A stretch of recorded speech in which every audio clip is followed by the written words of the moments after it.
Next, Silas Graves. The voice echoed sharply through the grand stone arches of the awakening Pantheon. Located in the heart of Valoria City, the Pantheon was a colossal structure built of white marble and dark obsidian, and today, it was packed to the brim. Hearing his name called, Silas took a slow, steadying breath.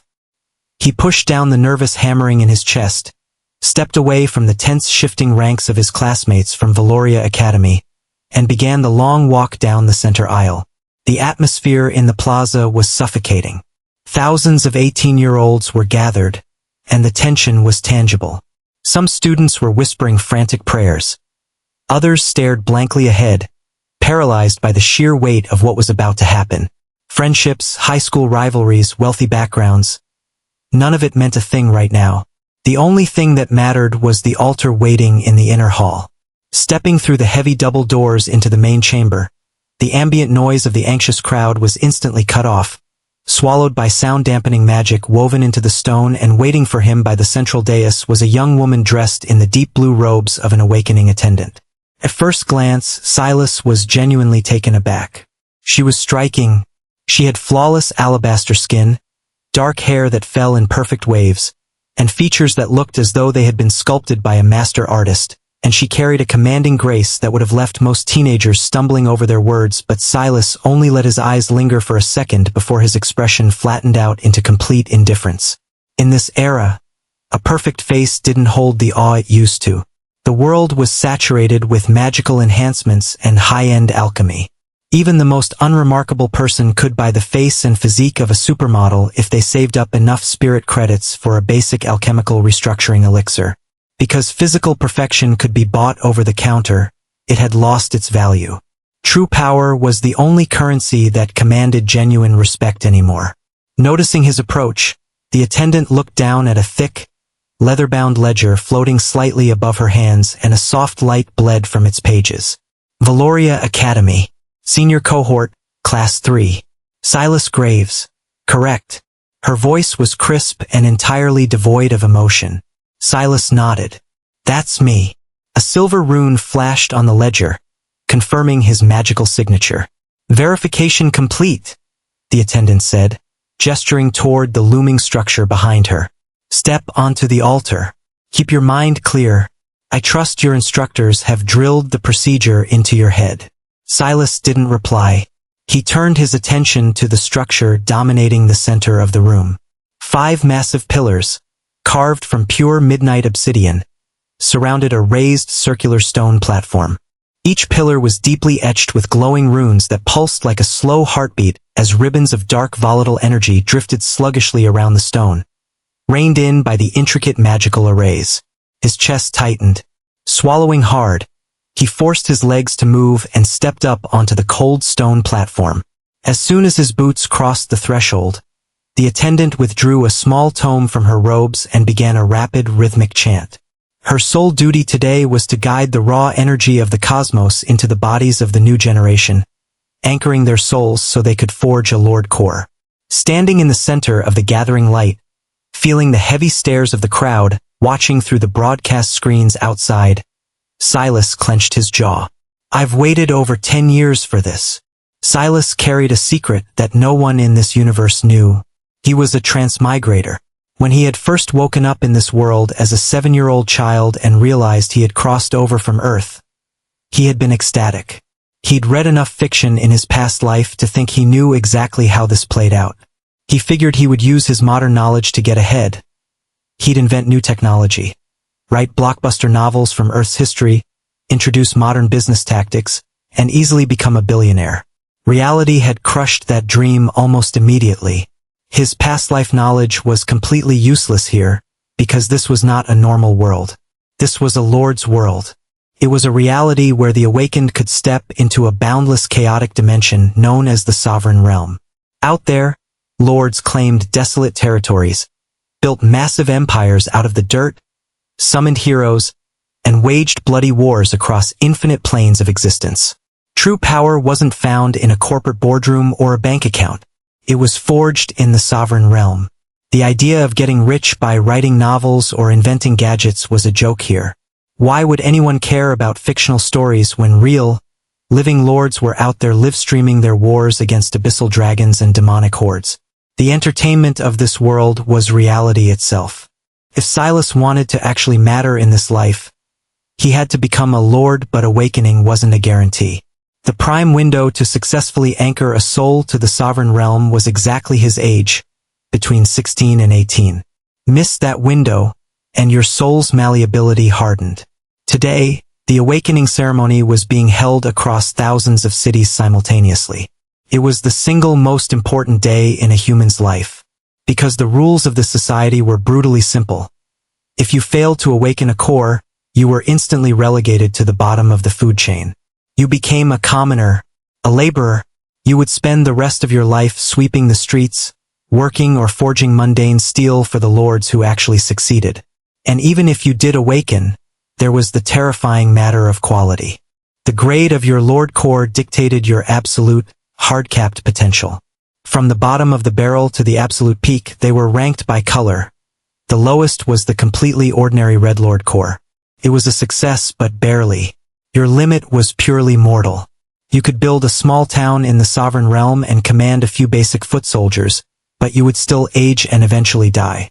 Above that was the rare green lord core, offering minor magical affinities. Then came the excellent blue lord core, the hallmark of elite military commanders.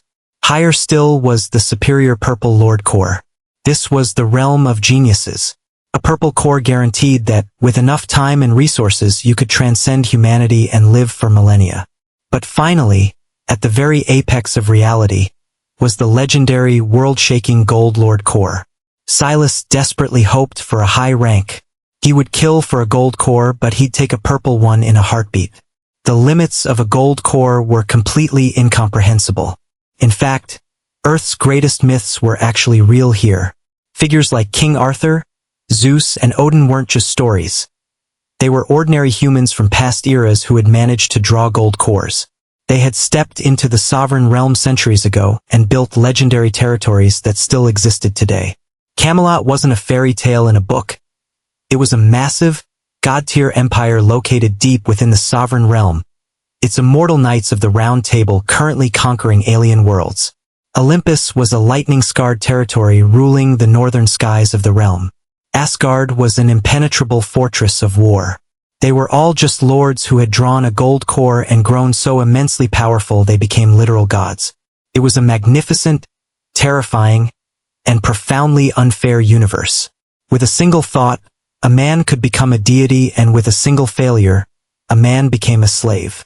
Bathing in the blinding light of the altar, Silas's nails dug into his palms. What am I going to get? A dark, gnawing fear had eaten at him for a decade. As someone who didn't originally belong to this universe, what if the magic recognized his soul as a foreign anomaly and simply rejected him? Worse, he had been breathing this world's air for 10 years, and he hadn't seen a single sign of a cheat code, a system, or a golden finger. Every transmigrator in the novels back home got a cheat. Where was his? Was he really dropped into this ruthless meat grinder empty-handed? As the attendants' chanting hit a fever pitch, the obsidian pillars howled. The dark energy violently collapsed inward, engulfing Silas in a vortex of blinding, heavy light. He gritted his teeth against the searing pressure trying to crush his soul. He had escaped his old life on Earth, where he was nothing but an exhausted corporate wage slave drowning in spreadsheets and bills. He absolutely refused to spend this life doing the same thing. I will not fail, Silas thought as the light consumed him entirely. I am going to be a lord. This was an era where the boundaries of reality had long since shattered. It was a vast, unforgiving universe where infinite worlds collided. Abyssal monsters, primeval gods, and ancient cosmic horrors constantly tore through dimensional rifts, fighting for supremacy over the sovereign realm. If you were weak, you were collateral damage. If you were strong, you carved your name into the stars. Silas did not want to be collateral damage. He refused to fade into the grinding, miserable background of the masses. I need a high-quality core, Silas prayed silently, keeping his eyes squeezed shut as the magical pressure on the altar built to a crushing weight. Look, universe, you dragged me across dimensions, dropped me in the slums, and didn't even give me a cheat code. The least you can do is give me a decent Lord Core to compensate for a decade of misery. Whether he would soar to the heavens or spend the rest of his life sweeping streets all depended on the next few seconds. The attendants' chanting reached its crescendo, and the ancient runes carved into the obsidian pillars flared with blinding, white-hot intensity. With a sound like thunder cracking inside his skull, a pillar of pure, condensed cosmic energy erupted from the altar and slammed directly into Silas. He gasped, expecting agony, but what hit him was entirely different. It was an overwhelming rush of pure vitality. He could physically feel a fundamental shift in his biology. It was an evolution, a leap in his life's very essence. His bones felt denser, his blood burned like liquid adrenaline, and every muscle fiber in his body coiled with a newfound, explosive strength. The heavy, oppressive fatigue that he had carried for 10 years instantly evaporated. A few seconds later, the blinding light began to recede, sinking into his skin. Silas let out a long breath with his boots touching back down against the cold stone of the altar. He opened his eyes, and floating in the center of his right palm was a swirling, crystalline sphere of deep, radiant azure light. His Lord Core. An excellent grade blue Lord Core, the attendant murmured. The robotic, bored detachment was completely gone from her voice. Her eyes were wide, and the sharp lines of her face had softened into an expression of genuine deep respect.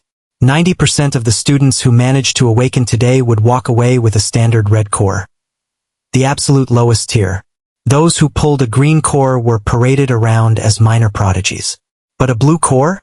That was essentially 1 in 1,000. That was the mark of a true elite, the foundation of a general or a future aristocrat. A slow, relieved smile broke across Silas's face. An excellent grade blue core, so his luck had actually pulled through. Despite his internal prayers for a mythic gold core or a demigod-level purple, he hadn't actually expected to get one. He was a realist. It was like hoping you'd win the billionaire lottery, but checking your ticket and realizing you'd still won a very comfortable 10 million. For a guy who had spent his entire second life living on scraps, a blue core was a massive, life-altering victory. A formidable talent, the attendant said, offering him a slight, deferential bow.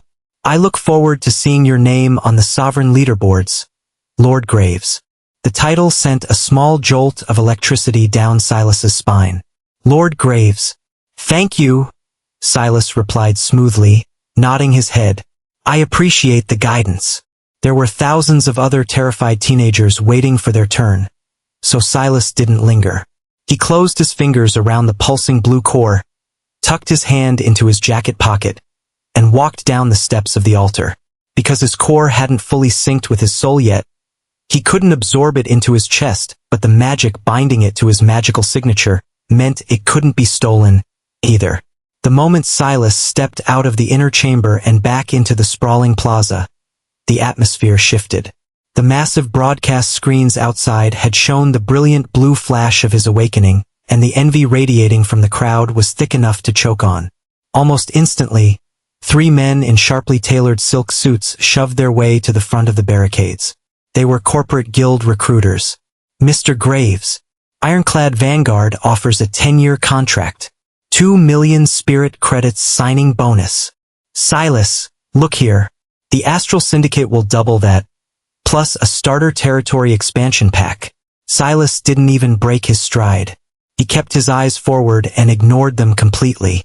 With a blue Lord core pulsing in his pocket, his perspective on the world had fundamentally shifted. Yesterday, a 2 million spirit credit contract would have made him weep with joy. Today, he knew better than to sell his sovereign potential to a corporate guild that would just bleed his territory dry for profit. He was playing the long game now.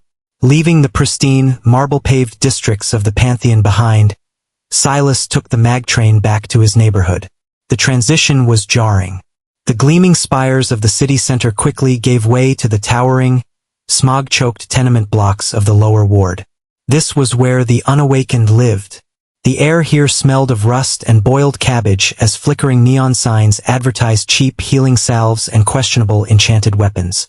Silas navigated the muddy, crowded streets until he reached Sector 4, stepping into a crumbling, brutalist apartment building.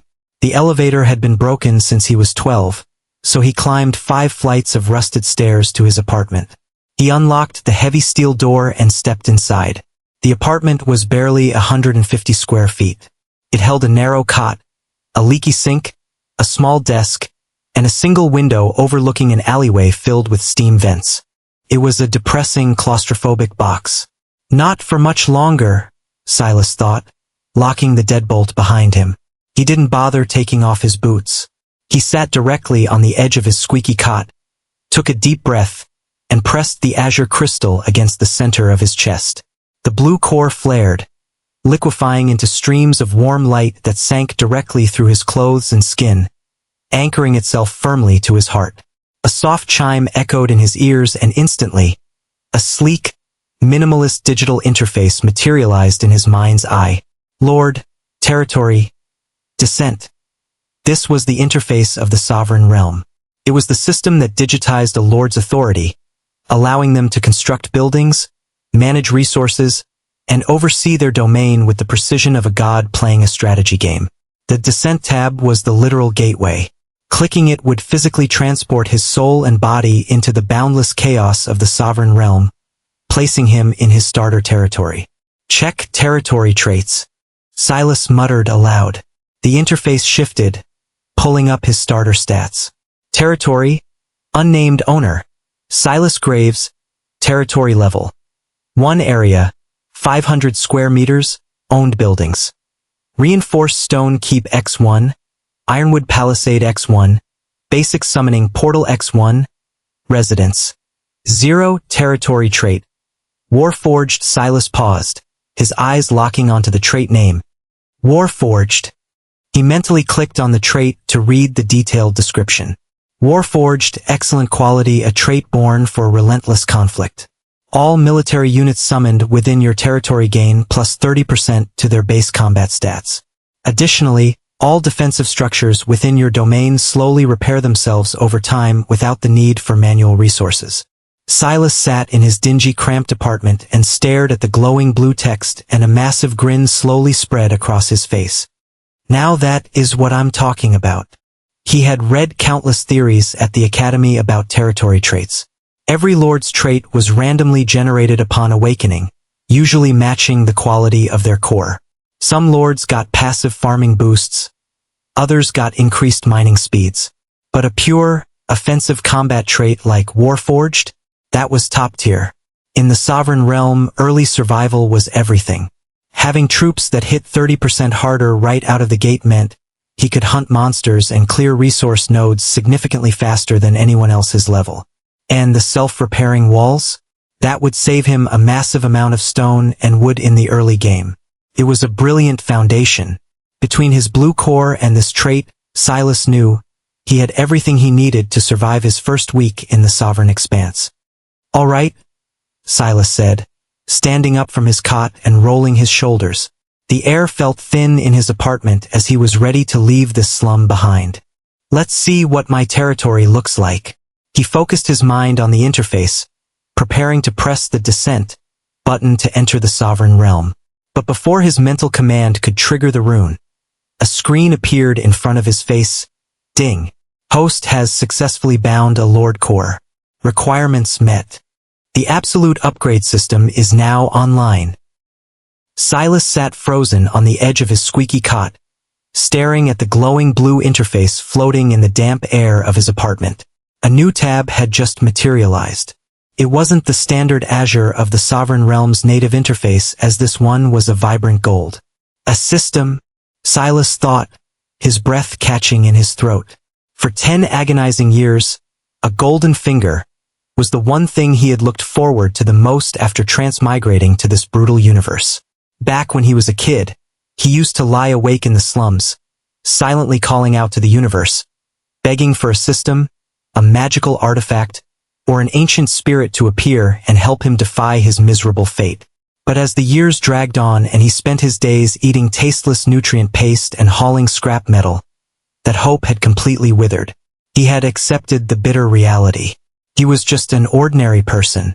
He had eventually let go of the obsession, reasoning with himself that he didn't have a magical cheat in his previous life on Earth, and he had survived just fine.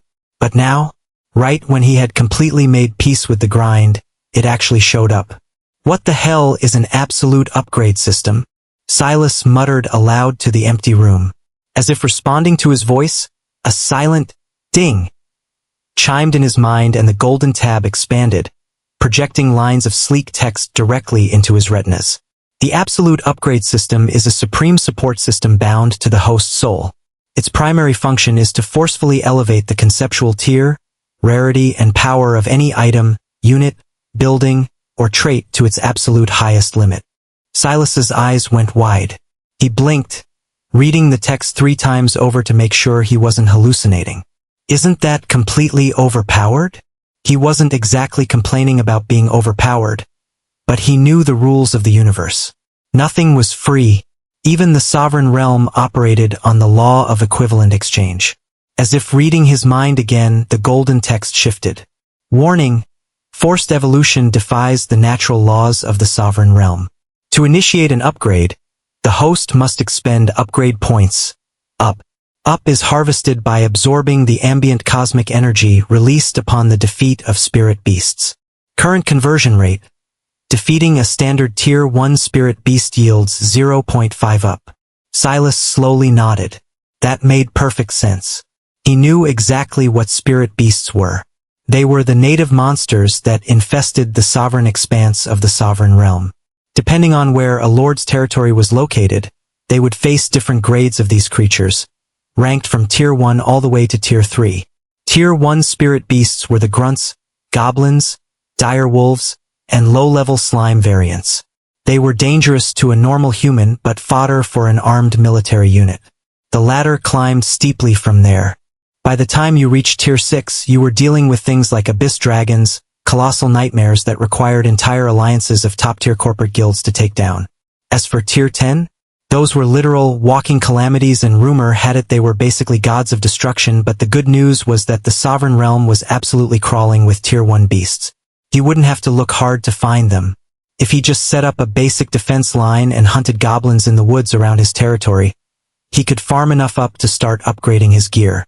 Another silent ding echoed in his skull. System initialization complete. Host has been awarded a free full upgrade card. Target acquired. Host's excellent grade Blue Lord Core. Initiating forced evolution. Please stand by. Silas blinked. Wait, what the fuck? He didn't get to finish the sentence. A sudden, terrifying heat erupted from the dead center of his chest. Silas clamped his hands over his sternum, gasping for air as the azure crystal anchored to his heart began to violently vibrate. For a horrifying second, the blue core felt like it was going to shatter into a million pieces. The magical pressure inside his chest spiked to critical levels, pressing against his ribs like a physical weight. If a lord's core broke, they didn't just lose their power. They became permanently crippled as their soul fractured beyond repair. Panic seized him and the pressure hit a breaking point, but the core didn't shatter. Instead, the blue light completely collapsed inward, instantly replaced by a blinding incandescent flash of liquid gold. The pain vanished. In its place, an overwhelming volcanic burst of raw strength surged through Silas's veins. It was like a shot of pure adrenaline mixed with lightning. He could feel his muscles hardening, his senses sharpening, and the ambient mana in the cramped apartment eagerly rushing toward him as if bowing to a new king. The overwhelming sensation faded just as quickly as it had arrived, settling deep into his bones. Silas pulled his collar down, staring at his chest.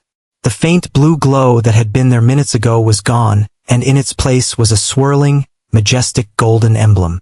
A gold core, the tier of myths, the foundation of true, untouchable gods. Before Silas could even process the magnitude of what had just happened, another tab appeared. Warning: Host's territory trait Warforged is fundamentally incompatible with a mythic gold core. A legendary lord cannot possess common traits. System directive: initiating forced evolution on territory trait. Silas watched in stunned silence as the blue text of his highly practical, military-focused Warforged trait dissolved into nothing. Golden runes sparked onto the digital panel, rapidly spelling out something entirely new. Evolution complete. Territory trait upgraded to legendary rank. Divine Sanctum. Divine Sanctum, mythic quality. You are heavily favored by the divine. The standard hero summoning pool in your territory has been permanently severed and replaced. Every hero you summon is guaranteed to be an SSS-Rank mythic female entity, goddesses, divine warriors, saints. Note: all summoned divine entities will enter the sovereign realm at level 1, possessing their full, unlocked mythic skill trees. Additionally, all summoned heroes are bound to your soul, starting with maximum, die-hard, loyalty. Silas just sat there, staring at the glowing words until his eyes watered. Legendary rank? In the academies, they taught that traits capped at the superior purple tier. A legendary trait was a theoretical myth. The massive corporate guilds, corporations that possessed billions in spirit credits and commanded armies of tens of thousands would quite literally assassinate world leaders to get their hands on a legendary trait. And his trait didn't just boost his farming speed or make his walls tougher. It guaranteed that every single hero he summoned was a mythic female entity. Divine warriors who would drop into his camp with their legendary skills fully intact and an unshakable loyalty to him. A wide, slightly feral grin spread across Silas's face. With a gold core pulsing in his chest and a legendary trait loaded into his interface, his starting line was miles ahead of every other lord on the planet. He didn't want to wait another second. The novice trial in the Sovereign Realm was a brutal, 7-day survival test, where lords were locked in their territories and forced to defend against waves of spirit beasts. He was ready to drop in, summon his first goddess, and slaughter his way to the top of the leaderboards. Silas brought up his interface, his finger hovering over the glowing descent button. BZZZZZT. BZZZZZT. A harsh, grating vibration broke his concentration. Silas paused with his finger hanging in the air. He dug into the pocket of his worn jacket and pulled out his beat-up, cracked smartphone as the screen was lit up with notifications. The first 3 were angry text messages from his shift manager at the alchemical refinery where he worked part-time hauling scrap. Graves, where the hell are you? You missed your shift. I'm not paying you for today. If you aren't here in 10 minutes, don't bother coming back. You're fired. Leave your access card with security. Silas actually laughed out loud. He swiped the messages away without a second thought. As if he cared about hauling rusted pipes for pennies an hour when he had a gold core sitting in his chest, but the 4th notification made him stop. It wasn't a standard text.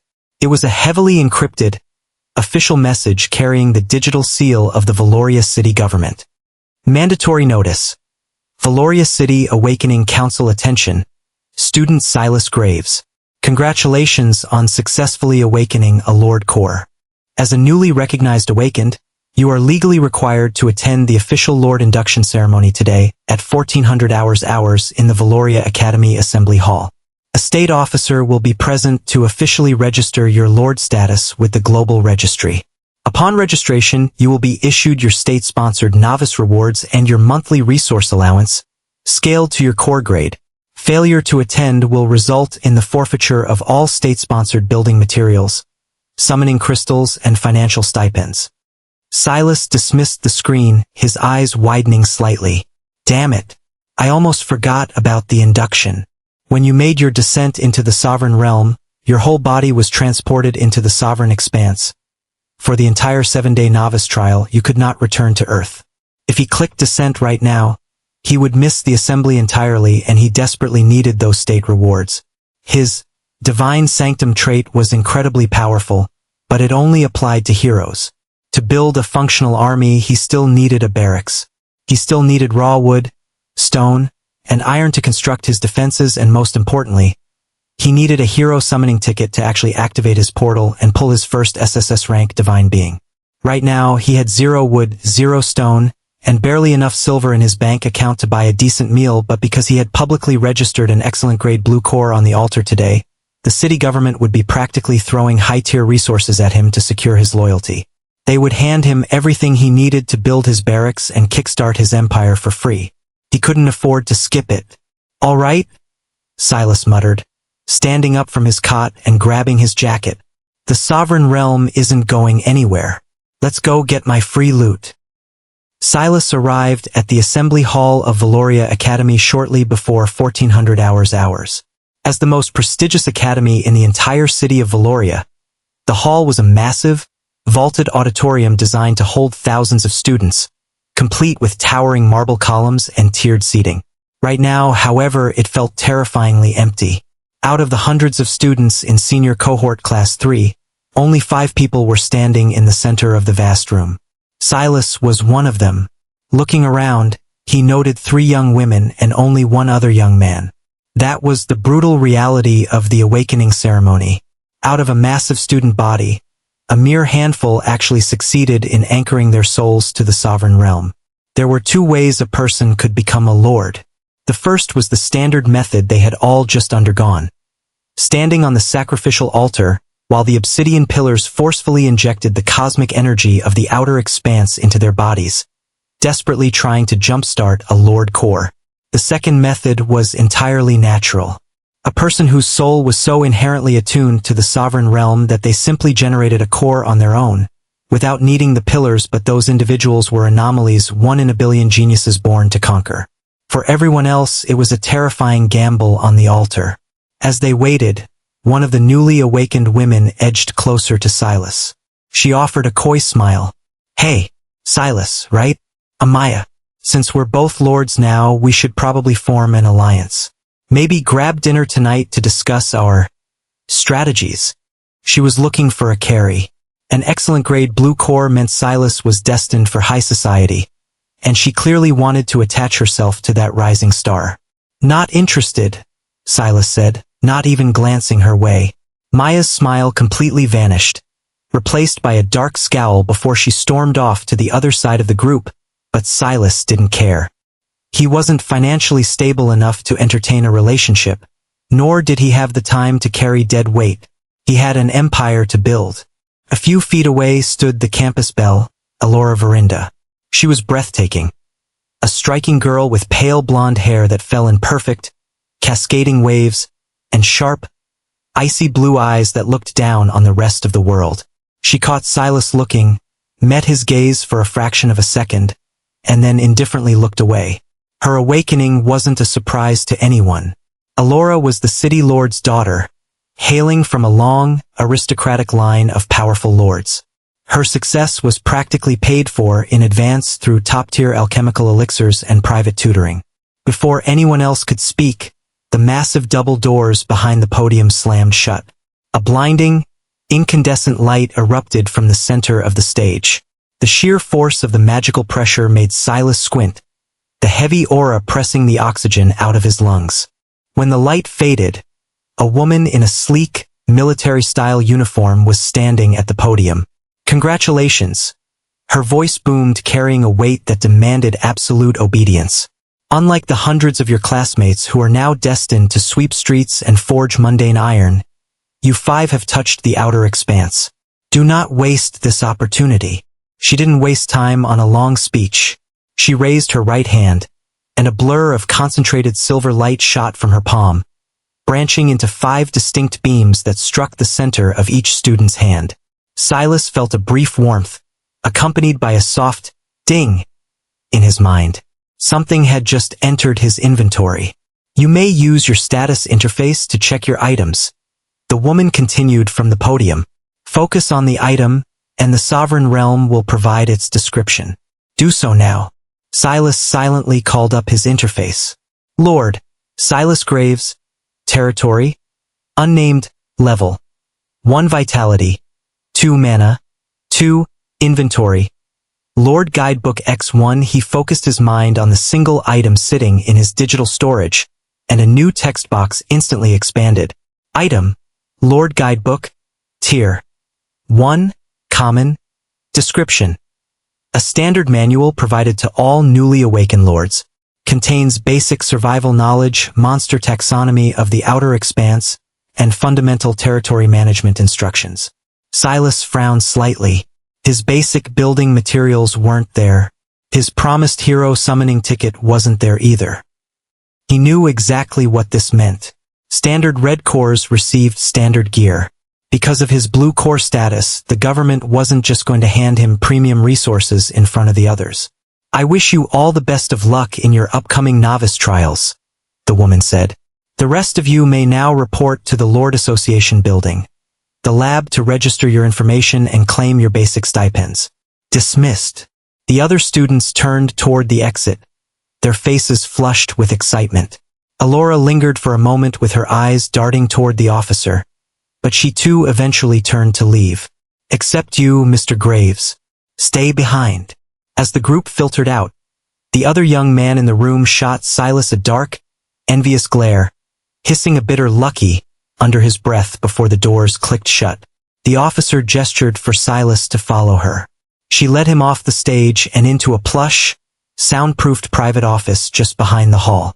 With a casual wave of her hand, the heavy oak door locked itself. She took a seat behind a massive mahogany desk and gestured for Silas to sit opposite her. As soon as he did, the air shimmered and 2 steaming cups of deep blue tea materialized out of thin air onto the desk. "Drink," she said. Silas stared at the glowing blue liquid, raising an eyebrow. The woman chuckled, which was a surprisingly warm sound compared to her strict podium demeanor. "I didn't poison it, kid. Relax." To prove her point, she picked up her cup and took a long sip. Silas slowly mirrored her, bringing the porcelain to his lips. The moment the hot liquid hit his throat, his eyes widened. It didn't just taste good.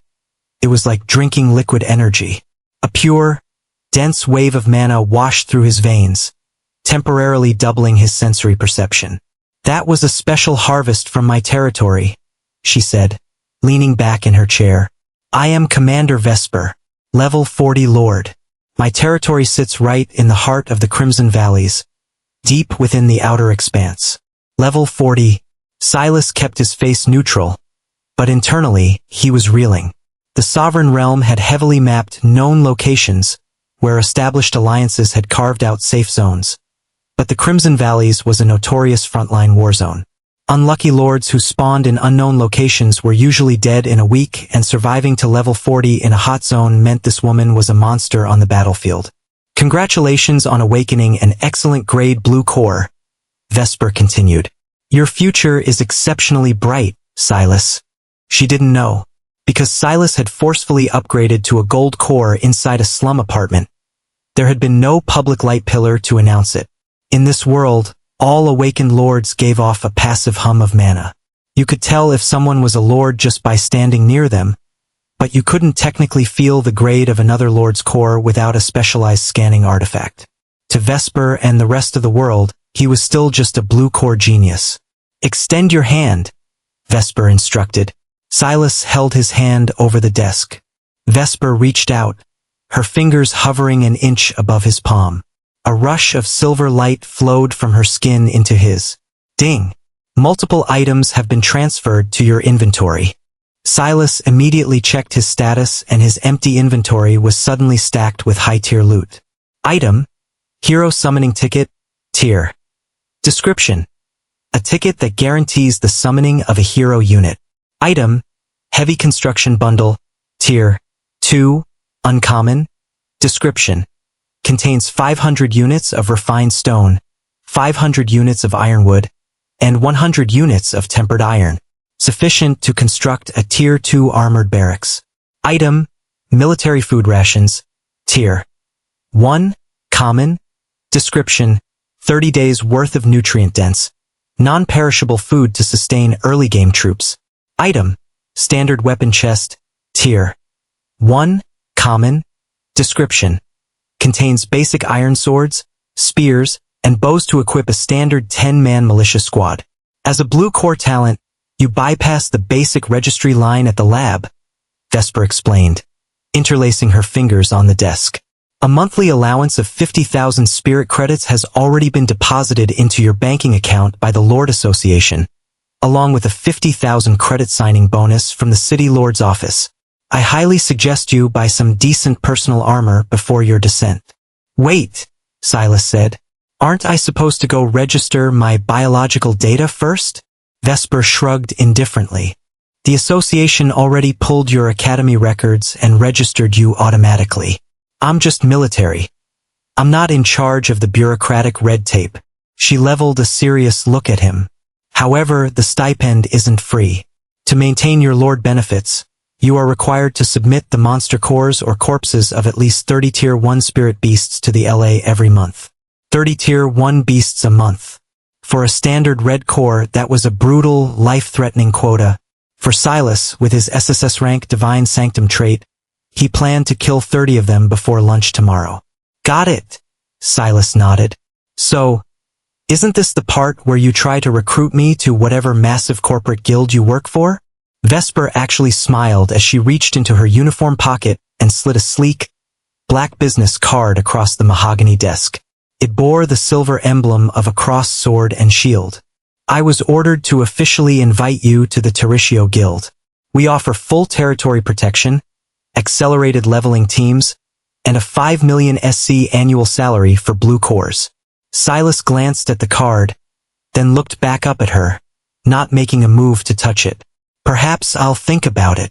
Vesper's smile didn't waver. She knew exactly what a polite refusal sounded like. Sure, keep yourself alive out there, Silas Graves. We'll see you when you finish your trial. Without another word, a beam of blinding light engulfed her. When the light vanished a fraction of a second later, Commander Vesper was gone. Silas blinked. The 2 porcelain teacups that had been sitting on the desk were completely gone with her. Hey! Silas muttered to the empty room. I wasn't done with that. He stood up, shoving his hands into his pockets as he walked out of the office. He absolutely was not joining the Tariscio, or any other guild for that matter. Every major guild had strict induction policies. They required you to submit to a deep magical scan of your Lord Core to verify your potential before signing a contract. If Silas stood in front of a scanner right now and they saw a mythic gold core burning in his chest, the resulting shockwave would make him global news in 5 minutes. He would be targeted, kidnapped, or forcefully conscripted by the highest bidder. I'm not ready for all of that right now, Silas thought pragmatically. He needed to build his power in the shadows of the outer expanse first. Stepping out of the Grand Academy doors and into the crisp afternoon air of Valoria City, Silas pulled out his beat-up, cracked smartphone. He opened his banking application and the screen flickered for a moment before loading. Current balance: 100,000. As Silas stared at the 6 figures on the shattered screen. An hour ago, he was a broke kid in the slums hauling scrap metal just to afford nutrient paste. Now, he had a small fortune sitting in the palm of his hand. A genuine, relaxed smile finally broke across his face. I better get to buying a new phone, Silas murmured to himself as he walked down the marble steps. And a new apartment. And some new clothes, too. The afternoon sun was already beginning to dip below the towering skyline of Valoria City by the time Silas made it to the central commercial district. His jacket pocket felt significantly heavier, but not because of the physical weight, as nestled inside was a brand new spirit phone. It looked similar to the sleek, glass-paneled smartphones from Earth, but it ran entirely on a localized mana network. It was the premier device for Awakened Lords, and buying it had been his first stop, and his second stop had been real estate. Being an officially recognized lord with an excellent grade blue core meant the normal rules of society no longer applied to him. When he walked into a high-end leasing office in the Silverleaf district, he hadn't needed credit checks or a guarantor. The moment his lord registry pinged their system, the brokers had practically fallen over themselves to clear the lines and offer him a massive discount. He had dropped 50,000 spirit credits, half of his entire state-sponsored signing bonus, on a sprawling, 3-bedroom apartment in one of the safest wards in the city. To a normal citizen, 50,000 SC was a decade of wages, but to Silas, it was an investment in his own survival. After buying some clean, minimalist clothes, he finally arrived at his ultimate destination, the Lord Association Weapons Exchange. The exchange was a massive, brutalist stone building that looked more like a military bunker than a retail store. The Lord Association had countless facilities scattered across the city, but this one was entirely dedicated to arming the newly awakened before their novice trials. Silas pushed through the heavy reinforced glass doors. The interior was cavernous, lined with glowing runic displays showcasing everything from heavy battle axes to sleek sniper rifles powered by magical cores. He needed a weapon. The state had given him a standard weapon chest filled with iron swords, but those were meant for his future troops. Standard steel was practically useless to a lord. If Silas tried to channel his dense mana through a regular iron blade, the metal would instantly superheat and shatter into shrapnel.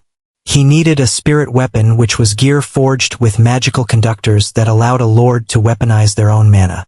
Silas walked up to the sleek obsidian counter in the center of the room. The receptionist, a slick-haired man wearing an expensive tailored vest, looked Silas up and down, noting his plain, unbranded clothing. "I need a simple magic weapon," Silas said, leaning against the glass counter. "A spirit sword. Something reliable with no flashy enchantments." "Of course, my lord," the receptionist said. "For a newly awakened entering the outer expanse, you cannot afford to cut corners on your safety." The man reached under the counter and pulled out a massive, heavily ornamented broadsword. The blade was etched with glowing crimson runes, and the hilt was studded with low-tier fire crystals. "This is the Inferno Cleaver," the receptionist said smoothly. "Forged with wyvern bone. Passively generates a heat aura. A steal at only 45,000 spirit credits." Silas frowned. He knew the absolute minimum baseline for a functional spirit weapon was around 10,000 SC. This guy was trying to bleed his entire account dry on a ceremonial paperweight. "I said simple," Silas replied with his voice flattening. "I don't need," he said, simple. "Not a glowing target that will alert every spirit beast in a 5-mile radius to his location." Silas blinked and looked to his right. Standing a few feet away, browsing a display of throwing knives, was Alora.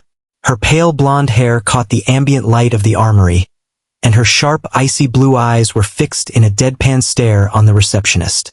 The receptionist cleared his throat with his slick demeanor faltering for a second. "Miss Alora, I was simply showing the gentleman our premier stock." "You're showing him dead stock because your commission on the Inferno Cleaver is 20%, Alora interrupted smoothly. She walked over to Silas, ignoring the clerk completely. "I'll guide him, so put that overpriced flashlight away." The clerk thinned his lips into a hard line, clearly furious, but he didn't dare argue with the daughter of the city lord. He quietly slid the broadsword back under the counter. Silas looked at Alora. "Thank you. Don't worry about it," Alora said, her gaze scanning the racks of weapons behind the glass. "These clerks prey on newly awakened lords who don't know the market value of spirit gear. That guy is just greedy. What kind of weapon are you actually looking for?" "A sword wouldn't be bad," Silas said pragmatically. "Just something that conducts mana smoothly without burning out." Alora gestured for him to follow her down the aisle. She bypassed the glowing, flashy weapons and stopped in front of a rack of sleek, unadorned blades. "Here," she said, pointing to a perfectly balanced matte black long sword. "It's a standard-issue silver steel spirit sword with no elemental enchantments, but the core is lined with mithril dust. It will channel your mana with near-zero resistance, and it won't shatter if you hit a monster's bone. The price is 12,000 spirit credits, I'm sure." It was exactly what he needed. It was clean, efficient, and lethal. "I'll take it," Silas said. They walked back to the counter together. Alora picked out a pair of sleek mana-conducting daggers for herself. When Silas tapped his spirit phone against the runic ledger to transfer the 12,000 SC, the receptionist's lips thinned even further as he was clearly bitter about losing his massive commission. Outside the heavy doors of the exchange, the cool evening air was a welcome relief from the dense magic of the armory. Alora strapped the daggers to her waist and looked at Silas. There was a quiet, mutual understanding between them. They were both predators preparing to step into the same dark forest. "Good luck with your trial, Graves," Alora said, giving him a curt nod. "Same to you, Verinda," Silas replied.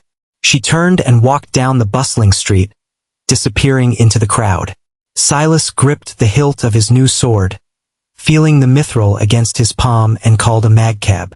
By the time the cab dropped him off in the Silverleaf district, The sun had fully set. This neighborhood was entirely different from the slums Silas had spent the last decade surviving in.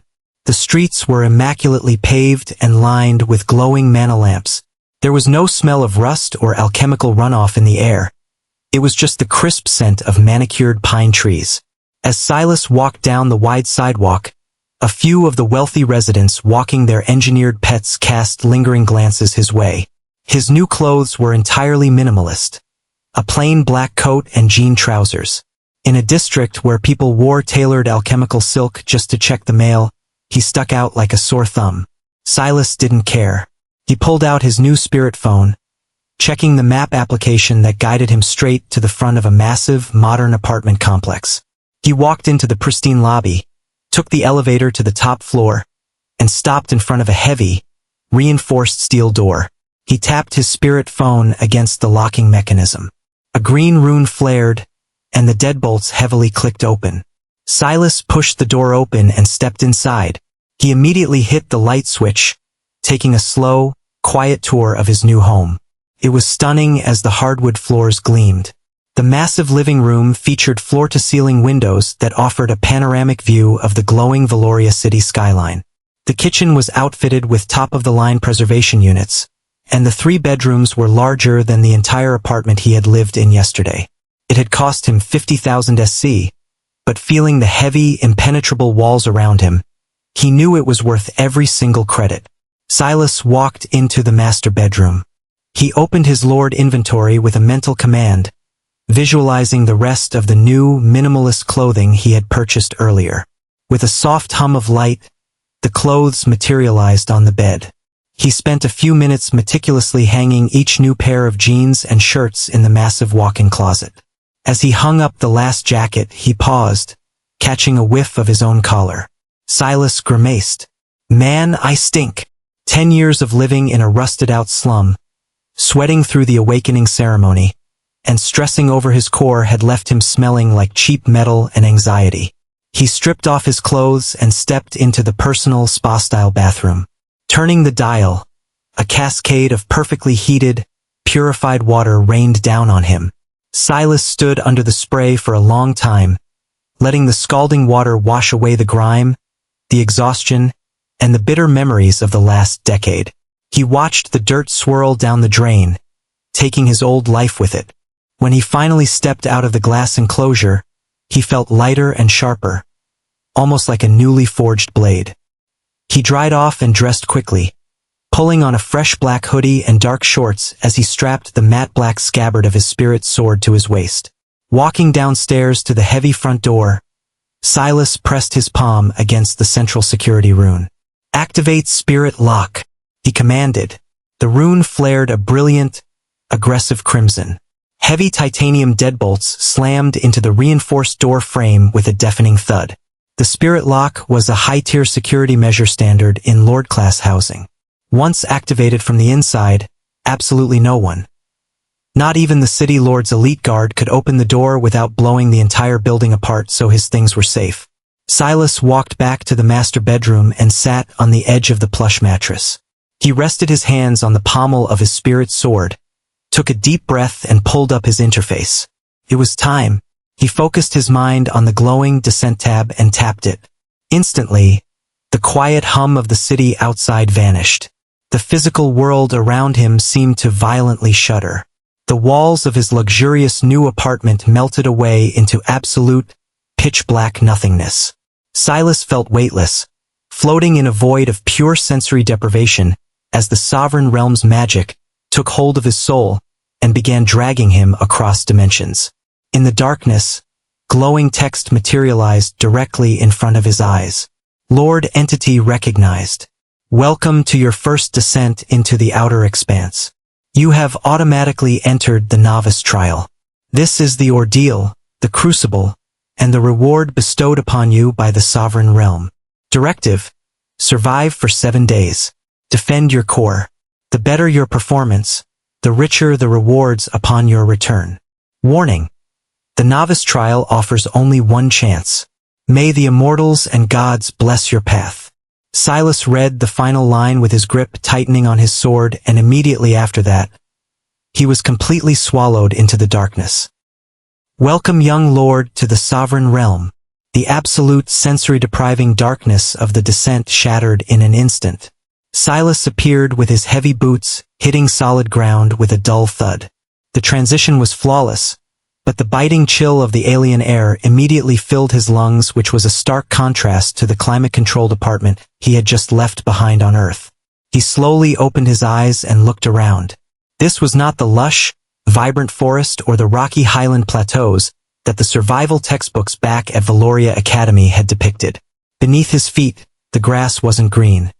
It was a necrotic, bruised black, crunching like spun glass beneath his weight, and scattered across the immediate landscape were gnarled, twisting trees bearing blackened, razor-sharp leaves that rustled ominously in the freezing wind. Looking past the heavy wooden walls of his starter camp, the horizon offered absolutely zero comfort. In the distance, massive, jagged black mountains rose violently into the sky, with their peaks piercing a swirling purple-tinged atmospheric canopy.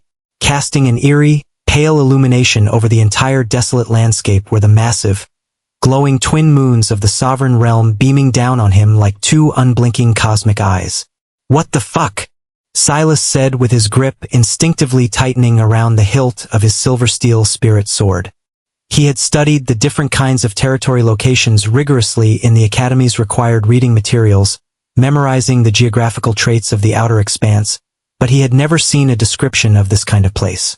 That meant only one thing. He was in an unknown zone.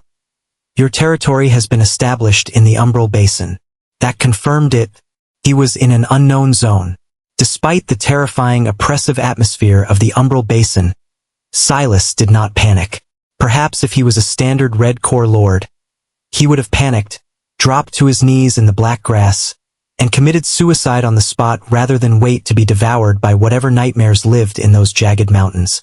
But he had a mythic gold core burning like a furnace in his chest, and a legendary trait loaded into his system. What was there to be afraid of? Standing in the center of his territory, Silas recounted the different kinds of zones he had learned about.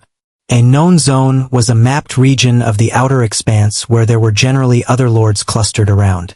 The only issue with known zones was that with other lords being around there and needing the exact same resources to upgrade their domains, lord wars were a brutally common way of getting resources. A lord war was simply when a lord invaded another lord's zone or territory, causing a bloody siege. It was completely legal under the cosmic laws of the sovereign realm. However, due to several hundreds of cowardly lords using first-strike ambush tactics to get the upper hand on weaker neighbors, the LA had stepped in to regulate the slaughter. They had made it a global, live-streamed event where one lord could lose everything. Not only getting their standard troops killed or captured, but their highly valuable, astronomically expensive heroes seized as spoils of war. To initiate one now, both lords had to officially agree to the stakes on the digital ledger. So, in the known zones, one would constantly have to strive and fight for limited resources against human greed, but in the unknown zones, there was no strife for resources at all. He had the entire Umbral Basin to himself, but the only issue was that significantly higher-tier monsters existed in this uncharted place. Silas shook his head with a confident smile touching his lips. Well, it's all right, he thought, and started surveying his territory. Contrary to what the unawakened masses back on Earth might think, the sovereign realm didn't just dump newly awakened lords into their territories and leave them to die immediately to a stray beast. No, the cosmic laws erected an impenetrable magical barrier around all new territories, completely preventing native monsters from entering it while the lord got their bearings. The novice barrier only lasted for a single day, though. Silas turned his head up with his blue eyes scanning the sky. It covered his territory completely, a massive, shimmering dome of translucent golden energy that arched high above his keep, significantly higher than his ironwood palisade. He had exactly 24 hours of absolute immunity. Before I start anything, I should check out my territory first, Silas thought, mapping out his priorities. He began walking toward the tall wooden palisade that covered his entire territory. Because his excellent-grade blue core had granted him a massive 500-square-meter footprint instead of a basic dirt patch, it took quite a while to reach the perimeter. He stepped off the clean stone tiles of his central courtyard and onto the black dirt, finally reaching one of the massive walls. Silas looked at it. It was a completely solid, towering ironwood wall that encompassed his entire territory without a single structural gap. Curious about its magical density, he placed his bare hand directly on the rough bark. Instantly, a wave of dense mana went through the wood, completely lighting up all of the walls in a cascading flash of bright blue runes before seamlessly dispersing. Silas pulled back his palm. This thing is really charged with mana, he thought, and immediately, a digital tab formed in the air right in front of the wood. Ironwood Palisade. Tier 2 Construct. Uncommon. Description: a highly durable defensive wall forged from magically dense ironwood. Highly resistant to physical impacts and elemental fire. Durability: 100/100. Silas read the holographic text. I remember what durability does, he thought, recalling his academy lectures. It's an optimal thing, and if an object's durability falls below 1, it permanently shatters into useless ash. Right beneath the durability meter, a second, distinctly golden tab hovered in his vision. The interface of the absolute upgrade system. Upgrade system. Would you like to upgrade Tier 2 Ironwood Palisade to Tier 3 Steelweave Palisade? Cost: 100 up. Current balance: 0 up. Silas let out a dry chuckle. Oh, if I had 10 up, I could upgrade it right now. He walked along the wall for a few paces and also saw the heavy main gate carved flawlessly into the ironwood. There was a massive, rune-forged key resting in the lock mechanism. If he twisted it, he could open the gates and step out into the umbral basin whenever he chose.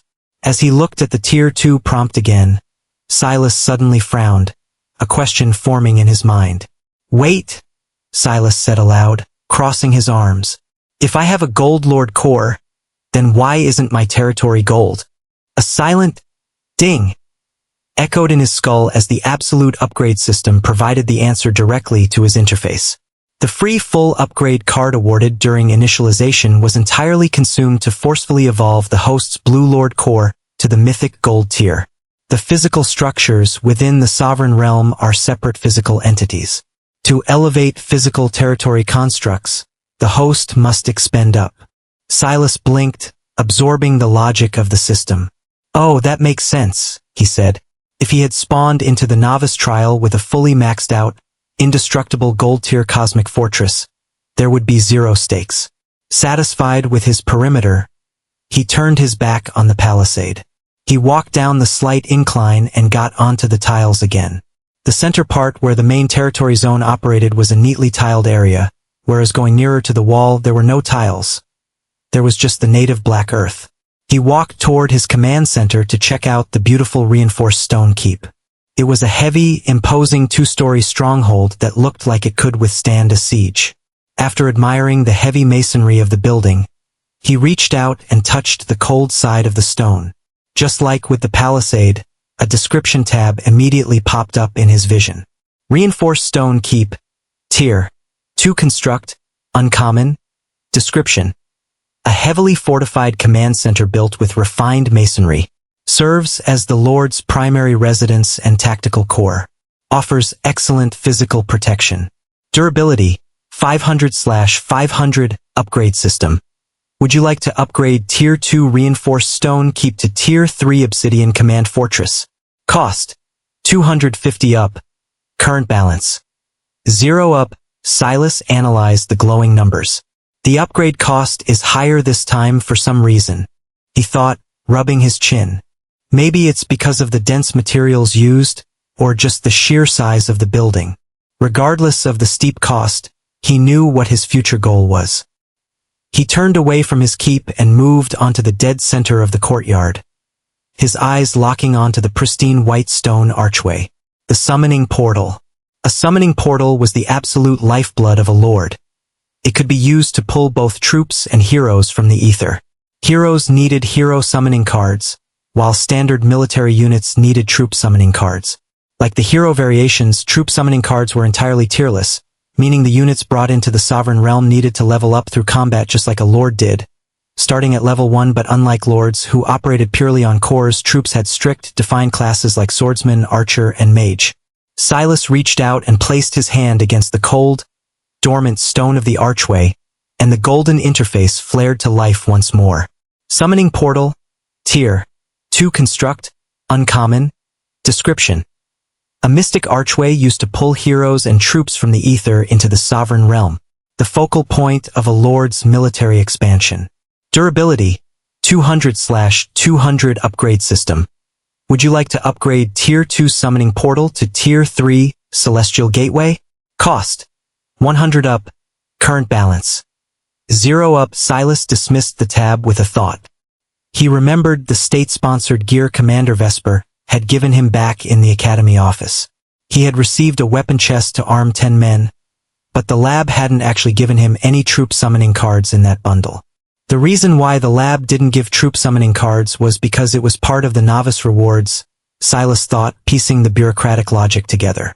Speaking of rewards, he hadn't received his own yet. As if the sovereign realm itself was waiting for him to inspect the portal, a sudden chime rang out from the native Azure interface. Notice: welcome to the novice trial. The sovereign world has gifted you 10 troop summoning cards to begin your defense. They have been deposited in your inventory. Silas smiled slightly as the heavy weight of being completely alone lifting just a fraction. He immediately continued his train of thought. Troops could only be gotten during the novice trial by invading and capturing troops from other lords, or by buying troop summoning cards from the lab. Though those were pretty costly, he thought pragmatically. He had his 10 troops now, so he just needed a place to put them so they could train and rest. Silas let out a long sigh, rolling his shoulders to loosen the tension of the dimension jump. Before I start building, I need to build some barracks. He turned away from the portal and walked to an empty, expansive tiled spot on the right side of the keep where the barracks would fit nicely without crowding the courtyard. He stood in the center of the space and called up his sovereign tab. He navigated past his vitality and mana stats, and in the territory tab right underneath the stats there was something new. A build tab. The moment he touched it, the air violently shifted.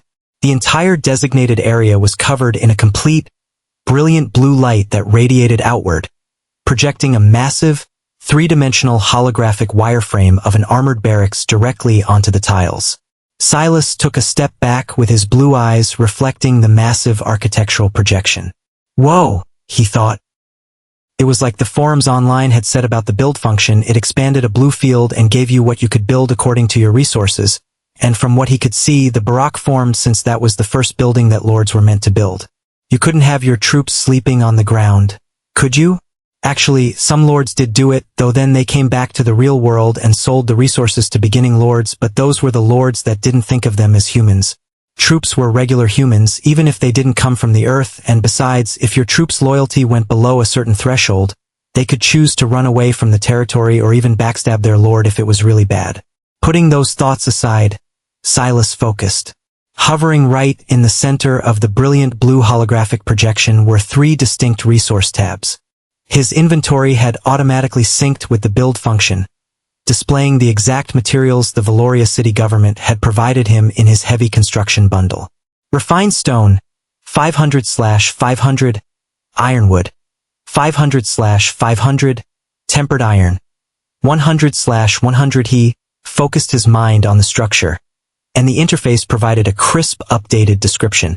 Tier 2 Armored Barracks, description, contains 500 units of refined stone, 500 units of ironwood, and 100 units of tempered iron, sufficient to construct a Tier 2 armored barracks. A highly durable military facility capable of housing, training, and sustaining a 50-man unit. Provides passive accelerated stamina recovery for resting troops. Silas didn't hesitate. Construct, he commanded mentally. Instantly, the 3 resource tabs shattered into a storm of pixelated light. A massive, rushing wind billowed outward from the center of the courtyard, kicking up the black grass of the umbral basin. The holographic blue wireframe suddenly began to fill with physical matter. Heavy blocks of refined stone slammed down from the ether, stacking perfectly upon one another with deafening thuds. Thick beams of magical ironwood slotted into the masonry, and molten streaks of tempered iron cooled instantly to form reinforced hinges, barred windows, and a heavy portcullis door. The entire process took less than 10 seconds. A blinding flash of white light signaled the final culmination of the architecture, leaving a massive, two-story brutalist fortress sitting squarely on the stone tiles. "Whoa!" Silas jumped back, exclaiming in surprise. It was imposing and radiated an aura of pure military efficiency. He walked up to the heavy iron-banded doors and tapped his palm against the rough stone. Armored barracks, Tier 2 construct, uncommon, durability, 800/800 upgrade system. Would you like to upgrade Tier 2 armored barracks to Tier 3 warlords garrison? Cost, 200 up. Silas noted the cost. It seemed the baseline defensive structures like his ironwood palisade cost roughly 100 up to upgrade, but specialized buildings like the keep and the barracks demanded significantly more. He pushed the heavy iron doors open and stepped inside. The interior was massive, and 2 long rows of pristine cots lined the walls, perfectly made and waiting for occupants. He immediately opened his lord inventory and materialized the military food rations and the standard weapon chest, dropping them heavily into the designated quartermaster's corner of the room.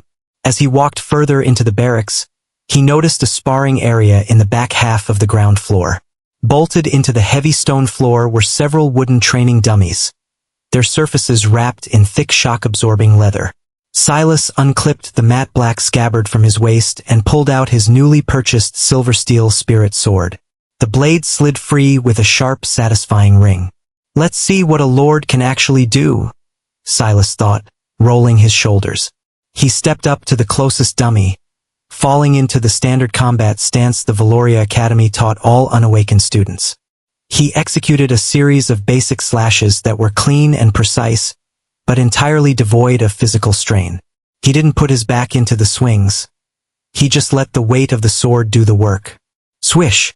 Thwack! Thwack!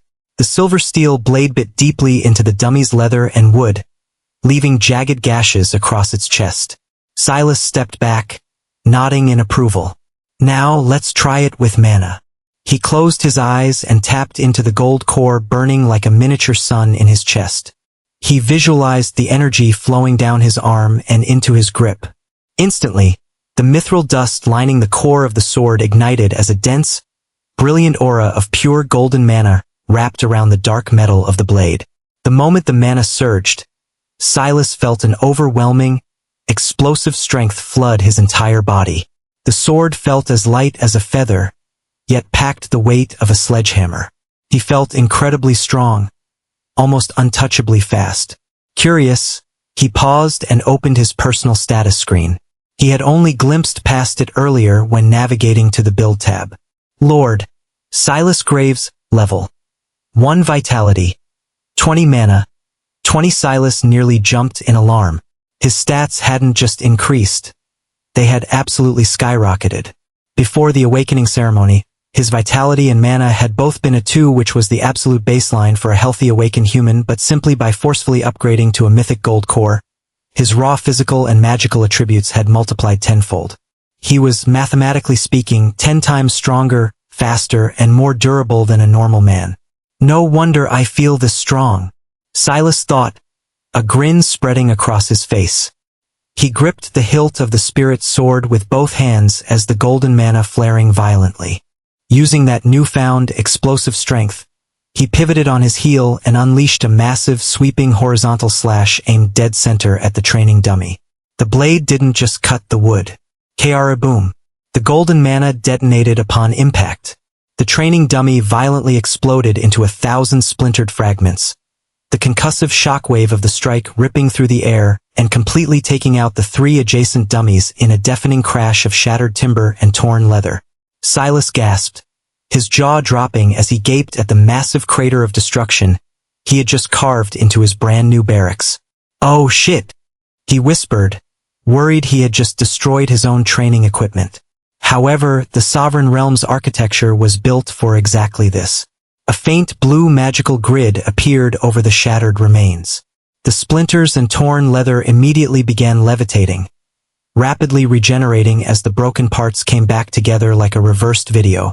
Within 3 seconds, all 4 training dummies stood perfectly intact once more. Silas let out a long breath he didn't realize he was holding. Thank God. He sheathed his sword, the golden mana fading into the scabbard, and walked back out into the cool air of the Umbral Basin courtyard. It was time to move onto the summoning portal, which sat pristine and dormant in the middle of his new territory. As he approached the white stone archway, he stared at the swirling, empty space between the pillars. I hope the divine being I summon teaches me how to use a sword properly, he muttered to himself. It was common knowledge in the academy. People who summoned high-tier martial heroes often spent their downtime being trained by them. The heroes possessed centuries of combat experience downloaded directly from the ether. Since Silas was guaranteed to summon a divine being, they had to know how to use swords, right? It was also highly advisable for lords to summon their heroes before generating their regular troops. Depending on how overwhelmingly strong and charismatic your hero was, the base loyalty and morale of the standard troops would increase significantly, especially since the hero acted as the second-in-command directly after the lord. As he reached the summoning portal, he reached into his inventory and pulled out the hero summoning card. It was a heavy card that felt cold to the touch, its black interface completely devoid of markings until his thumb brushed against it. He stepped up to the portal and placed the card directly onto the circular stone holder embedded in the archway's pedestal. The moment the card made contact, the stone holder locked it into place and the portal roared to life as a geyser of pure, incandescent golden light erupted from the archway, shooting violently upward into the sky. It pierced straight through the translucent novice barrier up top, illuminating the dark, bruised clouds of the Umbral Basin, as if making a cosmic announcement to the entire world. A golden tab materialized directly in front of him. Would you like to summon a hero? Y/N. Silas tapped Y, and the pillar of light glowed impossibly brighter. In the center of the sovereign world, within Yggdrasil, the world tree was massive, a living, breathing continent of primeval bark and emerald foliage that reached infinitely into the sky. Its colossal branches were said to stretch so far they touched the very gates of Asgard, supporting the weight of entire magical ecosystems. But deep within those branches, buried in the darkest, suffocating innards of the world tree, a tragedy had been hidden away for centuries. A silver-haired woman was suspended in the abyss, pinned mercilessly against the ancient wood by hundreds of thick, sentient roots.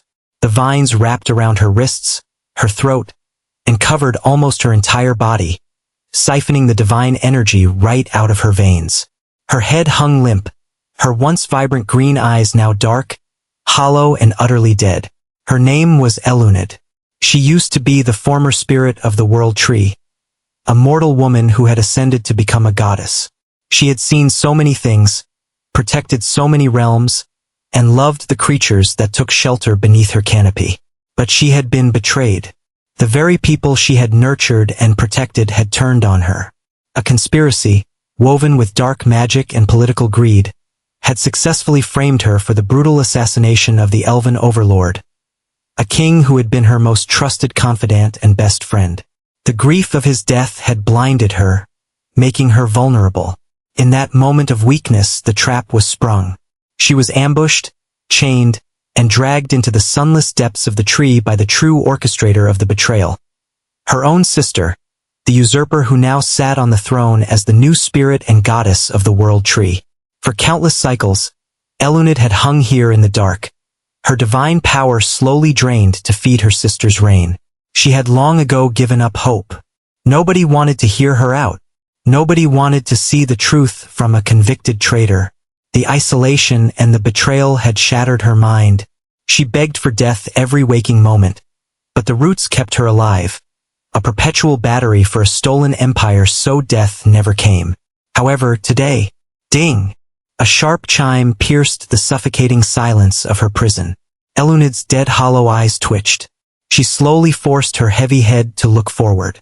Hovering in the darkness, cutting through the shadows of the roots, a glowing blue tab flared to life. You have been summoned to be a hero for a lord. Y/N, summoned? To be a hero? Eluned stared at the glowing letters, her mind struggling to process the impossible. She thought she was hallucinating. Was this some sort of sick, twisted joke crafted by her sister to torture her further? Or perhaps she was finally going completely delusional from the isolation. She was a fallen goddess, a convicted traitor locked in the highest security prison in the cosmos. Could someone like her even be summoned as a hero by a mortal lord? Will this lord listen to me? The desperate thought echoed in the hollow caverns of her mind. Is this some sort of saving grace? She didn't care who it was. She didn't care what dimension they were in. If it meant getting out of this darkness, if it meant escaping the roots that drank her blood, she would serve a demon if she had to. Regardless of the risks, Eluned opened her cracked, dry lips. Yes, she muttered. She hadn't used her voice in a very long time, so it was a bit raspy and barely a whisper that broke the silence. The interface flared, a new text box replacing the old one. Your level will be forcefully reset from level 999, level 1. You will lose some of your priority skills. However, you will retain the remaining foundation of your mythic skill tree. Eluned actually chuckled, which was a dry, bitter sound that rattled in her chest. What did she care about priority skills? She had lived for millennia. She had so many divine skills and magical affinities that she had forgotten to count them all centuries ago. Power meant nothing in this dark abyss. All she wanted, all she truly desired to see, was the person who was brave enough or crazy enough to save her. Yes, she said it louder this time. Immediately, a blinding, incandescent golden light erupted from her chest. The cosmic authority of the sovereign realm's absolute rules overwrote the magic of Yggdrasil. The thick, parasitic roots that bound her instantly withered and turned to ash, tearing away to reveal her beautiful, voluptuous body. Before the World Tree, or her traitorous sister, could even react to the massive fluctuation in mana, Eluned completely vanished. The golden light streaked upward, completely engulfing the courtyard of the umbral basin. When the blinding flash finally receded, Eluned found herself standing on one knee on the cold stone tiles. She gasped as her lungs were filled with the crisp air of the outside world. Eluned slowly raised her head, her shimmering silver-green hair cascading over her shoulders. She looked up and saw a handsome, black-haired man standing just a few feet in front of her. He was wearing an incredibly casual black hoodie and denim shorts, holding onto a matte black scabbard with a sword inside. Silas was looking down at her with a gentle, slightly awkward smile that instantly melted the centuries of ice wrapped around her heart. I didn't actually have a grand speech saved, Silas said, looking a bit shy as he scratched the back of his neck with his free hand. But will you be my her? He didn't even get to finish the sentence. Immediately, the goddess surged forward off her knee, tackling him in a desperate, crushing hug. The sheer force of the embrace threw them both off balance, and the two of them fell heavily to the ground with Silas's back hitting the stone tiles. Eluned buried her face tightly into the fabric of his hoodie, her hands gripping him as if he were the only solid thing left in the universe. Of course, I'll be your hero. I'll be your goddess. I'll be anything you want. Just please, don't abandon me. What are you talking about? Abandoning? You're my hero. I can't abandon you, Silas said with a small grunt. Her body was really heavy and the woman pulled back her face looking at him in the eyes while pinning her hands on either side of his head as her eyes glowed. Really? Her voice trembled as if she was scared, which was completely at odds with the overwhelming divine aura radiating from her skin. Looking up into her vibrant green eyes, Silas could see the lingering shadows of trauma. She was trembling against him, her fingers digging into the stone tiles beside his head, as if she expected the universe to violently rip her away from him at any second. Silas didn't push her off. He didn't complain about the weight pinning him to the cold courtyard floor. Instead, he reached up, his hands gently grasping her shoulders. Her skin was incredibly soft. Really, Silas said, I don't know where you came from, or what kind of hell you were in before you got here, but you're in my territory now. You answered my summons. As long as I'm breathing, you have a place here. The words hit her like a physical blow. The frantic, terrified tension that had kept her muscles coiled rigid for centuries suddenly snapped as a choked sob escaped Eluned's lips, and she slumped forward, burying her face into the crook of his neck. Silas lay there on the cold stone tiles of the umbral basin, awkwardly but gently rubbing the back of a crying, mythic deity.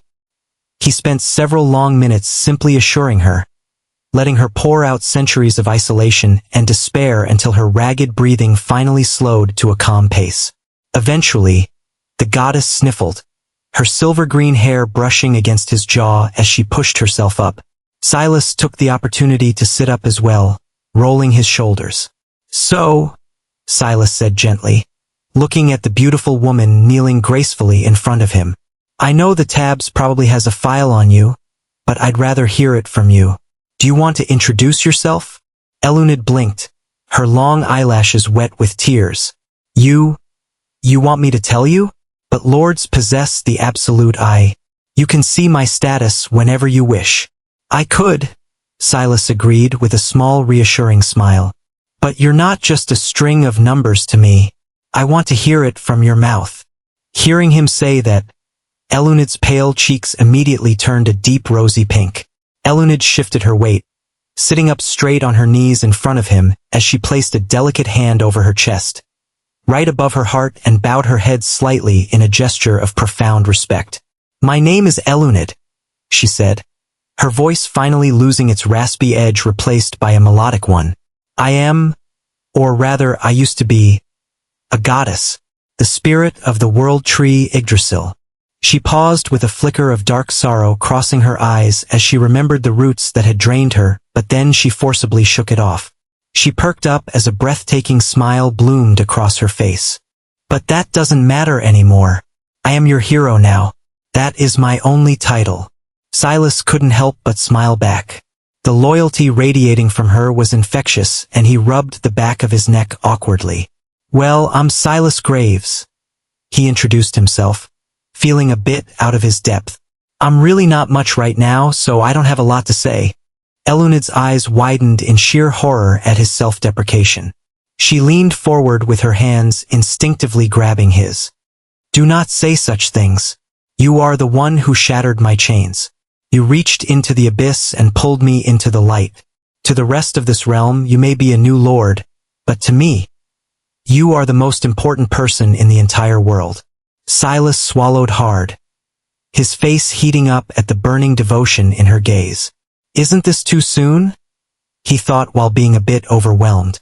"Or do all SSS-Rank divine beings behave like this when you summon them?" Regardless of whether it was the trait's 100 diehard loyalty mechanic or genuine gratitude, having a powerhouse completely dedicated to him was a massive relief. As if waiting for their introductions to finish, a golden tab chimed into existence right in front of his face. "Notice. You can now view Hero Elunid's status." Silas mentally accepted the prompt, and instantly, a detailed holographic ledger expanded in the air between them. Seeing the glowing text, Elunid eagerly shifted on her knees. She scooted right over to him, pressing her shoulder against his arm and leaning her head in so close that her soft cheek pressed flush against his own. Silas's heart skipped a beat at the sudden intimate contact, but he forced himself to focus on the tab. In the sovereign realm, lords and their subordinates operated on entirely different growth matrices. Lords operated purely on cores, leveling their territories and personal stats. However, heroes and troops operated on ranks and levels. Each rank had a strict, unbreakable holding point. For example, an E-rank troop could only ever reach level 10. Once they hit level 10, they were hard-capped and could not grow stronger unless a lord spent a fortune in resources to force a breakthrough. But Elunid wasn't an E-rank. Hero, Elunid, title, former spirit of the world tree, rank, SSS, mythic, level, 1, EXP, 0/1000, loyalty, 100, diehard, vitality, 150 mana, 5000/5000. Silas inhaled sharply. At level 1, his vitality was 20. Hers was 150. She could probably take a cannonball to the chest and brush it off, and her mana pool was absolutely staggering, though he noted it wasn't limitless. 5,000 points meant she still had to manage her output in a prolonged fight. He scrolled down to her abilities. Active skills. Aura of Genesis. Radiates a 50-meter field of primeval energy.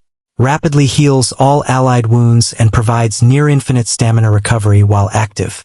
Cost: 100 mana/minute. Emerald Execution. Summons hyperdense, iron-piercing roots from the earth to skewer targets instantly. Cost: 300 mana/cast. Nature's Wrath. Weaponizes the surrounding environment, transmuting leaves and debris into a high-velocity storm of razor-sharp projectiles. Cost: 500 mana/cast. Silas stared at the 3 overpowered skills in absolute shock. "This is incredible," he muttered. "You're a one-woman army, Elunid." Beside him, Elunid actually pouted with her cheek rubbing softly against his, as she sighed in frustration. "This is really pathetic," she grumbled, looking at the screen with disdain. "When the Sovereign Realm's dimensional laws pulled me through the ether, it forcefully reset my existence to conform to your level 1 constraints. I lost nearly all of my priority authorities. Before I was imprisoned, I used to have hundreds of thousands of skills." Silas held his head with his free hand, feeling a massive headache coming on just trying to comprehend the sheer scale of her past power. Hundreds of thousands of skills? Just what kind of absolute monster did the summoning card pull for me? Despite the headache, a profound sense of gratitude washed over him. He turned his head slightly, looking at her flawless pouting face so close to his own. "I don't care what you lost," Silas said sincerely. "What you have right now is more than enough. Thank you for being my hero, Elunid." Elunid's breath hitched. The frustration melted from her features, instantly replaced by a brilliant blushing smile that reached her eyes. "It is my greatest honor, my lord." "All right," Silas said, gently pulling back and standing up. He offered her a hand. "We have 24 hours before the novice barrier drops and the umbral basin comes for our throats, so we need to build our defenses." Elunid placed her soft hand in his, letting him pull her gracefully to her feet. She dusted off her woven leaf robes. "I am ready. Shall we summon our vanguard?" "Yeah," Silas nodded. "Let's get some troops." The two of them turned and walked across the tiled courtyard, heading straight toward the summoning portal that stood dormant in the center of the territory. The white stone archway looked significantly less intimidating now that Silas had a literal goddess walking by his side. He stopped in front of the pedestal and opened his lord inventory. With a thought, he materialized the stack of items the Sovereign Realm had gifted him at the start of the trial. 10 heavy metallic cards rested in his palm. Unlike the black and gold hero card, these troop summoning cards were a dull utilitarian steel gray. They were tierless, meaning whatever came out of the portal would start at level 1, relying purely on their classes to dictate their combat roles. Silas stepped up to the pedestal and placed all the troop summoning cards onto the circular holder. Instantly, the archway hummed to life, but instead of the heaven-piercing golden pillar that had heralded Elunid's arrival, the portal simply filled with a dense, blinding white light. A standard tab appeared in his vision. "Would you like to use 10x troop summoning card?" Y/N. Silas tapped Y. The white light flared outward, swirling within the stone pillars as the Sovereign Realm reached into the ether to pull a warrior into existence.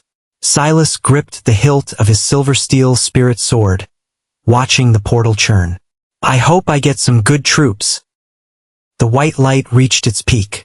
Though it didn't violently pierce the heavens and flow out of the territory like the golden pillar that had heralded Elunid's arrival, the portal glowed with a brilliant, blinding intensity, and through the swirling white ether, the shifting silhouettes of 10 figures began to solidify within the archway.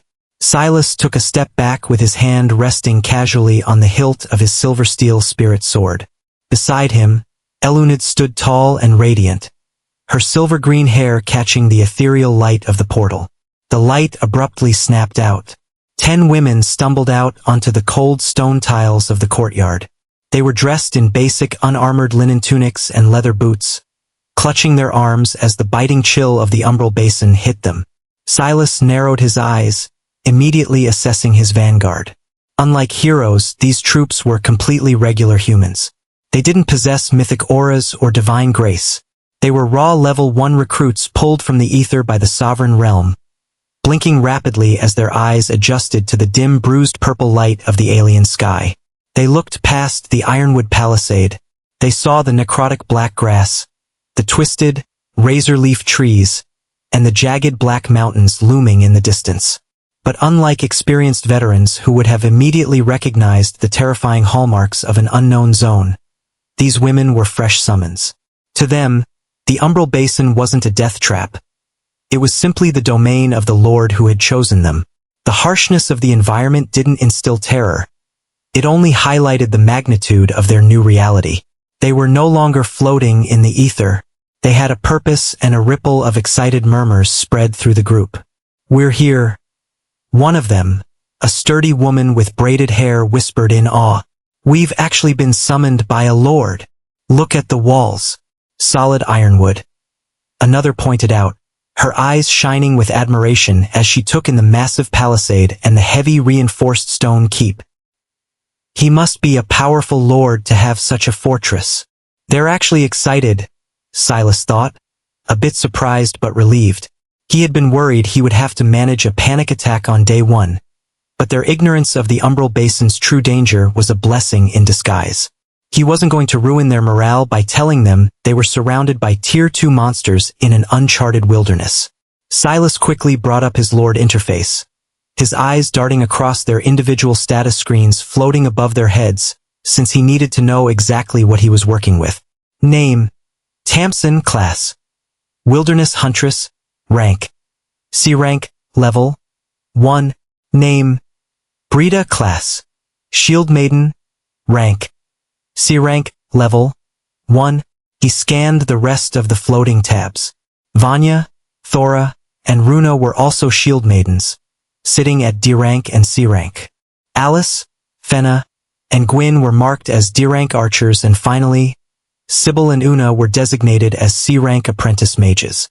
The highest among them is C-Rank, and the lowest is D-Rank, Silas thought, doing the mental math as a wave of genuine relief washed over him. At least they're not E-Rank. E-Rank troops were the absolute bottom of the barrel, hard-capped at level 10 and possessing terrible base stats that barely made them better than ordinary peasants. C and D ranks meant they had actual martial potential. They could grow, learn, and become a formidable force, especially once he started pumping upgrade points into them using his absolute upgrade system. "Attention!" Silas called out. His voice wasn't loud, but it carried the confidence of a commander. The 10 women immediately snapped to attention, their excited chatter dying down. They turned to face him, their eyes wide with reverence.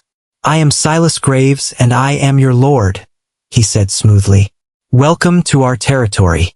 I know the environment looks a bit harsh, but as long as you follow my orders and stand your ground, we are going to build an empire here. We are honored to serve Lord Graves." The sturdy woman with the braided hair stepped forward, placing a fist over her heart. "I am Brita. My class is Shield Maiden. Give me a front line to hold, and I will not let you down." "Tamsin, at your service." A lean, sharp-eyed woman chimed in next. "I am a wilderness huntress, so I know how to track, survive, and set traps in any terrain." The others quickly followed suit, their voices filled with eager determination. "Vanya, Shield Maiden.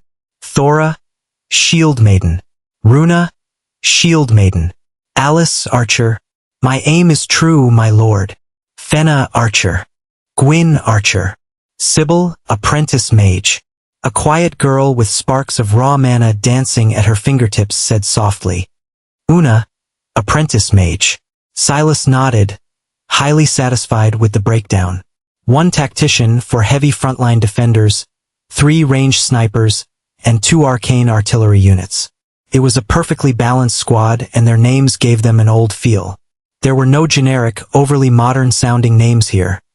These were women who sounded like they were ready to get their hands dirty. "Stand at ease," Silas commanded. The women relaxed their postures slightly, but then their eyes drifted past Silas. For the first time, they truly noticed the silver-haired woman standing quietly at his side. The Elunid effect was instantaneous. Elunid didn't even have to draw a weapon or speak a word of command. The SSS-Rank goddess simply stood there, letting a fraction of her divine presence bleed into the cool air. Her aura of Genesis passively radiated outward.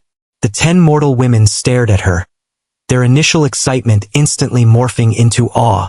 They could physically feel the sheer, incomprehensible gap in their existences. Standing before them was not just a powerful warrior, but a mythic entity, a being of pure supreme authority that belonged in legends. And she was standing dutifully, almost affectionately, at the right hand of their lord. As if their puppet strings had been cut, all 10 women simultaneously dropped to one knee on the stone tiles, bowing their heads in profound reverence. Having a literal deity as their second-in-command meant their loyalty to Silas was instantly anchored in stone. If a goddess served him, who were they to question his power? Eluned looked over the kneeling squad, offering them a gentle, radiant smile. "Rise, warriors," she said. "You are part of our domain now." The women scrambled to their feet with their eyes wide and shining. Eluned then turned her emerald eyes toward the massive stone structure sitting on the edge of the courtyard. She tilted her head, admiring the heavy iron doors of the Tier 2 armored barracks Silas had just constructed. "My lord," Eluned said, her voice carrying a hint of playful curiosity as she looked back at Silas. "If you built such a formidable place for the girls to stay, then where will I stay?" Silas didn't miss a beat.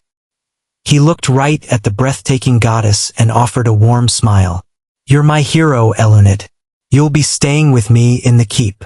Eluned's breath completely hitched. Her previously dignified divine composure shattered in a fraction of a second as a furious bright red blush exploded across her pale cheeks, spreading all the way to the tips of her slightly pointed ears. "W with you?" she stammered, her hands flying up to cover her flushed face as she suddenly found the stone tiles beneath her boots incredibly interesting. Yes, of course. To protect you, naturally. That is my solemn duty." A few of the shield maidens in the back desperately bit their lips to stifle their giggles, while the mages just stared in absolute awe at how effortlessly their lord had flustered a divine being. Silas chuckled quietly, finding her reaction surprisingly endearing. "Come on," he said, turning back to the troops. "You can't fight monsters barehanded. Let's get you all geared up." He turned and led the group across the courtyard toward the armored barracks. He pushed the heavy, iron-banded doors open, gesturing for the girls to step inside. The 10 troops walked into the massive, 2-story brutalist structure, their eyes widening at the quality of the building. 2 long rows of pristine, comfortable cots lined the walls, thick wool blankets folded neatly at the foot of each bed. It was warm and secure. "Gods," Brita whispered, running her hand along the reinforced masonry of the wall. She looked at Silas with deep respect. "We heard stories in the ether that most lords dropped their first summons in a dirt field to sleep in the mud from where we come from, but you've already built us a fortress.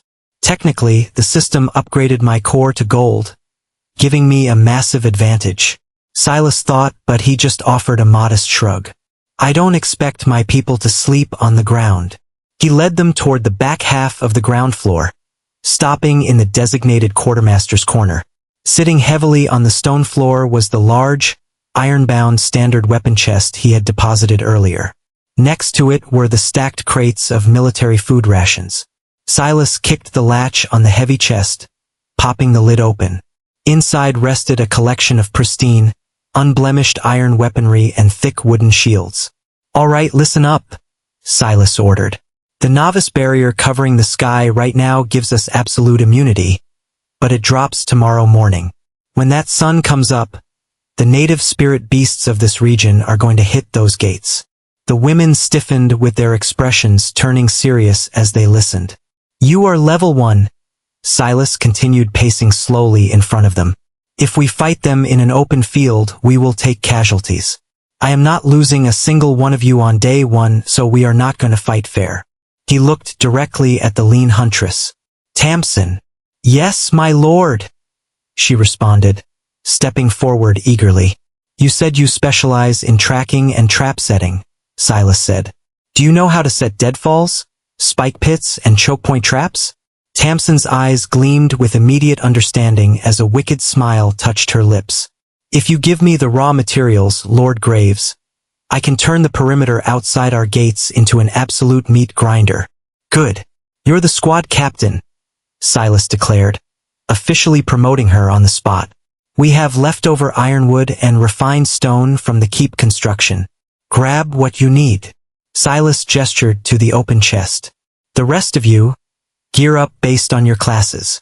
Brita, Vanya, Thora, and Runa stepped forward first.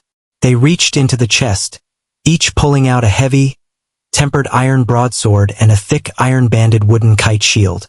They strapped the weapons to their waists with their posture immediately shifting into a defensive stance. "Shield maidens," Silas addressed them. "Your job isn't to chase kills. Your job is to hold the line right behind Tamsin's traps. If a beast survives the spikes, you bash its teeth in and hold it in place. Do not break formation, though all of this happens tomorrow."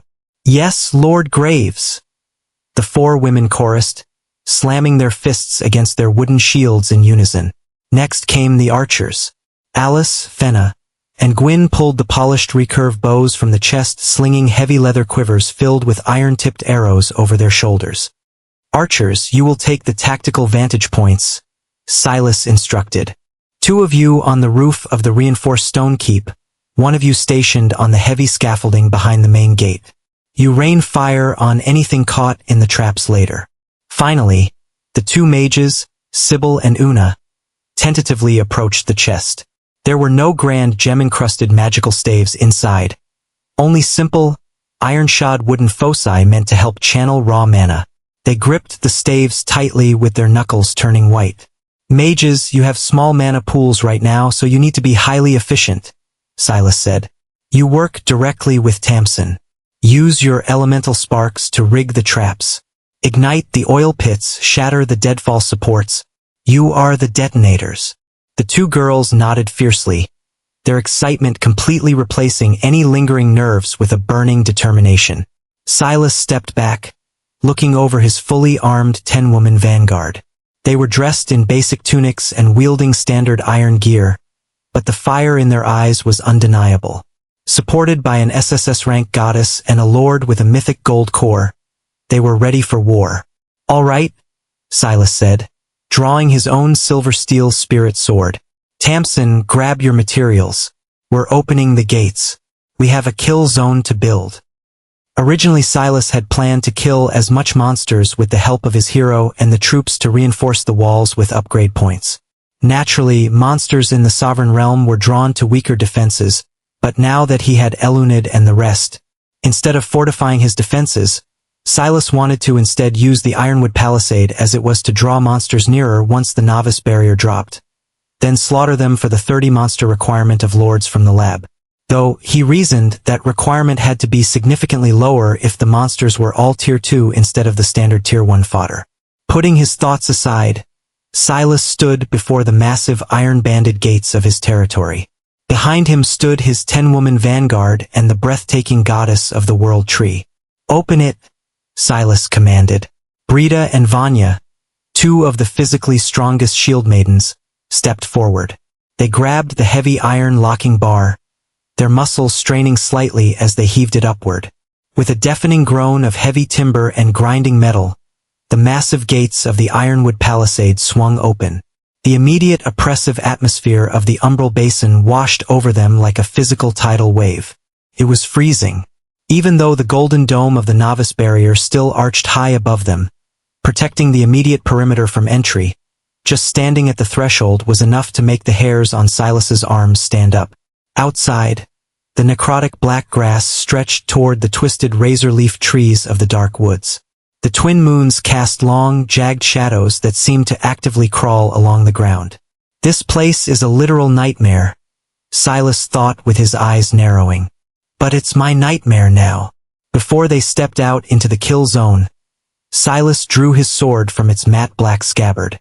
The dark mithril core caught the dim light. Curious about its exact standing in the system, he focused his mind on the blade and triggered his standard lord appraisal skill. Item: Silver Steel Spirit Sword, Tier 1 Weapon, Common. Description: a mass-produced weapon forged in the Valoria City armories, infused with trace amounts of mithril dust to allow for basic mana conduction. Durability: 45/50. Upgrade system: Would you like to upgrade Tier 1 Silver Steel Spirit Sword to Tier 2 Umbral Forged Mithril Blade? Cost: 10 up. Current balance: 0 up. Silas sighed internally. A Tier 1 weapon. That makes sense, considering I bought it at the bare minimum of prices in that shop. He had already chipped its durability just by testing it on the training dummy earlier. If he went up against Tier 2 bone-plated monsters with this thing, it would shatter in his hands before the morning was over. He needed those 10 up desperately. Silas looked up, his eyes naturally falling on the floating holographic tabs above the heads of his vanguard. It made commanding them incredibly efficient, as he didn't have to constantly memorize their faces just yet. "All right, listen up," Silas ordered with his voice cutting through the eerie silence of the basin. "We are splitting into 2 teams. Tamsin, you are the architect. You take Sybil, Una, Brita, and Vanya. That's your trap team. Use the mage's elemental sparks to soften the hard earth, and use the shield maiden's raw physical strength to haul the leftover ironwood logs and refined stone. I want spike pits, deadfalls, and choke points rigged 20 paces from the gate." "Understood, Lord Graves," Tamsin said, her sharp eyes already scanning the black dirt outside the gate, mentally mapping out a brutal geometric kill zone. "We'll turn this entrance into a meat grinder. The rest of you, Thora, Runa, Alice, Fenna, Gwyn, you're with me and Elunid," Silas said, looking at the remaining shield maidens and archers. "We are the hunt team. We need exactly 5 Tier 2 kills to get the resources called U.P I need for my weapon. We push just to the edge of the treeline, grab aggro, and pull them back toward the gates. Let's move." He didn't need to say that he had a system for upgrades, but he also didn't need to hide it from the girls. What did they want to do? Tell anyone? Who would they tell? The vanguard immediately mobilized with terrifying efficiency. Tamsin and her trap team rushed out the gates, hauling massive heavy logs of ironwood and dragging heavy sacks of refined stone through the portal. Sybil and Una, the 2 apprentice mages, placed their hands on the black earth, channeling their mana to send concussive, low-level kinetic pulses into the dirt, rapidly loosening the soil so Brita and Vanya could dig out deep trenches in record time. Silas, Elunid, and the hunt team pushed past the construction zone. They stepped beyond the shimmering golden veil of the novice barrier and officially entered the untamed wilds of the Umbral Basin. The moment Silas stepped past the barrier, the air grew incredibly dense as the silence of the forest was unnatural. "Archers, fan out. Shield maidens, keep your center of gravity low," Silas commanded softly. Tamsin, taking a brief moment away from her trap construction, sprinted up beside Silas. Being a wilderness huntress, she possessed passive tracking skills. She crouched down, touching the crushed, bruised blades of the black grass. "Tracks," Tamsin whispered. "They are heavy and clawed too. Pack of them passed through here recently. I can draw them out, my lord." She pulled a small, jagged piece of refined stone from her pouch, wrapping it in a piece of torn cloth soaked in standard weapon oil. "Stand ready." Tamsin crept forward to the very edge of the treeline. She struck the stone against her iron dagger, creating a loud clack and a bright spark that ignited the oily cloth. She hurled the flaming projectile deep into the dark, twisted woods. It illuminated the gnarled trunks and the jagged leaves for a brief second before hitting the ground. A low growl instantly answered the light. It sounded like a massive engine turning over. From the shadows of the treeline, glowing blood-red eyes snapped open. Not just one pair. There were 5 pairs. Stepping out of the darkness were the native predators of the Umbral Basin. They were mutated Umbral wolves, but calling them wolves was a massive understatement. They were the size of full-grown draft horses, their bodies covered in thick black fur and heavy calcified bone plating that acted like natural armor.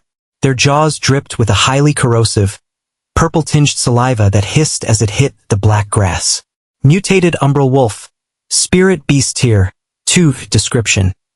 A highly aggressive, pack-hunting predator native to the dark zones, possesses dense bone armor and enhanced speed. Gods above! Alice, one of the D-rank archers, whispered with her hands shaking as she knocked an iron-tipped arrow. Elunid, standing regally at Silas's right side, simply scoffed.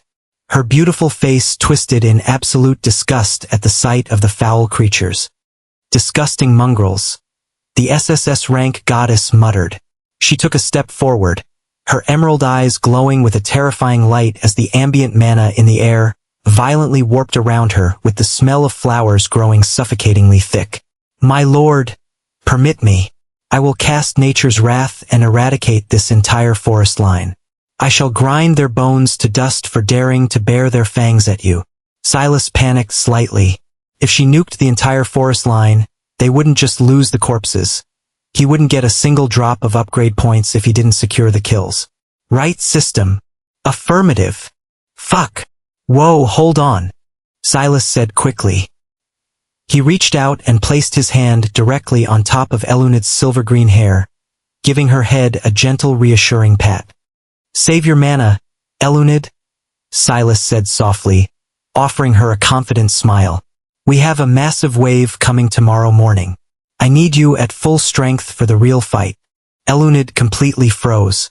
The terrifying, godlike accumulation of mana swirling around her instantly dissipated into thin air. Her emerald eyes widened, completely short-circuiting at the gentle feeling of his hand stroking her hair.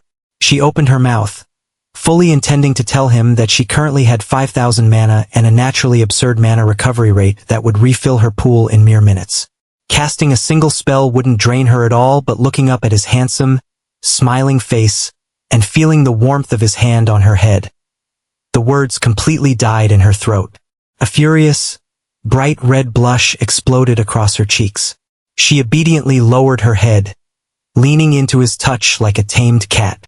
Why yes, my lord, Elunid squeaked softly, nodding her head. I shall conserve my divine energies. Silas pulled his hand back, gripping his silver steel spirit sword with both hands. The umbral wolves, tired of waiting, let out a deafening unified roar and charged. The ground literally shook beneath the weight of the 5 massive beasts as they cleared the distance with terrifying speed, their muscles contracting like coiled springs. Archers loose, Silas roared. Thwip, thwip, thwip. Alice, Fenna, and Gwyn let their bowstrings snap. 3 iron-tipped arrows tore through the air, striking the lead wolf. However, the arrows didn't pierce deep.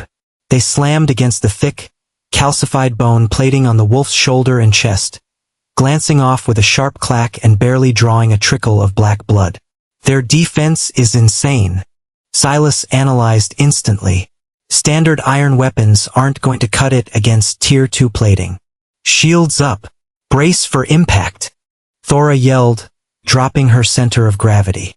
Runa and Thora, the 2 C-rank shield maidens, slammed their heavy, iron-banded kite shields together, forming an interlocking wall of wood and steel. They braced their boots against the dirt just as the lead umbral wolf slammed into them. Kra bang. The impact was deafening. The sheer physical force of the massive beast violently pushed Thora and Runa back 3 full feet, their boots carving deep trenches into the dirt. The wood of their shields groaned dangerously, splintering under the wolf's crushing weight, but they held the line. Hold them. Don't let them break formation. Brita roared from the trap zone behind them, cheering her sisters on. Girls, listen to me, Silas shouted over the roaring beasts, his eyes tracking the chaotic melee. Do not kill them. Maim them. Bring them to the absolute brink of death. But leave the killing blows to me. I cannot risk the system voiding my up. Understood. Thora grunted, her muscles bulging as she forcefully shoved her shield upward, throwing the massive wolf off balance. Runa seized the opening. She thrust her heavy iron broadsword forward, bypassing the bone armor and driving the blade deep into the soft, unarmored flesh of the wolf's underbelly. The beast howled in agony, its corrosive blood spraying across the grass. Runa ripped the blade out, kicking the beast's leg to shatter its knee, completely crippling it but explicitly stopping before she pierced its heart. My turn, Silas thought. He didn't hold back as he tapped into his mythic gold core. Instantly, a brilliant, blinding aura of golden mana ignited around his body. The raw energy flooded his veins, multiplying his strength, speed, and perception tenfold. Silas exploded forward. The ground beneath his boots completely shattered, kicking up a massive cloud of black dirt as he moved faster than the human eye could track. He appeared directly above the crippled umbral wolf. The golden mana wrapped violently around his Tier 1 silver steel spirit sword, forcing the cheap mithril dust inside the blade into overdrive. Die! Silas muttered. With a brutal, sweeping downward slash, Silas brought the golden-infused blade down. The strike didn't just cut.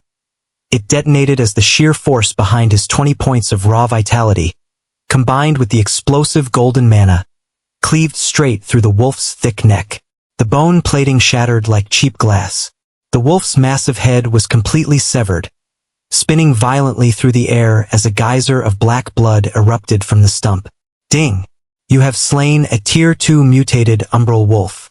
+2 up acquired. +50 EXP acquired. 5 EXP allocated to territory. Silas didn't even pause to read the tabs. The momentum of the fight was completely intoxicating. To his right, the other 4 wolves bypassed the shield maidens and lunged. "My lord! Behind you!" Alice screamed from the back line. Before Silas could pivot, a blur of silver-green motion intercepted the beasts.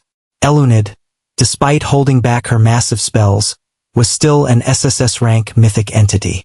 She stepped into the path of the charging wolves with the casual, graceful elegance of a dancer. Without drawing a weapon, she simply raised her slender leg and delivered a devastating high-velocity sweeping kick to the side of the closest wolf. Crack! The sound of shattering ribs echoed like a gunshot. The physical impact was so overwhelmingly powerful that the massive beast was lifted entirely off its feet, sent flying horizontally through the air like a discarded ragdoll. It crashed violently into the trunk of a twisted ironwood tree, snapping the thick tree in half upon impact.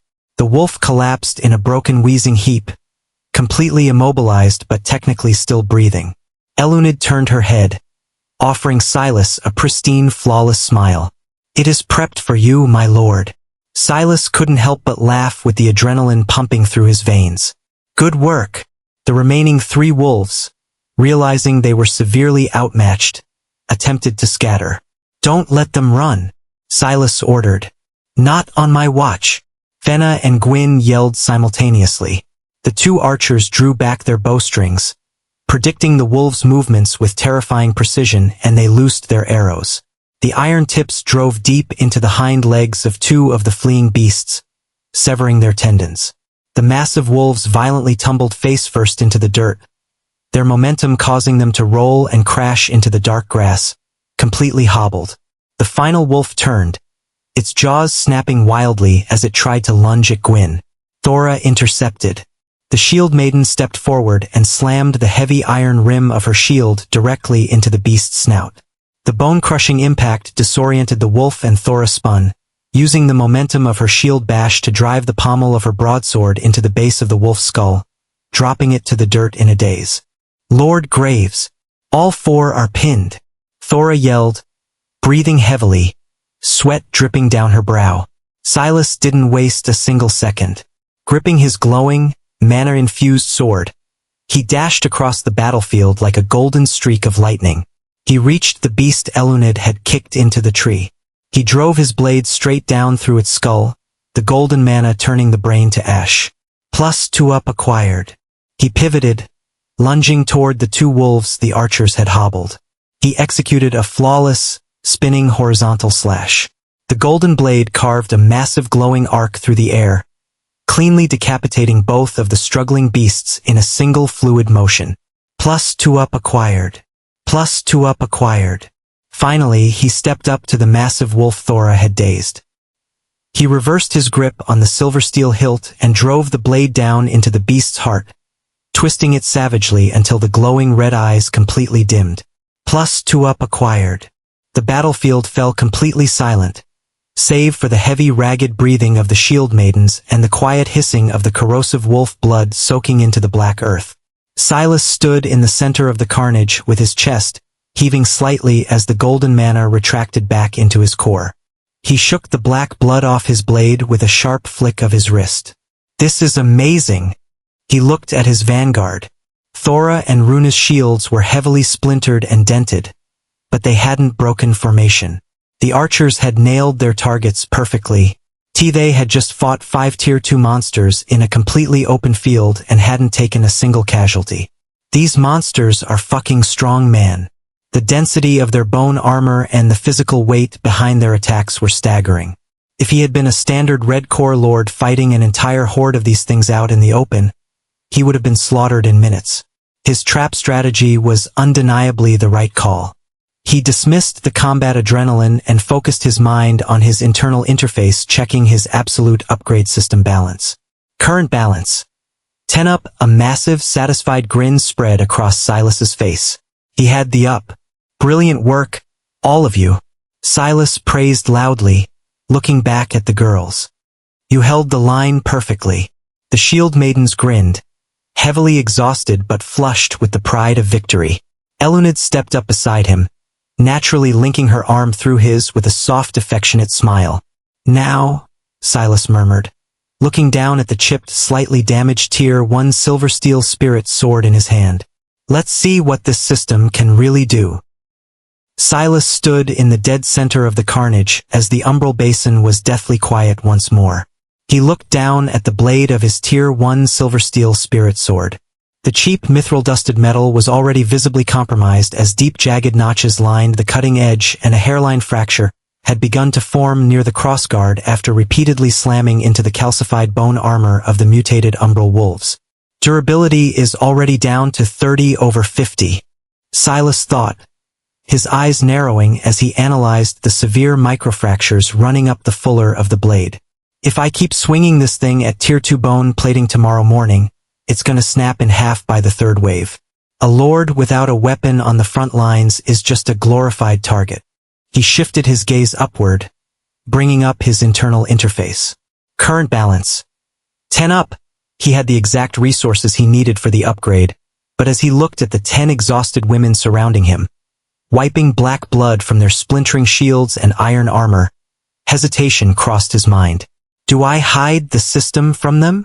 Silas pondered with his blue eyes sweeping over the shield maidens and archers.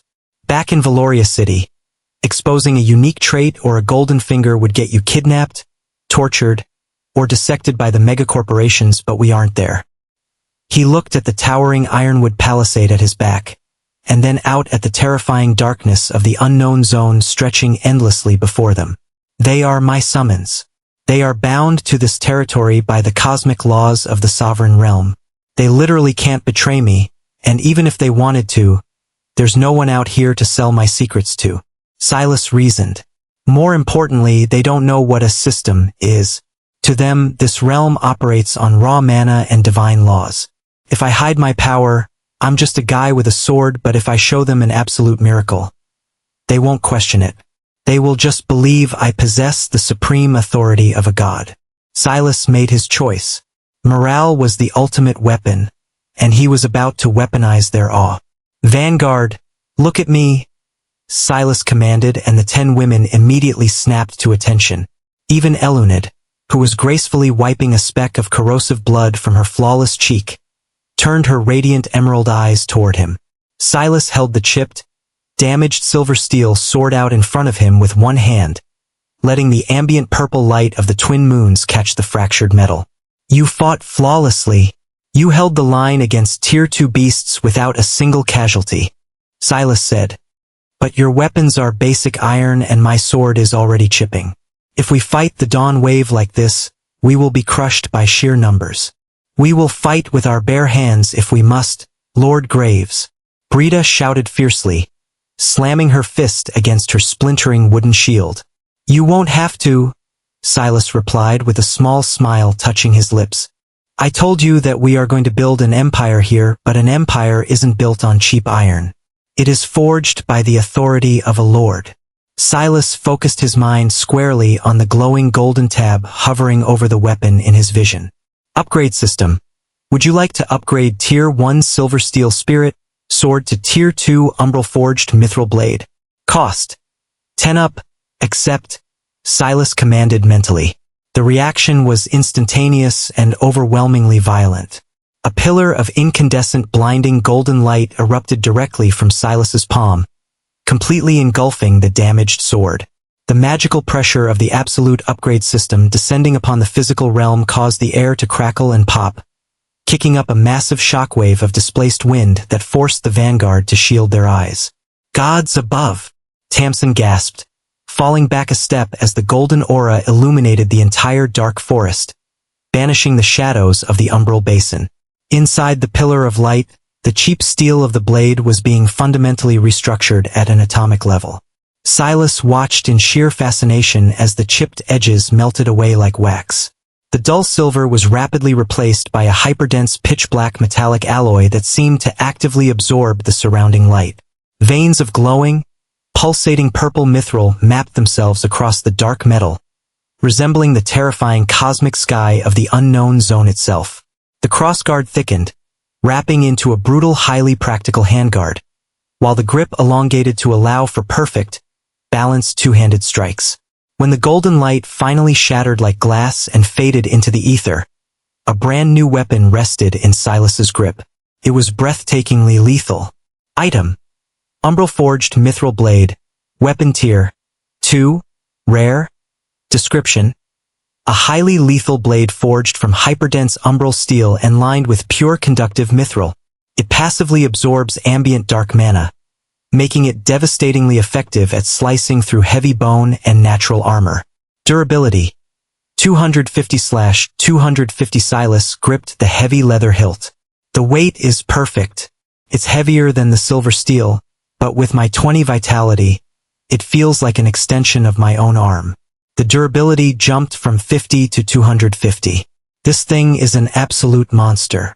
He swung the blade to the side to test its balance, and the umbral-forged edge sliced through the air so cleanly it actually created a high-pitched vacuum crack that echoed off the trees. The 10 women of the vanguard stared at the sword in shock. They had just watched their lord rewrite physical matter with a mere thought. He hadn't used an anvil. He hadn't chanted an arcane spell. He had simply commanded the universe to give him a better weapon, and the universe had obeyed. Silas pointed the glowing purple tip of the umbral-forged blade directly at the massive, severed head of the wolf he had killed earlier. "This is my authority," Silas declared, his voice ringing with absolute finality.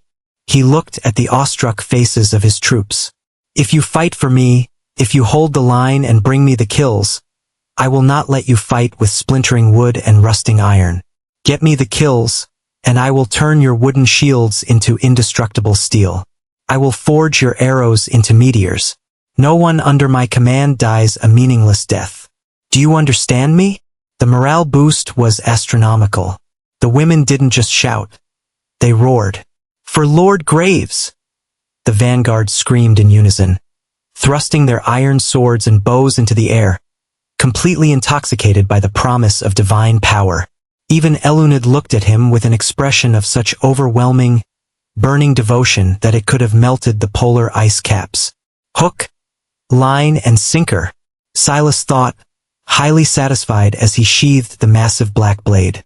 It slid perfectly into his scabbard, though the weapon was now significantly longer than before. "Tamsin, status on the kill zone," Silas barked, shifting immediately back into commander mode as the girls began packing the corpses inside. The huntress snapped a sharp salute. "The trenches are dug, my lord. The deadfalls are rigged using the heavy ironwood logs, but the wolves are tough. The spikes will impale them, but it might not kill them instantly." "It doesn't need to," Silas said, formulating the final phase of his trap. "If we just leave them on the spikes, the sheer number of monsters in the dawn wave will eventually crush the traps by using their own dead as a bridge." He looked at the mages. "Sybil, Una, head into the armored barracks. In the quartermaster's corner, there are heavy barrels of military-grade pitch and oil. Roll them out here and douse the trenches. Douse the spikes." The girls' eyes lit up as they realized the sheer brutality of his plan. "You want to cook them inside their armor?" Una said with a wicked smile forming on her face. "Exactly," Silas nodded. "If we funnel the wave into the oiled trenches, a single elemental spark from you two will ignite the entire perimeter. It will turn the entrance of our territory into a firewall. Now move. The vanguard operated like a well-oiled machine. While Silas and Elunid kept watch at the edge of the novice barrier, the trap team hauled the heavy barrels of pitch out from the barracks, sloshing the thick, highly flammable liquid into the deep trenches and coating the sharpened wooden spikes they had planted in the earth. Within 30 minutes, the perimeter directly outside the gates had been transformed from a barren patch of black dirt into a terrifying, highly lethal obstacle course designed specifically to cripple and incinerate anything that tried to breach the doors. "It is done, Lord Graves," Tamsin reported, wiping sweat and black dirt from her brow. "Very good. Everyone, let's go inside," Silas ordered. He waited until all 10 women had crossed the threshold before stepping back into his territory himself.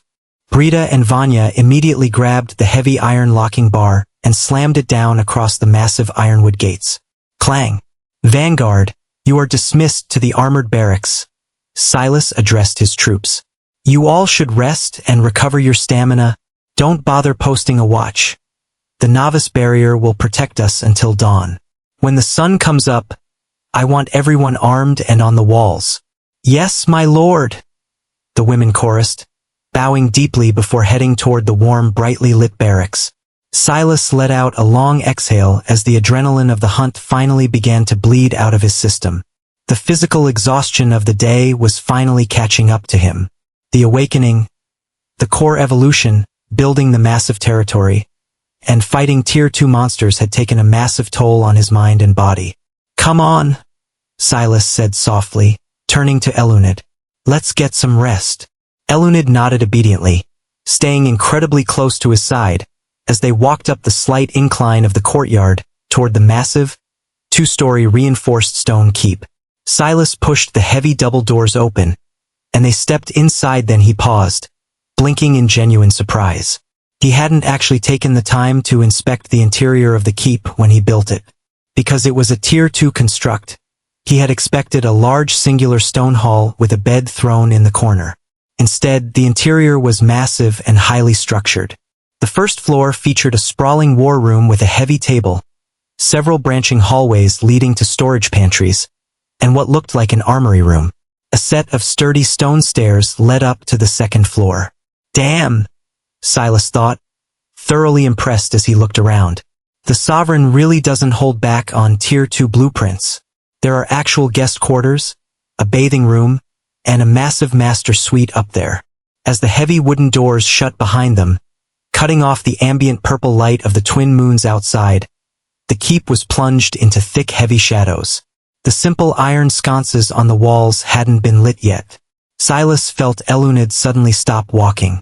He turned around.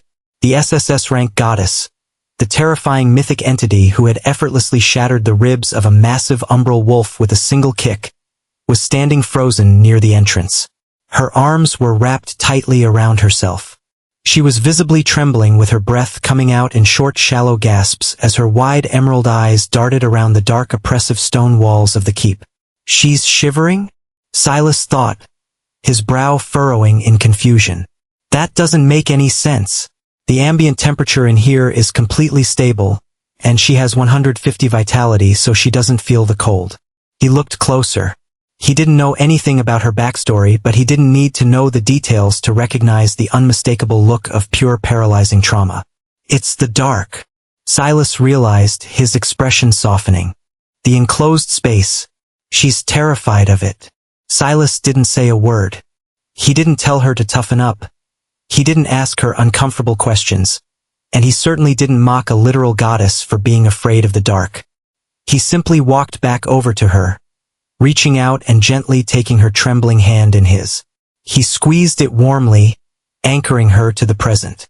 Elunid gasped softly, with her terrified eyes snapping up to meet his. "I've got you," Silas said, his voice sounding incredibly soft. "You aren't wherever you were before. You're here with me." Elunid swallowed hard, a single tear slipping down her pale cheek. "The walls? They are so heavy, my lord. It feels like the earth is closing in." "I know," Silas said gently, leading her toward the stairs. "But these walls aren't a cage. They're a shield to keep the monsters out, and I'm the one holding the key." He led her up the stone steps to the second floor, pushing open the heavy oak door to the Lord's master quarters. The room was spacious, dominated by a massive heavy timber bed piled with thick furs and wool blankets. A large window overlooked the courtyard, allowing the golden light of the novice barrier to filter in, cutting through the suffocating darkness and illuminating the room. Eluned practically clung to him. Right now, she wasn't a weapon. She was just a deeply traumatized woman. Silas guided her to the edge of the large bed. "Get some sleep," Silas told her, pulling back the thick furs. Eluned looked at him with panic instantly flaring in her eyes.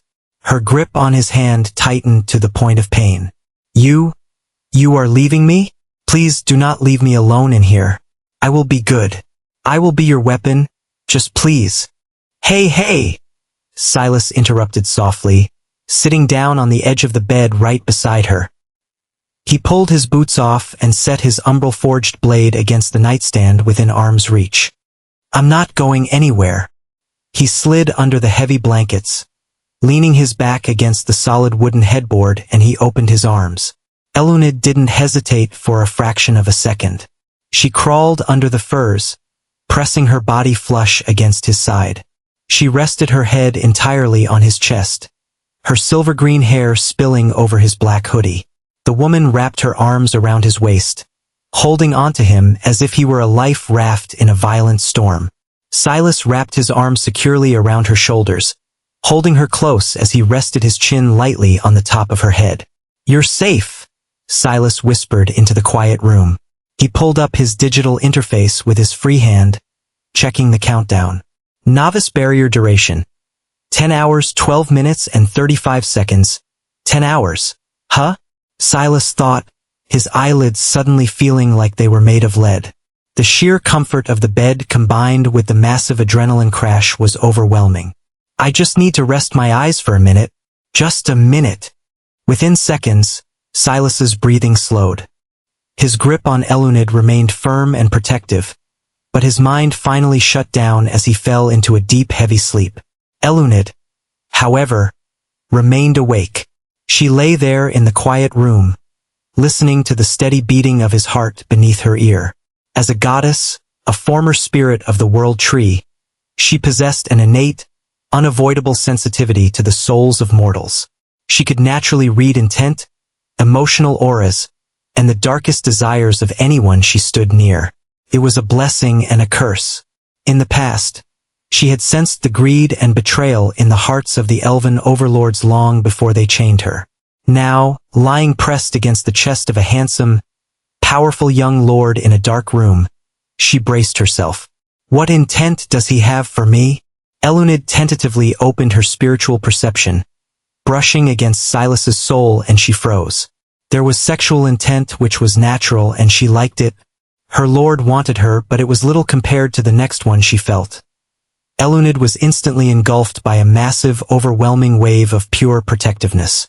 His soul felt like a blazing golden sun, radiating a fierce, stubborn desire to shield his territory, to protect his vanguard, and to keep her safe from the dark. It was warm, it was genuine, it was a fiercely loyal soul that had clearly suffered in its own past, yet refused to let anyone under its care suffer now. A furious burning blush completely consumed Eluned's pale face. The heat spread all the way to the tips of her slightly pointed ears. Her heart began to race, hammering against her ribs so loudly she was afraid it would wake him. He didn't just see her as a tool. He didn't see her as a toy. He genuinely, deep down in his very core, wanted to protect her. Eluned tightened her arms around his waist, burying her burning face deeper into his chest as a profound, overwhelming sense of love and devotion swelled. "You reached into the abyss and pulled me out," Eluned thought, her emerald eyes glowing softly in the dim light. "You do not look at me with greed. You look at me with kindness. I swear it upon the fading roots of Yggdrasil. I will protect you forever." The hours bled away in peace. Outside the keep, the twin moons of the sovereign realm finally sank below the jagged horizon. The umbral basin was cast into absolute pitch-black darkness for a fleeting moment before the bruised purple sky slowly began to lighten with the approaching dawn. Inside the Tier 2 armored barracks, the vanguard began to stir after some more hours. Tamsin was the first one up, rolling off her cot and stretching her lean muscles. She walked over to the heavy iron-banded window, peering out at the golden dome of the novice barrier that still covered the courtyard. "Up and at 'em, girls," Tamsin called out, grabbing her polished recurve bow. "The sun is coming up, I guess? I don't really know." Across the room, Brita groaned, sitting up and rubbing the sleep from her eyes. She reached down, instinctively checking the edge of her iron broadsword. "I can't believe we actually slept," Alice muttered, sitting up on her cot and running a hand through her hair. "We're in the middle of this place surrounded by very strong monsters, and I slept better than I ever did back home." "That's because we have a real commander," Vanya chimed in, strapping her leather boots on. She grinned, tossing a small piece of wood at Alice. "Did you see the way he turned that cheap sword into a powerful blade? The man is a literal god." Fenna, one of the archers, let out a soft laugh as she adjusted her tunic. "A god, maybe, but did you see his face when he was fighting? He didn't even flinch when that wolf charged him." She leaned back on her cot, a playful smirk crossing her face. "Honestly, Lord Graves is hotter than every other guy in the town I come from. What about you girls?" "I'm just saying," Alice muttered, pulling a heavy leather strap tight across her iron cuirass. "The man didn't even flinch when that massive wolf charged him. He is undeniably hot. The hottest man I've ever laid eyes on, without a doubt." Vanya agreed immediately, securing her greaves with a sharp nod. Thora chimed in, checking the tension on her bowstring. "With those striking eyes and that jawline? He's hotter than any man I've seen back home, that's a fact." "I'm just being practical," Fenna shot back, though a nervous, flushed smile played on her lips as she slotted iron-tipped arrows into her quiver. "I mean, think about it. If the portal only pulls women, if this whole territory ends up being entirely female, who is going to father the next generation? An empire needs citizens, right?" "I'm saying," Tamsin, the wilderness huntress, interrupted with a wicked, teasing smirk as she checked the edge of her dagger, "that if Lord Graves wants this territory to have a future generation, he's going to have to personally provide it. I certainly wouldn't mind. With his strength and bloodline, I'd happily bear his children." A collective furious blush swept through the barracks. Even Brita, the hardened shield maiden captain, let out a loud barking laugh that completely drowned out the terrifying roars of the umbral beasts outside for a fraction of a second. "Gods above, Tamsin," Brita cackled, slamming her massive iron-banded shield against her forearm.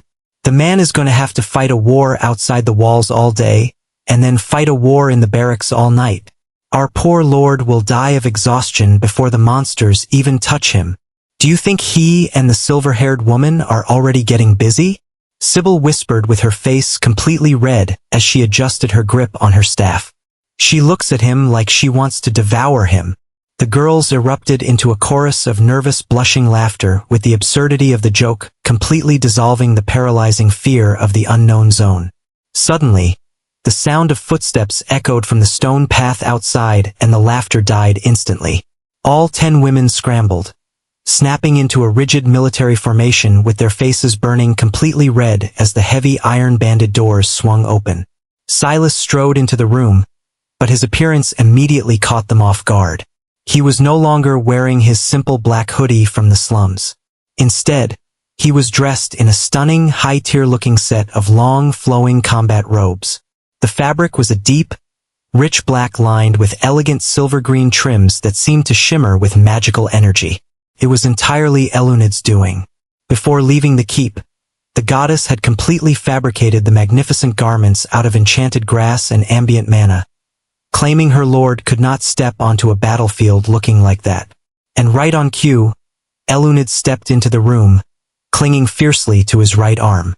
The SSS-Rank goddess looked breathtaking and she pressed her soft curves against his side, practically glaring at the wooden doors of the barracks as if daring any monster to step through them.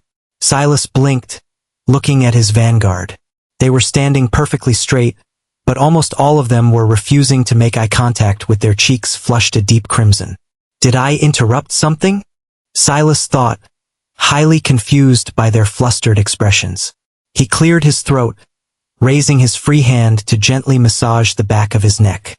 A genuinely shy, somewhat apologetic smile broke through his stoic commander facade. "Morning, girls," Silas greeted smoothly. I have an apology to make. I was so caught up in the excitement of managing the territory and checking the traps that I completely forgot to distribute your breakfast rations. You fought really well, and I left you starving." The entire vanguard completely short-circuited. The overwhelming contrast between the terrifying Golden Aura warrior who effortlessly cleaved Tier 2 monsters in half and the genuinely sweet, slightly embarrassed man standing before them was too much. "He's so cute," the 10 women thought collectively with their hearts hammering against their ribs. "We don't mind at all, Lord Graves." Brita was the first to speak, her voice slightly higher pitched than usual. "We are ready to fight on empty stomachs if we must." "No one fights on an empty stomach in my territory," Silas replied firmly. "But before we eat, I want to bolster our numbers. I received some new troop summoning cards, and I want to activate them before the barrier drops. Everyone, out to the courtyard." The women immediately filed out of the armored barracks, stepping out into the cold biting air of the umbral basin. The golden dome of the novice barrier was still holding strong, casting a shimmering light over the dark stone tiles. They gathered around the massive stone archway of the summoning portal. "Say," Alice murmured, unable to contain the joke from the barracks as Silas approached the place. "What happens if it's all women again, my lord? The territory needs to expand, after all. Are you going to have to get us all pregnant?" Silas completely froze with his hand hovering over the portal's interface. His sweat dropped, looking back at the archer in sheer disbelief. Where did that even come from? Before Silas could formulate a response, Eluned's head snapped up. The goddess narrowed her emerald eyes, stepping slightly in front of Silas in a highly defensive yet incredibly proud posture.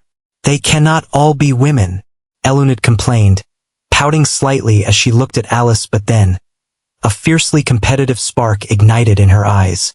"However, if that were to happen, there is no need to worry. As a divine entity of nature, I possess the ability to supply my lord with infinite stamina. He will not falter." Thwack! Silas lightly chopped the side of his hand down onto the top of Eluned's head, completely halting her unhinged rant. "Ouch!" Eluned squeaked, immediately dropping her divine posture and grabbing her head with both hands, looking up at him with wide teary eyes. "Enough of that," Silas said, fighting back a massive blush of his own while the mortal girls in the vanguard desperately giggled into their hands. "Let's just see who we get." Silas slotted the bundle of cards into the portal's stone pedestal. Instantly, the archway roared to life as a blinding pure white light erupted from the center, completely illuminating the dim courtyard and pushing back the oppressive shadows of the early morning. Silas stepped back, his hand naturally resting on the hilt of his umbral-forged mithril blade, as the light reached its absolute peak. Through the swirling ether, 10 new silhouettes began to solidify. The light snapped out. 10 women stumbled out onto the cold stone tiles.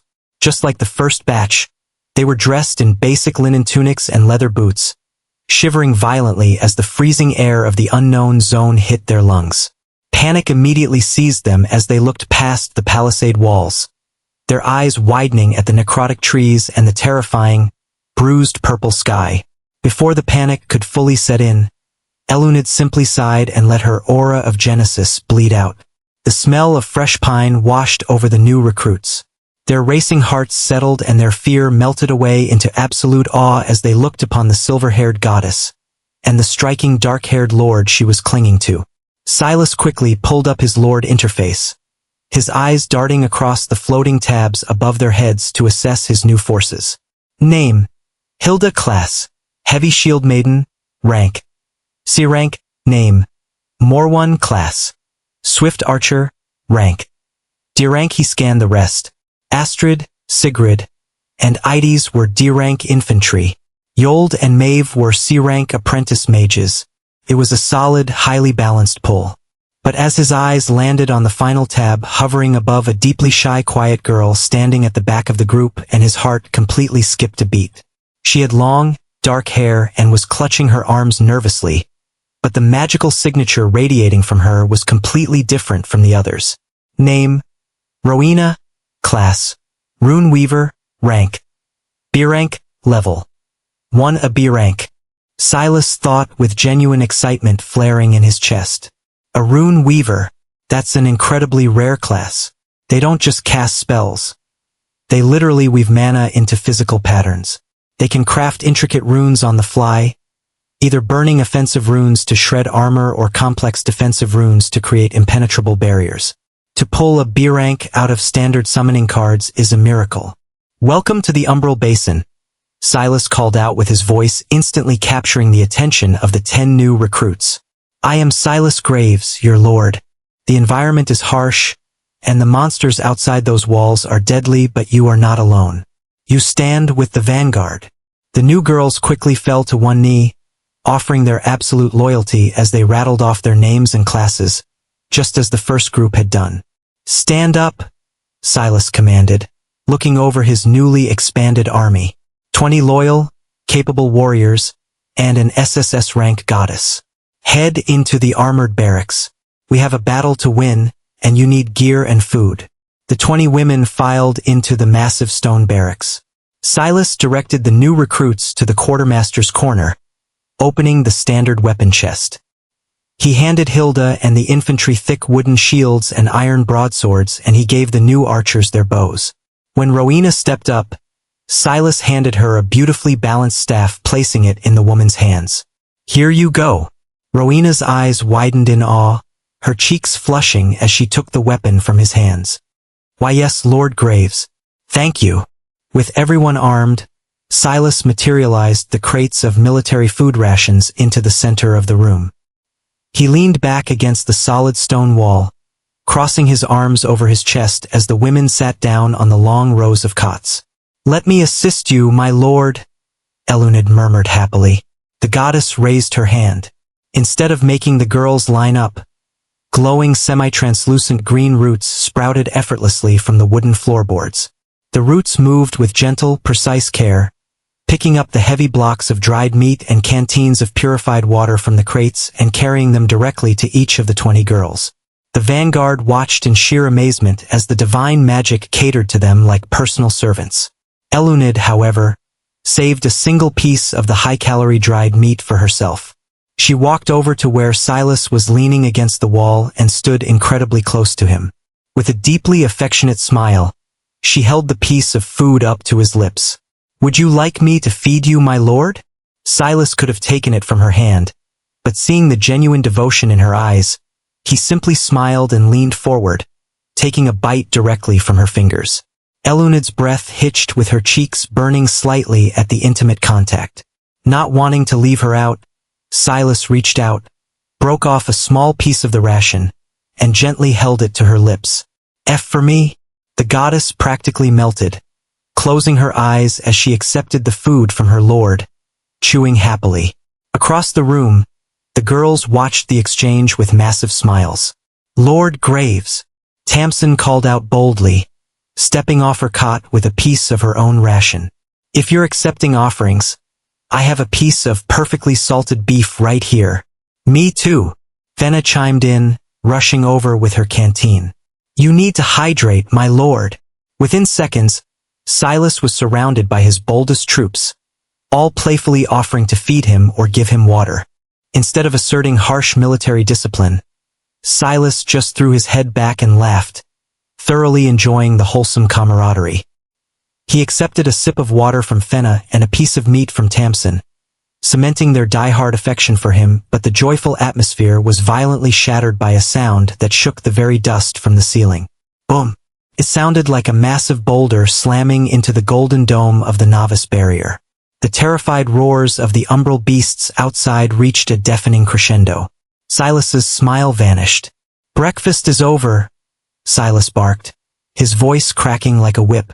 Helmets on, archers and mages, to the high palisade scaffolding. Shield maidens and infantry, form the phalanx behind the gates. Move! The 20 women moved like lightning, with their previous exhaustion completely erased by the food and the morale boost. They flooded out of the barracks, taking up their defensive positions. Silas drew his massive umbral-forged mithril blade with the purple veins glowing violently as he walked to the very front of the formation. Brita! Vanya! Silas ordered. Open the gates! The two strongest shield maidens heaved the heavy locking bar off the ironwood palisade. The massive doors swung open, revealing the absolute nightmare waiting for them. The golden dome of the novice barrier was currently holding back a literal sea of monsters. There were easily over 100 Tier 2 beasts churning at the edge of the barrier. Mutated umbral wolves the size of draft horses frothed at the mouth. Massive, low-slung reptilian creatures covered in jagged stone scales slammed their bodies against the golden light. Towering, corrupted bears with exposed bone spikes roared in feral madness. Gods above! Rowena, the new B-rank rune weaver, whispered. Silas narrowed his eyes. He had 20 troops and an oil-flooded trap zone, but if he had to run around and manually land the killing blow on over 100 monsters just to harvest the upgrade points, they were going to get overrun. It was physically impossible to secure every kill in a massive melee. System, Silas called out in his mind. I need an answer right now. If my summoned troops who are bound to my territory and my soul kill a monster without me touching it, do I still receive the up? A pristine glowing tab materialized directly in the center of his vision. System query. Affirmative. All vassals summoned via the territory portal are extensions of the Lord's authority.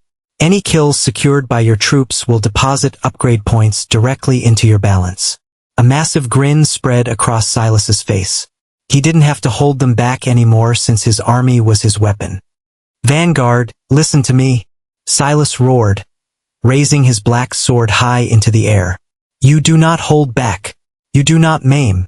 Every single beast that steps past that gate is to be slaughtered. Annihilate them all. Yes, Lord Graves. The 20 women screamed in unison, drawing their weapons. Silas looked up at his digital interface as the blue holographic numbers were aggressively ticking down. Novice barrier duration. 5 seconds. 4 seconds. 3 seconds. The horde of monsters pressed against the barrier, with their claws scraping uselessly against the golden light as their jaws snapping in hunger. 2 seconds. 1 second. Silas lowered his center of gravity, gripping his sword with both hands. Midnight, with a sound like a shattering cathedral window, the massive, impenetrable golden dome of the novice barrier burst into millions of dissipating light particles. The shield was gone. For a fraction of a second, the umbral basin was completely silent, and then, the massive, bone-plated alpha wolf at the front of the pack let out a deafening howl and launched itself forward. The entire horde charged as the dawn wave had begun. The ground surrendered completely under the weight of over 100 charging Tier 2 spirit beasts. The sound was like a continuous rolling clap of thunder. They exploded out of the necrotic treeline in a terrifying tidal wave of black fur, jagged stone scales, and corrosive purple saliva. They didn't care about formations or tactics, as they were driven by pure, ravenous hunger, sprinting directly toward the open ironwood gates of Silas's territory. Hold!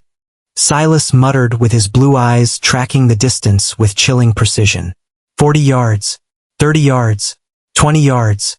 The 20 women of the vanguard held their collective breath. Brita, Hilda, Vanya, and the rest of the shield maidens tightened their grips on their iron broadswords, with their knuckles turning white under their leather gauntlets as they braced their splintering wooden shields. 10 yards. The front line of the frenzied horde hit the first perimeter of the trap zone. Mages now! Silas roared.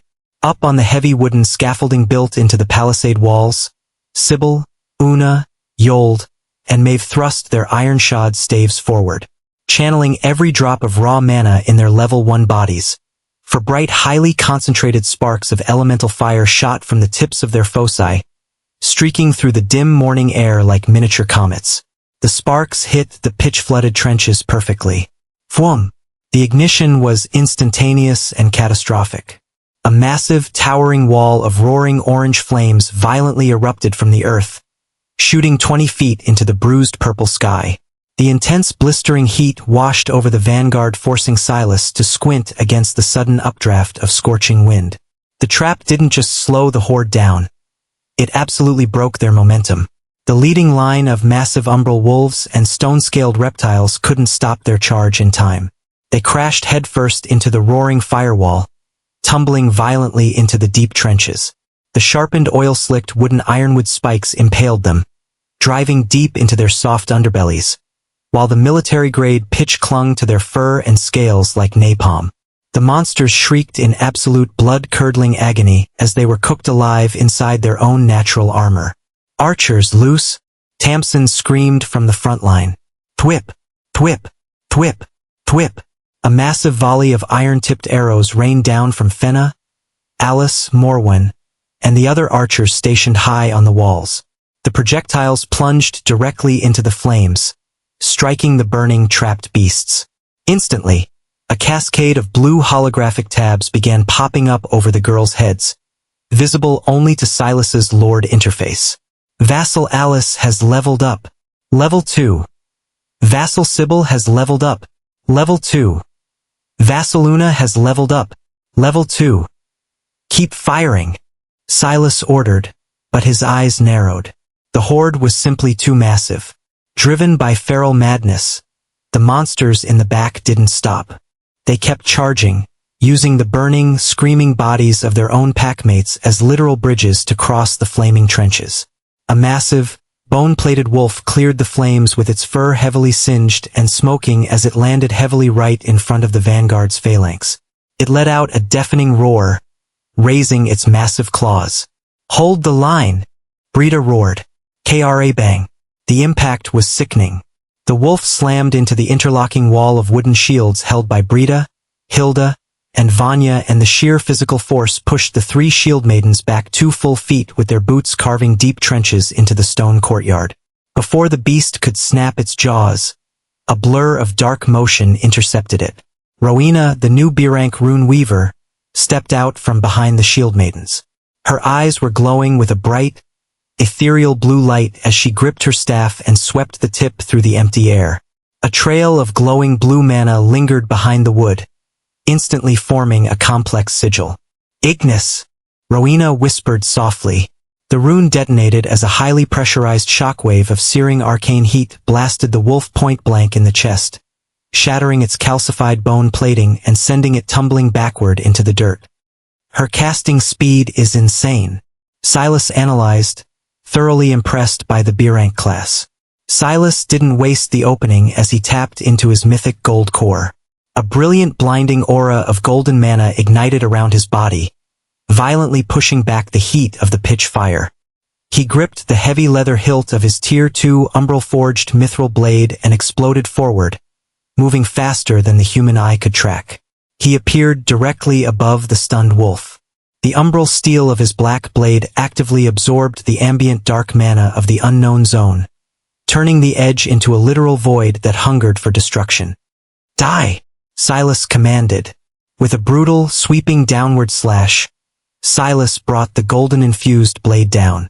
The Tier 2 edge completely bypassed the beast's natural defenses, cleaving cleanly through its thick neck and splitting its skull in half before burying itself deep into the earth.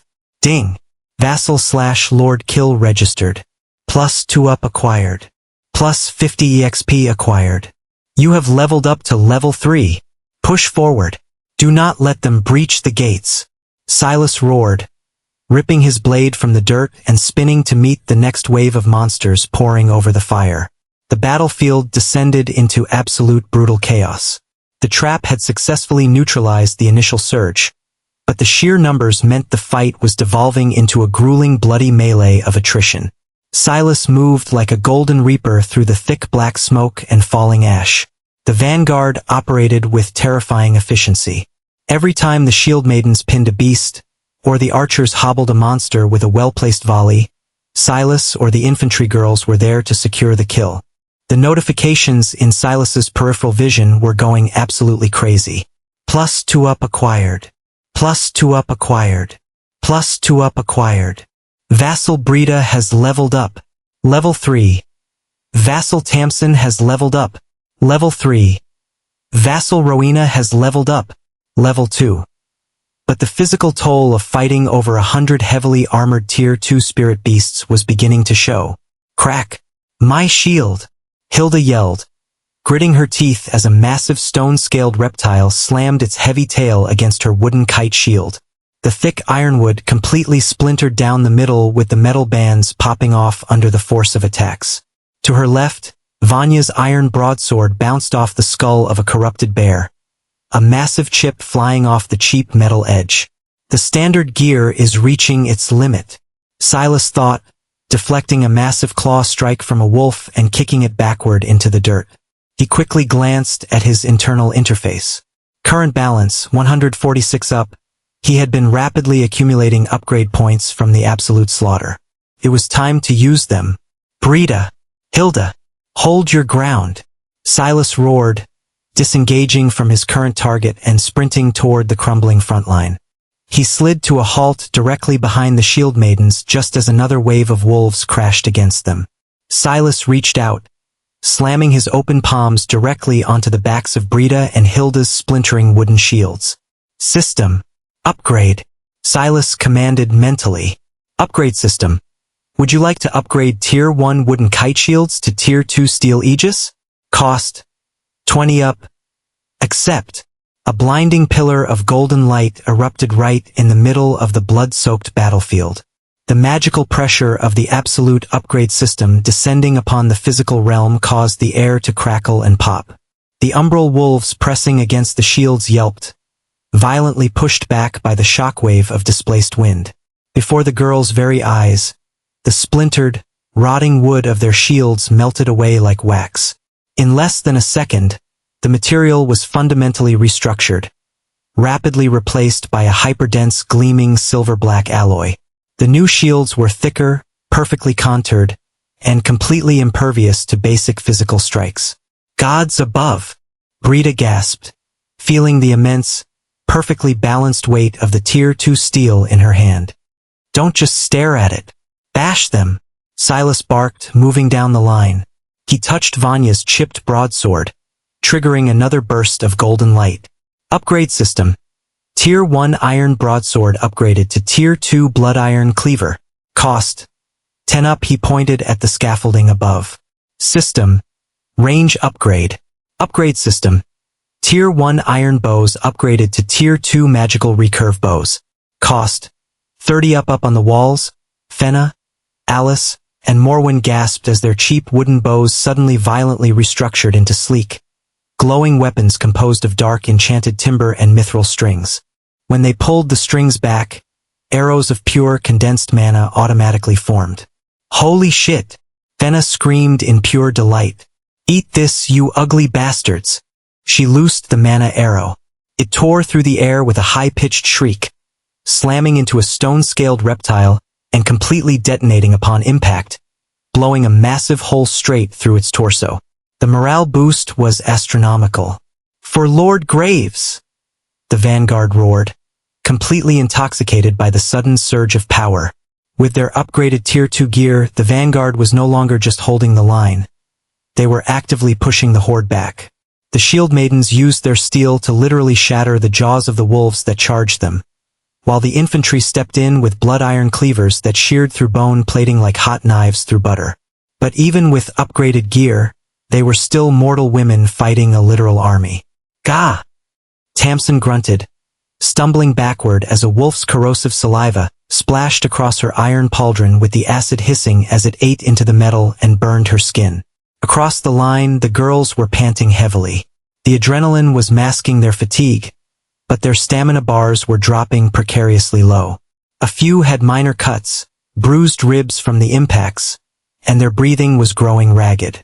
Silas parried a strike, severing a wolf's leg before looking up at the high palisade wall directly behind the gates. Eluned was standing there, exactly where he had ordered her to stay. Her silver-green hair whipped wildly in the wind with her emerald eyes tracking every single movement on the battlefield. She wasn't casting offensive spells, respecting Silas's command to let them harvest the kills, but she was vibrating with anxiousness. Eluned! Silas roared over the din of battle. Support! The SSS-Rank goddess's face instantly lit up with a radiant, breathtaking smile. "With pleasure, my lord," Elunid called out, her melodic voice easily cutting through the horrific roars of the monsters. She gracefully raised both of her hands toward the bruised purple sky, though she didn't chant, but she simply tapped into her divine authority. "Aura of Genesis, overgrowth," she whispered. Instantly, a massive, pulse wave of pure, blinding emerald light erupted from her body. The sheer density of her SSS-Rank mana completely drowned out the dark, necrotic energy of the umbral basin as a gentle shimmering green rain began to fall exclusively over Silas and the 20 women of the vanguard. The effects were miraculous. The moment the green light touched Tamsin's shoulder, the acid burn completely vanished, leaving behind flawless, unblemished skin. Brida's bruised ribs instantly healed, and the heavy, suffocating exhaustion plaguing the girl's muscles evaporated in a fraction of a second. System alert. Aura of Genesis is active. All vassals have received absolute restoration. Health is locked at 100%. Stamina is locked at 100% for the next 10 minutes. The girl's eyes widened in sheer disbelief. They weren't just healed.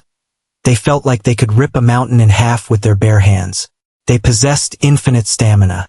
"They can't hurt us," Vanya screamed, laughing maniacally as she charged forward. "The goddess protects us." Empowered by infinite stamina and wielding Tier 2 magical weapons, the vanguard turned into an absolute meat grinder. They abandoned their defensive phalanx and waded directly into the burning trenches, slaughtering the remaining beasts with ruthless efficiency. Silas stood in the center of the carnage, his chest heaving slightly as he watched his girls completely decimate the surviving monsters. He pulled up his interface, watching the last of the beasts fall. "We just killed over 100 Tier 2 monsters in less than 20 minutes. Silas thought with a cold sweat breaking out on his neck as the reality of the sovereign realm set in. He looked at the terrifying environment around him. How would a regular lord survive this? If I had stayed in my red core, if I didn't have the absolute upgrade system to fix their weapons mid-fight, and if I didn't pull an SSS-Rank goddess who grants infinite stamina, this dawn wave would have been a literal death sentence. A standard lord and 10 level 1 peasants would have been slaughtered in 10 seconds. The world was cruel and it didn't care about fairness. Just as Silas was lowering his blade, thinking the wave was finally broken, a massive glaring red holographic tab suddenly violently expanded in the center of his vision. "Warning! Mini-boss detected." The ground beneath Silas's boots violently shuddered. It wasn't the rolling thunder of a horde this time. It was the heavy, singular, earth-shattering footfalls of something massive. From the absolute darkness of the twisted treeline, the heavy trunks of the ironwood trees were violently ripped out of the earth by their roots and tossed aside like toothpicks. Stepping out into the clearing was a nightmare made flesh. It was a corrupted ursine, but it was 3 times the size of the bears they had just fought. It stood easily 20 feet tall on its hind legs, its body covered in a sickeningly thick carapace of jagged glowing purple bone armor. Miasma literally leaked from its jaws, killing the black grass wherever its saliva dropped. Silas immediately triggered his lord appraisal skill. Monster. Corrupted Ursine Overlord, Mini-Boss Rank, Tier 3, Description. An apex predator of the Umbral Basin, possesses hyperdense bone plating that negates low-tier magic and physical strikes. It is highly aggressive and highly lethal. The massive Overlord let out a roar so powerful it actually generated a physical shockwave, snuffing out the remaining pitch fires in the trenches.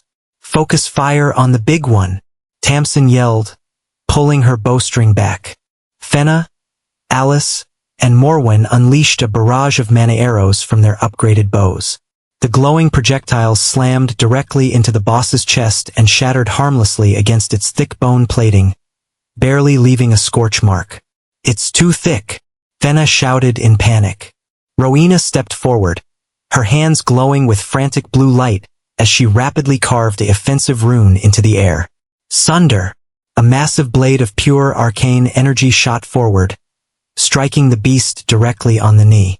The rune exploded with tremendous force, kicking up a massive cloud of dust, but when the smoke cleared, the Tier 3 boss hadn't even flinched. It slowly turned its glowing, blood-red eyes toward Rowena, dropping to all fours. "Fall back!" Silas roared, stepping perfectly in front of the Rune Weaver, his golden aura flaring to its absolute maximum. He gripped his umbral-forged blade with both hands. "I can cut it," Silas calculated rapidly. "My weapon is tier 2, but with 20 vitality and my gold core, I can crack that armor if I hit the exact same spot multiple times. It would be a brutal, bloody fight." "My lord!" The melodic, utterly calm voice echoed from above. Silas glanced up.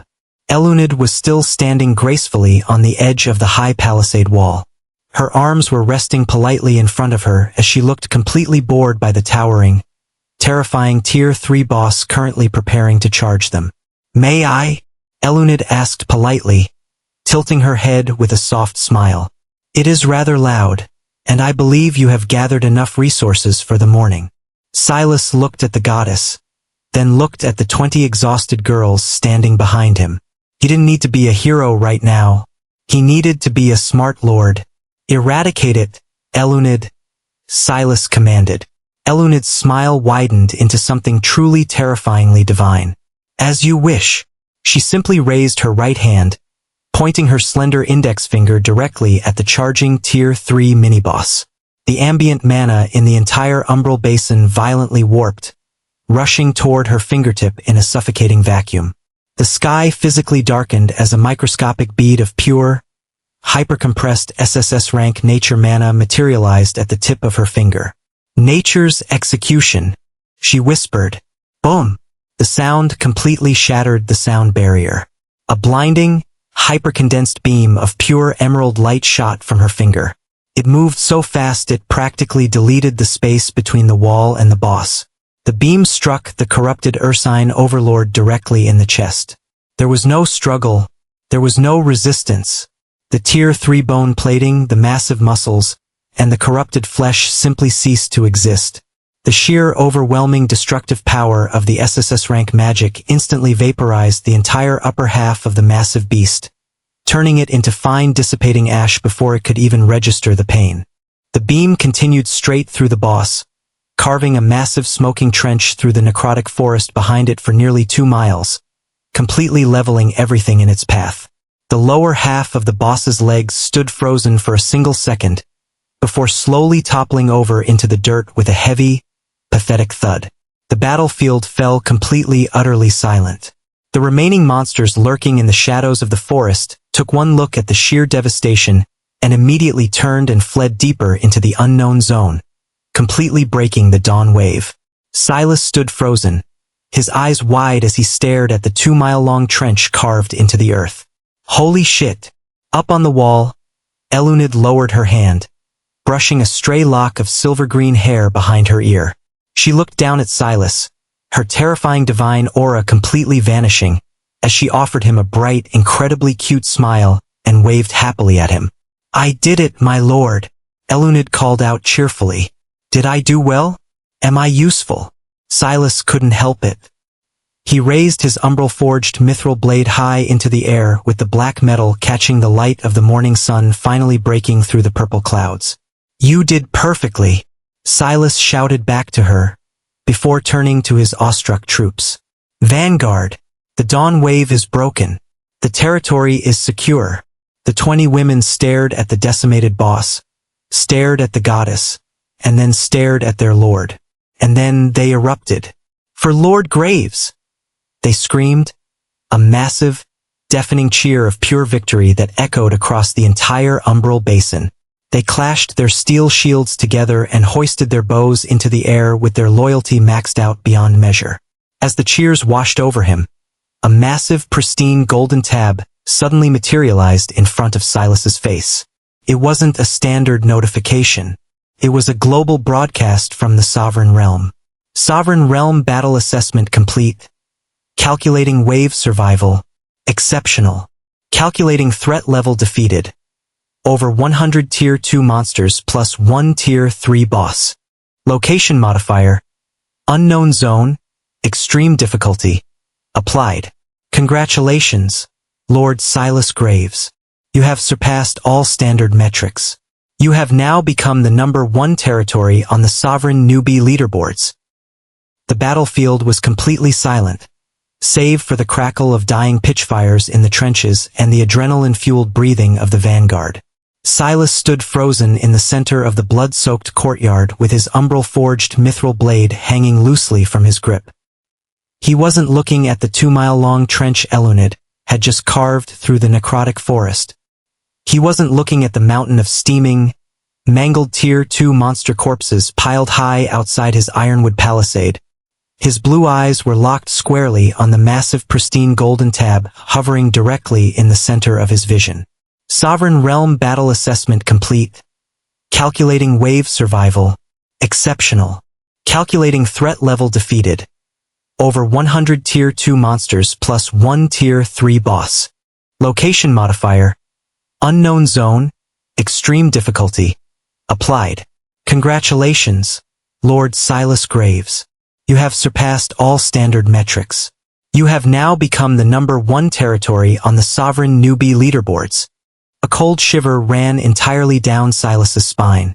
For a brief second, the terrifying bruised purple sky of the umbral basin faded away. Silas's mind violently snapped back to reality. Back to the pristine, high-vaulted lecture halls of Valoria Academy. He remembered sitting at his polished desk near the back of the class, an outcast scholarship student surrounded by the other people and heirs of megacorporations, listening to an elite instructor drone on about the survival rates in the sovereign realm. The Lord Alliance Board, Silas thought.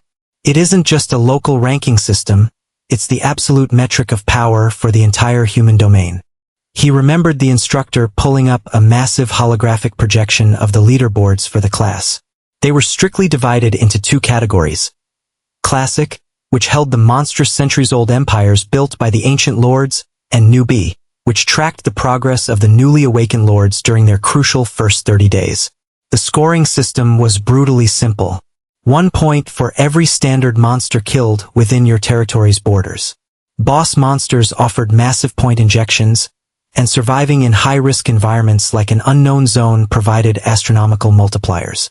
Silas sighed with his grip tightening on the heavy leather hilt of his black sword. If you break into the top 1,000 of the classic section, the megacorporations offer you luxury contracts, and if you break into the top 100, the planetary government treats you like royalty. Silas mentally swiped his hand through the air, forcing his interface to open the full leaderboard. A glowing blue list materialized in front of him. Sovereign Newbie Leaderboards, Day 2, Rank 1. Unnamed Territory, 850 points, Rank 2. House Sterling Garrison, 140 points, Rank 3. Iron Peak Citadel, 115 points, Rank 4. Aegis of the Sun 90 points, Rank 5. Silverleaf Domain, 85 points. Silas stared at the numbers in disbelief. He wasn't just in first place, he had absolutely shattered the curve. The second place holder, House Sterling, which was undoubtedly one of those rich, arrogant noble heirs from one of the academies all over the world, had 190. However, Silas had 850. The unknown zone multiplier combined with a Tier 3 boss kill. Silas thought, "Sigh, what a good haul." But as his eyes scanned the glowing text, a slight frown touched his lips. Every single territory below him had a grandiose, imposing name. His territory, the undisputed #1 domain in the entire newbie bracket, was listed simply as Unnamed Territory. "My lord!" Brida's heavy armored boots crunched against the blood-stained dirt as she jogged up to him, instantly pulling him out of his internal interface. The Shield Maiden captain's face was smeared with black soot and corrosive monster blood, but her eyes were shining with fanatical devotion. Behind her, the remaining 19 women of the vanguard were lowering their weapons with the adrenaline finally bleeding out of their systems. Tamsin was wiping her daggers on a clean patch of grass, while Rowena, the new B-rank rune weaver, was leaning heavily against her staff, panting softly as her blue mana finally deactivated. Elunid drifted down from the high palisade wall, landing gracefully beside Silas. She didn't have a single speck of dirt or ash on her flawless silver-green dress, so she simply clung to his left arm, looking incredibly pleased with herself. "We held the line, Lord Graves," Brita reported, slamming her fist against her newly upgraded steel aegis. The heavy metal rang like a cathedral bell. The surviving beasts have completely routed and the perimeter is secure. You did more than hold the line, Brita, Silas said as he looked at the 20 exhausted, bloodied women. You slaughtered an army that would have wiped out any other territory in this realm. He swiped his hand, projecting the newbie leaderboard tab outward so the girls could see it floating in the air. Because of your strength, we aren't just surviving anymore, Silas announced. He pointed to the massive 850 sitting at the absolute top of the list. We are the strongest new territory in the sovereign realm. The vanguard stared at the glowing blue numbers. For a moment, they couldn't fully comprehend it. They were mortal summons, pulled from the ether to fight and die for a lord, but seeing the undeniable proof of their supremacy staring back at them caused a massive wave of overwhelming pride to wash through the ranks. Number 1. Fenna whispered, her grip tightening on her glowing magical recurve bow. Of course we are. Vanya laughed with the adrenaline spiking again. Did you see what Lady Elunid did to that boss? Did you see the weapons the Lord pulled out of thin air? We are invincible. There is just one problem. Silas interrupted with a small amused smile touching his lips as he pointed to the top line. We don't have a name. The girls blinked, looking at the unnamed territory designation. An empire cannot be nameless, Silas said smoothly, crossing his arms over his chest. You all fought for this dirt. You bled for it. So I want to hear your thoughts. What do we call our home? The vanguard immediately perked up, deeply honored that their lord was actually consulting them on a matter of absolute importance. Most lords viewed their summons as expendable tools, entirely beneath the right to speak. Silas was actively treating them like his founding generals. We should call it the Bloodgate. Hilda, one of the new heavy shield maidens, shouted fiercely, slamming her broadsword against her shield. To remind the monsters of what happens when they cross our threshold. Too barbaric, Alice countered, shaking her head. We are an empire, not a raider camp. What about the Umbral Citadel? That just names it after the disgusting beasts we just killed. Tamsin snorted while rolling her eyes. Elunid tightened her grip on Silas's arm as her eyes began glowing. She looked up at him, completely ignoring the other girls. We should name it the Sanctuary of Graves, or the Divine Realm of Silas. For wherever you stand, my lord, the earth itself is sacred. Silas violently coughed with his cheeks immediately flushing a deep crimson. Absolutely not, he shot down instantly. I am not naming the territory after myself. That is painting a massive target on our backs for every lord in the newbie bracket. He looked out past the heavy ironwood gates. He looked at the terrifying, necrotic treeline of the Umbral Basin, the bruised purple sky, and the endless horrors lurking in the unknown zone. This world was a literal nightmare of corruption and death. But inside these walls, bathed in the golden light of the system and the emerald glow of Elunid's magic, it was warm, it was safe, it was a haven carved out of hell itself. Blessed land, Silas said quietly. The vanguard stopped bickering, turning to look at him. The Umbral Basin is cursed, Silas explained, his blue eyes sweeping over his territory. It is meant to be a death sentence, but we took root here anyway. With Elunid's magic and your steel. This is the only piece of ground in the entire unknown zone that isn't infected by the dark. He looked at his troops. We will call it the Blessed Land. A collective, massive smile spread across the faces of the 20 women. It wasn't overly aggressive, and it wasn't arrogant. It was a perfect defiant statement against the horrors of the world they were trapped in. Blessed land, Brita nodded firmly. It is perfect, my lord. Silas focused his mind on the glowing digital interface. Would you like to officially name your territory, Blessed Land? Accept, Silas commanded mentally. The reaction was instantaneous as a warm cascading wave of brilliant golden light erupted from the center of the keep, washing over the stone tiles scaling the massive ironwood palisade, and radiating out into the dark woods. It was the cosmic law of the sovereign realm officially recognizing his authority over the coordinates. Territory name locked, Blessed land. Territory aura established. Morale decay negated within borders. All right? Silas clapped his hands together, shifting seamlessly back into commander mode. We have the ranking and we have the name. Now let's check the loot. He pulled up his internal balance with his eyes scanning the final tally of upgrade points acquired from the massacre.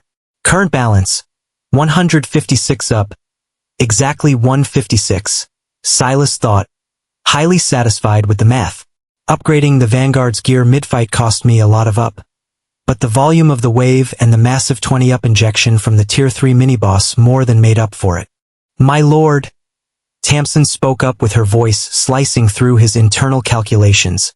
The wilderness huntress stepped forward, pointing her dagger toward the smoldering pitch-flooded trenches outside the gates. We have a massive logistical problem, Tamsin stated grimly. Silas followed her gaze. The adrenaline of the victory had temporarily masked the horrifying reality of the battlefield. There were easily over 100 massive, mangled corpses of Tier 2 umbral wolves, corrupted bears, and stone-scaled reptiles piled in the dirt. At the very edge of the clearing lay the massive, 20-foot lower half of the Tier 3 boss Elunid had vaporized. The meat and the bone plating are incredibly valuable, Tamsin explained with her professional survivalist instincts kicking in. But it seems we are in a high mana density zone. If we leave them out there in the sun, the flesh will begin to rapidly rot within hours. The miasma from the corrosive blood will seep into the earth and poison our immediate perimeter and worse. The smell of 100 rotting corpses will attract things far worse than wolves from deep within this place. Can we drag them into the courtyard? Alice asked nervously. No, Brita shook her head. We can't pile rotting monster corpses in the middle of our barracks as the girls will get violently sick from the fumes. Silas frowned. Tamsin was right.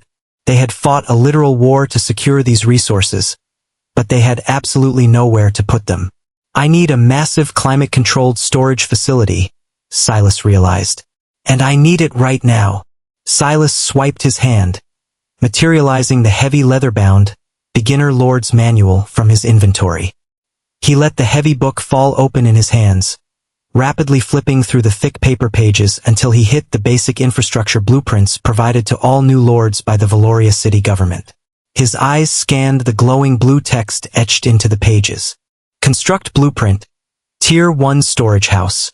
Requirements: 150 units of wood. Description: a basic wooden warehouse used to shelter raw materials and resources from the elements. Does not prevent organic decay.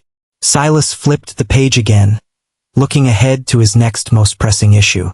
The girls have been living off processed military hardtack and dried meat. Silas thought, glancing at the exhausted troops. That is fine for a day or two, but long-term, they will suffer from severe nutritional deficits. If they lose their combat efficiency, the territory falls, so we need fresh food, and Elunid can probably grow anything if she has a proper enclosure. He found the corresponding blueprint. Construct blueprint, Tier 1 garden house. Requirements: 150 units of wood. Description: a basic wooden enclosure with tilled earth. Protects fragile crops from harsh wind and does not possess climate control. Silas snapped the heavy book shut. I need 300 units of wood immediately, Silas calculated. I have the up to forcefully evolve the buildings once they are placed hopefully, but the system physically cannot construct the Tier 1 base models unless I provide the exact raw materials required by the cosmic laws. Vanguard, listen to me, Silas barked, pointing toward the massive pile of corpses outside the gates. Brita, organize a hauling team. I want those corpses dragged out of the trenches and lined up neatly inside the courtyard immediately. Yes, my lord. Brita saluted perfectly, turning to her troops. Shield maidens, with me. Put your backs into it. Tamsin, Rowena, Fenna. Silas ordered the lighter armored girls.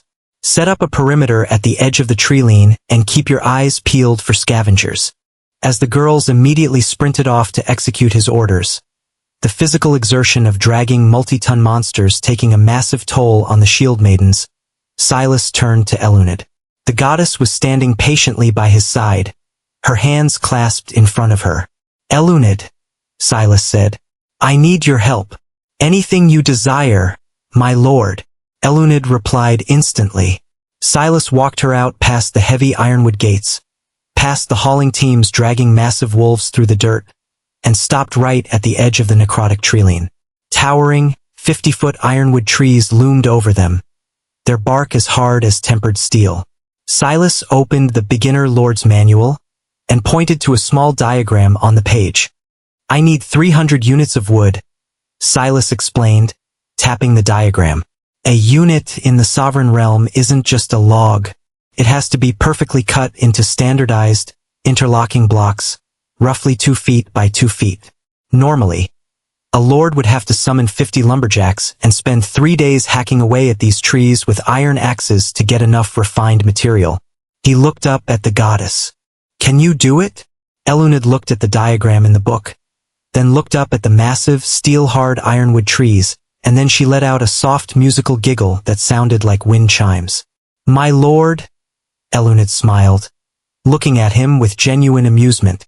I am a goddess of the world tree. The forest does not resist me. It obeys me. She took a single, graceful step forward, placing her delicate, pale hand gently against the thick black bark of the nearest 50-foot ironwood tree. Eluned didn't exert any visible physical effort, as she simply let her SSS-Rank divine aura bleed into the earth. Rise, Eluned whispered. The ground violently completely ruptured. Silas stumbled back a step as massive glowing, semi-translucent green roots exploded from the black soil. The divine roots wrapped around the base of the towering ironwood tree like the tentacles of a colossal kraken. With a sickening, deafening crack that echoed over a long distance, the roots effortlessly snapped the tree's deep subterranean anchors and hoisted the entire 50-foot multi-ton trunk directly into the air. Gods! Tamsin gasped from her perimeter post with her jaw completely dropping as she watched the goddess casually levitate a tree that weighed more than a siege engine. Eluned didn't stop there. She raised her other hand, her emerald eyes glowing with terrifying precision as she swiped her index finger horizontally through the air in a rapid fluid motion. Shing! Shing! Shing! Shing! Dozens of hypercompressed, razor-thin wind blades materialized out of thin air. They shot forward at supersonic speeds, creating sharp vacuum cracks as they impacted the suspended ironwood. The steel-hard bark offered absolutely zero resistance. Silas watched in flabbergasted awe as the wind blades perfectly, flawlessly diced the massive tree. It looked like a master chef rapidly slicing a carrot. The branches were sheared off and discarded into the forest, while the main trunk was violently cut into exact, perfectly symmetrical, 2-foot by 2-foot interlocking blocks of refined ironwood. The perfectly standardized units of wood rained down from the sky, thudding heavily against the dirt in incredibly neat, organized piles. Eluned stepped to the next tree. Rise! She commanded again. Within exactly 90 seconds, Eluned had effortlessly uprooted and flawlessly processed 7 massive ironwood trees. 300 perfectly cut units of refined wood sat in pristine stacks on the edge of the treeline. Eluned lowered her hands with the glowing green roots retreating seamlessly back into the earth. She turned around, brushing her silver-green hair behind her ear, and looked at Silas with an incredibly bright, expectant smile. Is this sufficient for your needs, Lord Graves? Eluned asked, rocking slightly on her heels. Silas stared at the massive mountain of perfectly refined wood. He stared at the goddess who had just casually broken every law of physics and logistics in the sovereign realm without breaking a single drop of sweat. Silas didn't say a word. He just walked up to her, raised his hand, and gently placed it on the top of her head. He ruffled her silver-green hair, giving her a deeply affectionate head pat. You are absolutely unbelievable, Silas murmured with a smile breaking across his face. Thank you. Eluned completely melted. A furious burning blush instantly consumed her pale face, spreading all the way to the tips of her slightly pointed ears. She closed her eyes, leaning heavily into his touch, letting out a soft, incredibly happy sigh. If the other lords could see me right now, they would vomit blood in sheer envy, Silas thought. Silas swept his hand over the piles of wood with his lord inventory automatically activating. The heavy ironwood blocks vanished into the ether, perfectly syncing with his internal storage.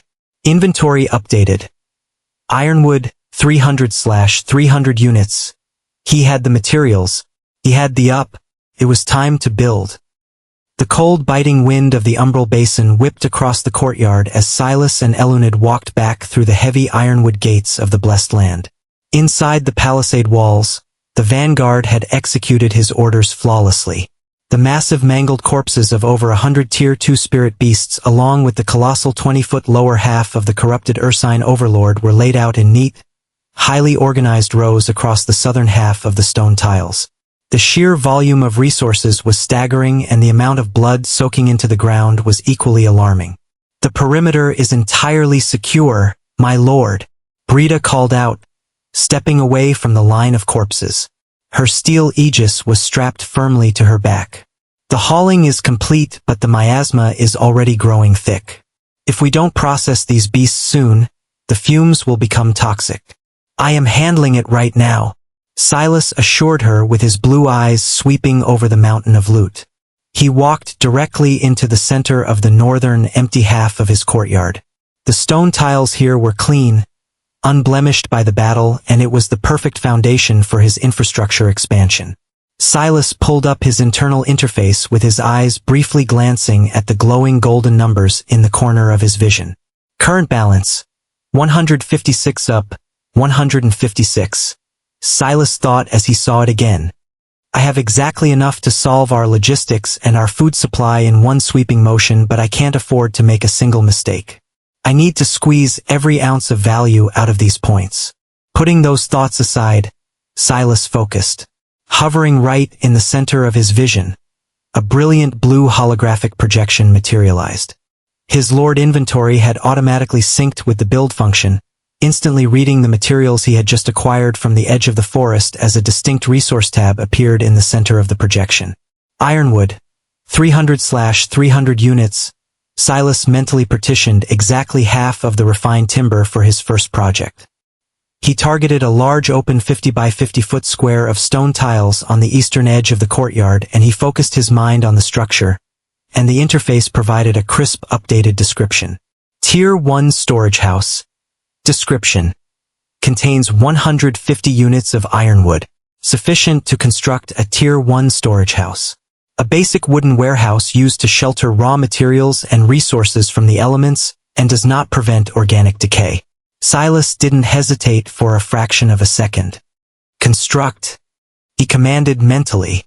Instantly, the resource tab shattered into a violent storm of pixelated light as a massive rushing wind billowed outward from the center of the courtyard, kicking up the dust and violently snapping the heavy cloaks of the vanguard. The holographic blue wireframe suddenly began to fill with physical matter. Heavy blocks of perfectly refined ironwood slammed down from the ether, stacking perfectly upon one another with deafening thuds. Thick beams slotted into place, forming a massive interlocking wooden foundation. The walls shot upward, and a heavy sloped timber roof slammed down from the sky to cap the structure perfectly. The entire process took less than 10 seconds. A blinding flash of white light signaled the final culmination of the architecture, leaving a massive, highly durable wooden warehouse sitting squarely on the stone tiles of the blessed land. "Whoa!" Fenna gasped, shielding her eyes from the sudden flash of light. Silas walked up to the heavy wooden double doors and tapped his palm against the rough bark. "Storage house, Tier 1 construct, common, durability, 300/300. It's huge, but it's fundamentally just a wooden box," Silas analyzed instantly. "There is absolutely zero climate control. If we put the meat in there right now, it will just rot in the shade instead of the sun, so the miasma would still build up inside until the building becomes a literal gas chamber." The reason he was so confident about being able to eat monster meat was that meat in the sovereign realm, unless they were really acidic, and even then, a lord could still eat it without dying. It was time to force an evolution. Silas focused his mind squarely on the glowing golden tab, hovering directly above the structure's durability readout. "Would you like to upgrade Tier 1 storage house to Tier 2 frost-sealed vault? Cost 70 up. Accept," Silas commanded without a second thought. The courtyard was instantly plunged into a blinding radiance.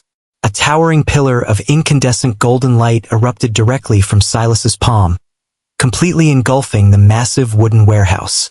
The sheer magical pressure of the absolute upgrade system descending upon the physical realm caused the air temperature in the courtyard to instantly plummet, sending a wave of biting freezing cold rushing outward.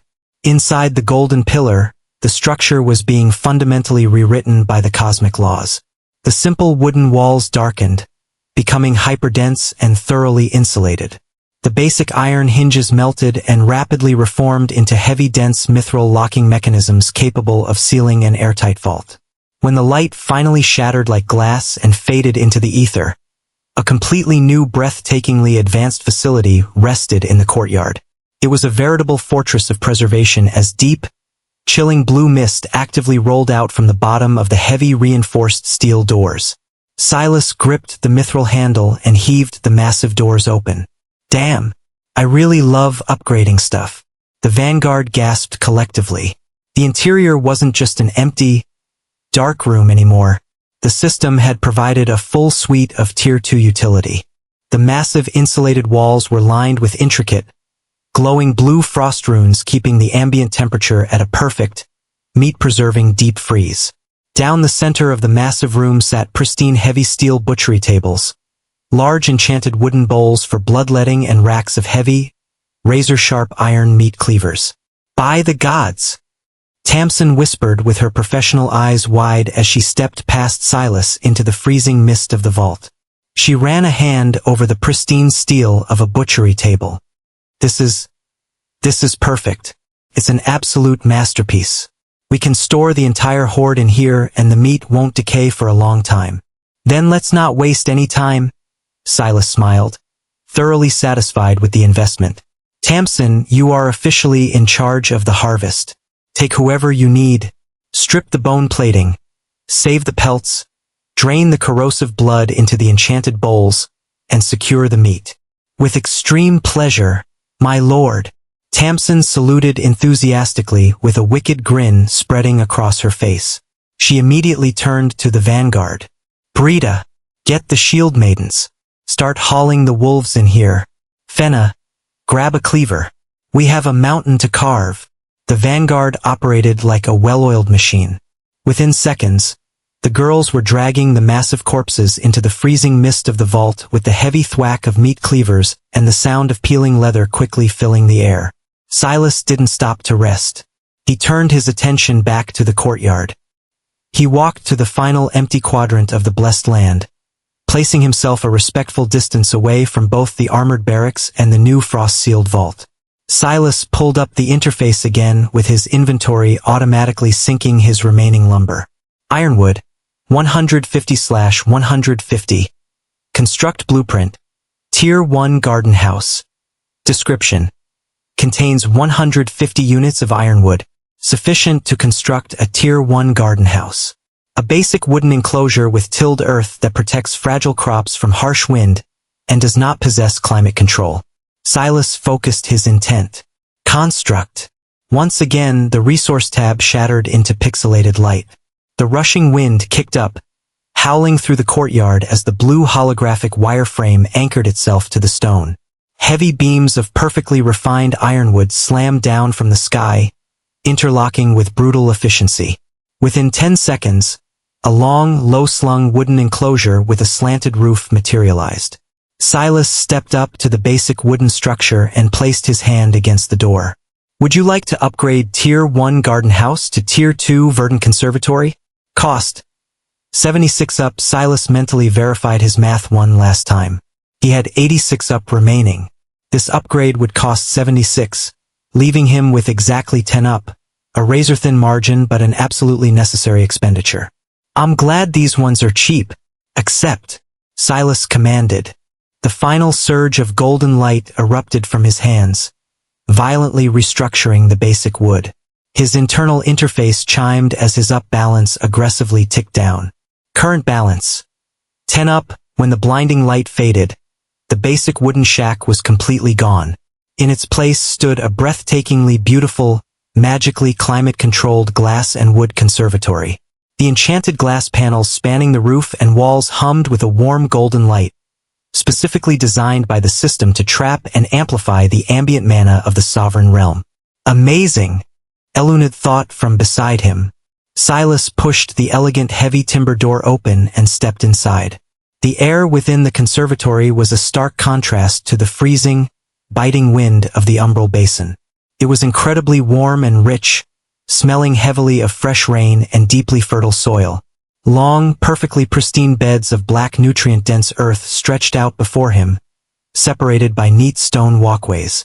It was the perfect environment to grow anything, but as Silas looked at the perfectly tilled empty dirt as the massive adrenaline high of building the territory suddenly crashed into a suffocating wall of realization.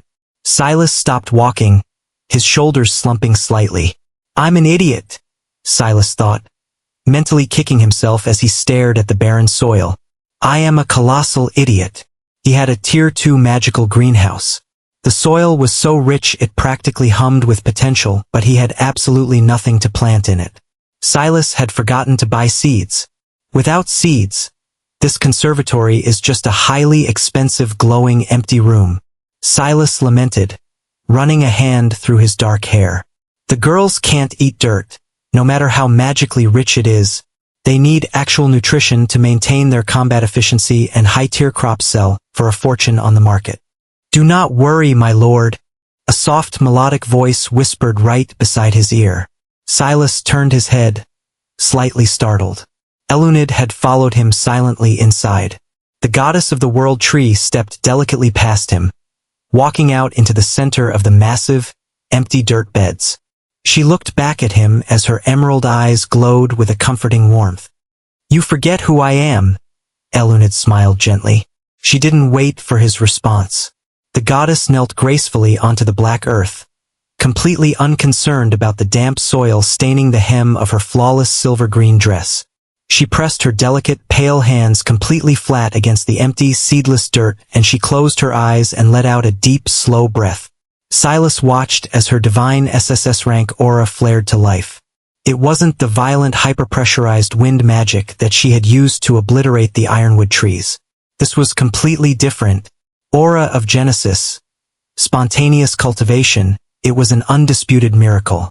From the completely barren dirt beneath her hands, tiny sparks of glowing emerald light began to aggressively bubble to the surface. Within a fraction of a second, vibrant glowing green shoots violently erupted from the soil. The SSS-Rank divine magic completely bypassed the biological necessity of seeds. Eluned didn't just manipulate nature. She was nature, and she was actively commanding the ambient mana trapped within the conservatory to take physical organic form. Before Silas's very eyes, the entire length of the 80-foot conservatory exploded into life.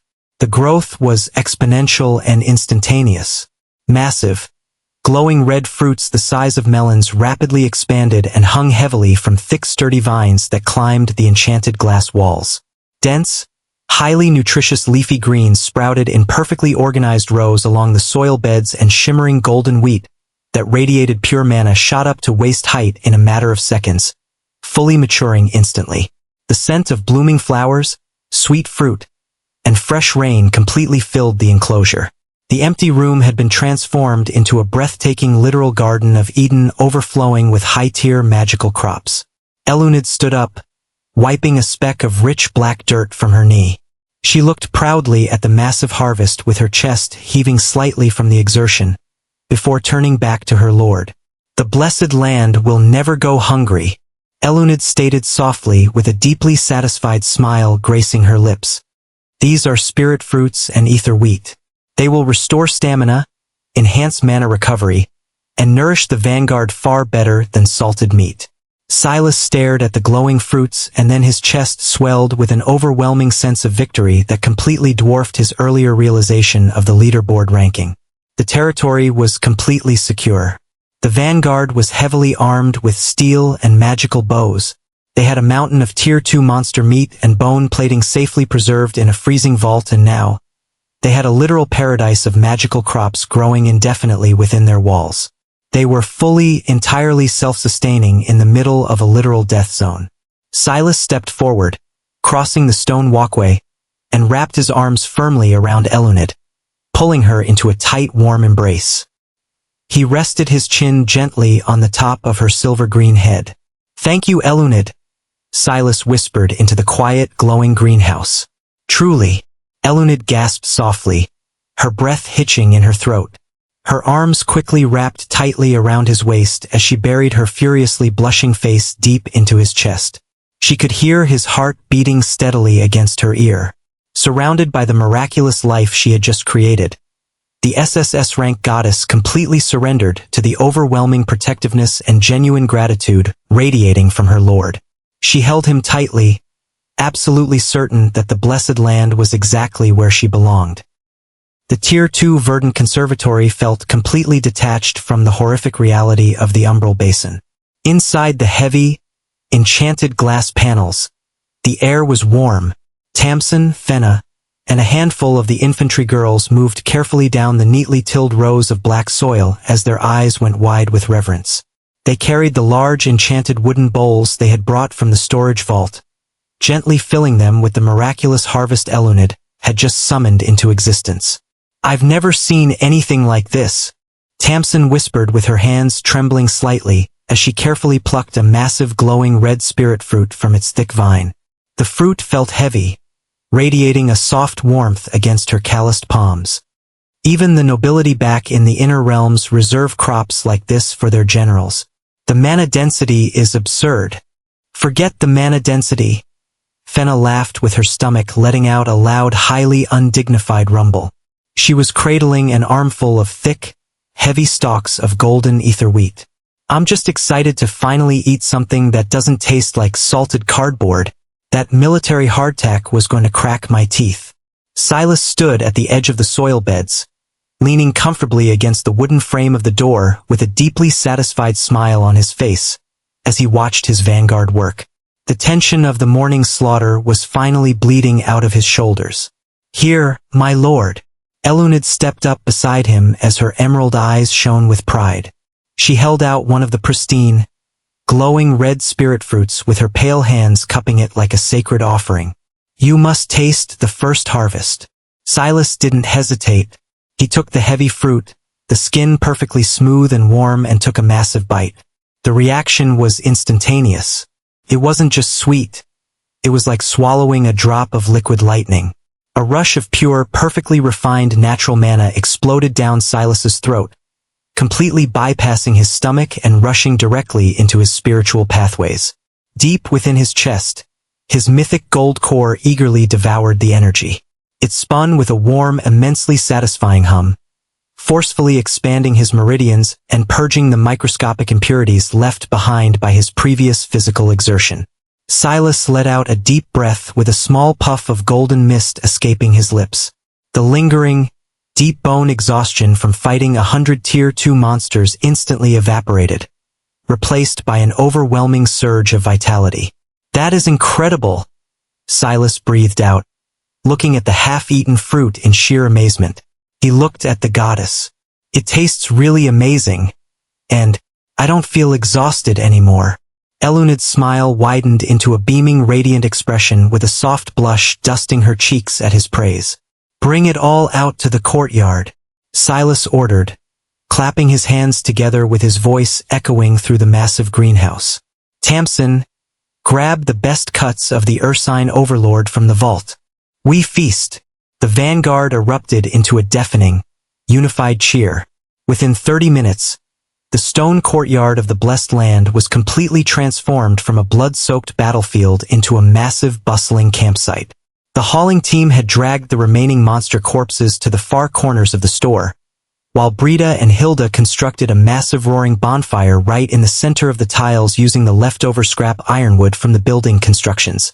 Over by the Tier 2 frost-sealed vault, Tamsin was entirely in her element. The wilderness huntress had discovered that the vault's Tier 2 upgrade didn't just provide freezing temperatures. The system had completely stocked the built-in prep pantry with basic culinary necessities. "Alice, grab those jars of coarse rock salt and the black peppercorns from the top shelf." Tamsin barked with her sleeves rolled up as she slammed a massive 50-pound slab of Tier 3 corrupted ursine meat onto the pristine steel butchery table. "Rowena, Pass me the wild garlic bulbs and the crushed fire root. We are not boiling this like peasants. We are roasting it properly. Yes, chef. Fenna joked, tossing a jar of deep red spices across the freezing mist of the vault. Tamsin expertly dragged a heavy iron meat cleaver across the thick marbled boss meat, scoring the flesh in deep, crisscrossing diamond patterns. She aggressively rubbed the coarse rock salt, crushed peppercorns, and fiery red spices deep into the cuts, letting the intense seasoning penetrate the dense muscle fibers. Outside, the infantry girls had already stripped the golden grains from the ether wheat, using the flat of their broadswords and flat stones to grind it into a rich mana-infused flour. Mixed with a little purified water, they wrapped the thick dough directly around clean ironwood sticks to bake over the open flames. Meat is prepped, Tamsin shouted, marching out of the vault with two other girls, hauling the massive heavily spiced slabs of ursine meat on a thick iron spit. They mounted the spit over the roaring bonfire. The moment the intense heat hit the meat, the fat began to render down. Thick, mouth-watering drops of spiced grease fell into the flames with loud crackling hisses, sending a massive plume of intoxicating savory smoke straight up into the bruised purple sky of the umbral basin. Wow! The scent was absolutely divine. The heavy, meaty aroma of the roasted Tier 3 boss mixed perfectly with the sweet, baked smell of the golden ether flatbreads. I don't think I even need to pull a chef at this point. The 20 women of the vanguard sat in a massive circle around the fire with their eyes practically glued to the rotating spit, drooling unabashedly. Even Silas found his mouth watering. He sat on a wooden crate near the fire, Elunid kneeling perfectly by his side, her chin resting on his knee as she watched the flames. "It's ready," Tamsin finally declared, drawing her hunting dagger and slicing a massive steaming chunk of the heavily crusted meat off the bone. She brought the first cut directly to Silas, placing it on a clean wooden platter alongside a piece of the freshly baked ether flatbread and a sliced spirit fruit. "For the Lord of the blessed land," Tamsin grinned, wiping a streak of soot from her forehead. "For the vanguard," Silas corrected smoothly, taking the platter. "Eat up, all of you. You earned every single bite of this." That was all the permission they needed. The vanguard descended on the food like a pack of starving wolves. The moment Silas bit into the roasted meat, his eyes widened.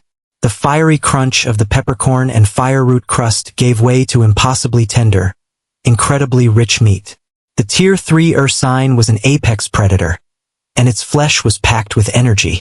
Combined with the sweet, dense mana of the ether flatbread, it was easily the greatest meal he had ever tasted in his 2 lives, but this wasn't just a meal. The vanguard had just spent the entire morning slaughtering over 100 high-tier monsters and actively surviving the terrifying pressure of a Tier 3 boss. Their bodies were flooded with dormant, unassimilated EXP that simply hadn't had the necessary physical fuel to properly process. The absolute moment the insanely high-tier nutrition of the boss meat and the SSS-Rank cultivated crops hit their empty stomachs, the system finally had the physical energy required to force a massive ascension. It started with Brita, the shield maiden captain suddenly gasped, dropping her half-eaten flatbread as a violent, visible shockwave of pure energy rippled off her body. Her iron breastplate rattled against her chest as the ambient mana in the courtyard aggressively rushed into her pores. A cascading waterfall of pristine blue holographic tabs violently flooded Silas's vision. Vassal Brita has consumed Tier 3 boss meat plus SSS-Rank spirit flora. Assimilation complete. Dormant EXP processing. Vassal Brita has leveled up. Vassal Brita has leveled up. Vassal Brita has reached level 9. "Captain," Alice asked, her eyes wide as she looked at Brita. Brita slowly stood up, her fists clenching and unclenching. The suffocating pressure radiating from her body was equivalent to a seasoned, battle-hardened veteran. Her muscles had visibly hardened, her posture naturally adjusting to accommodate a massive, exponential increase in raw physical strength and vitality. "I feel," Brita whispered, looking at her hands. "I feel like I could punch a hole straight through the keep walls." "Hey, you'll have to build them back." But she wasn't the only one. The chain reaction had begun. Across the fire, Rowena's eyes suddenly flared with terrifying blinding blue arcane light. The rune weaver gripped her staff as the air around her literally warped from the sudden density of her mana pool expanding. Vassal Rowena has reached level 8. Gods! Rowena gasped, her previously shy demeanor entirely overridden by the intoxicating rush of power. My mana capacity. It just doubled. No, it tripled. The tabs continued to rapid-fire across Silas's interface. Vassal Tamsin has reached level 8. Vassal Fenna has reached level 8. Vassal Hilda has reached level 6. Vassal Alice has reached level 7. Every single girl around the fire was glowing with ascending energy. Their minor bruises and lingering aches vanished, their physical forms permanently shifting and refining under the massive influx of evolution. They were no longer basic level 1 summons. They were rapidly mutating into an elite, terrifyingly lethal fighting force perfectly adapted to the nightmare of the Umbral Basin. Silas clenched his fists, taking a deep breath. He didn't receive a level-up tab yet. He felt the exact same violent ascension taking place within his own body. As the Tier 3 meat and spirit fruit digested, his mythic gold core acted like a black hole, devouring the ambient energy and converting it into authority. Silas felt his bone density skyrocket.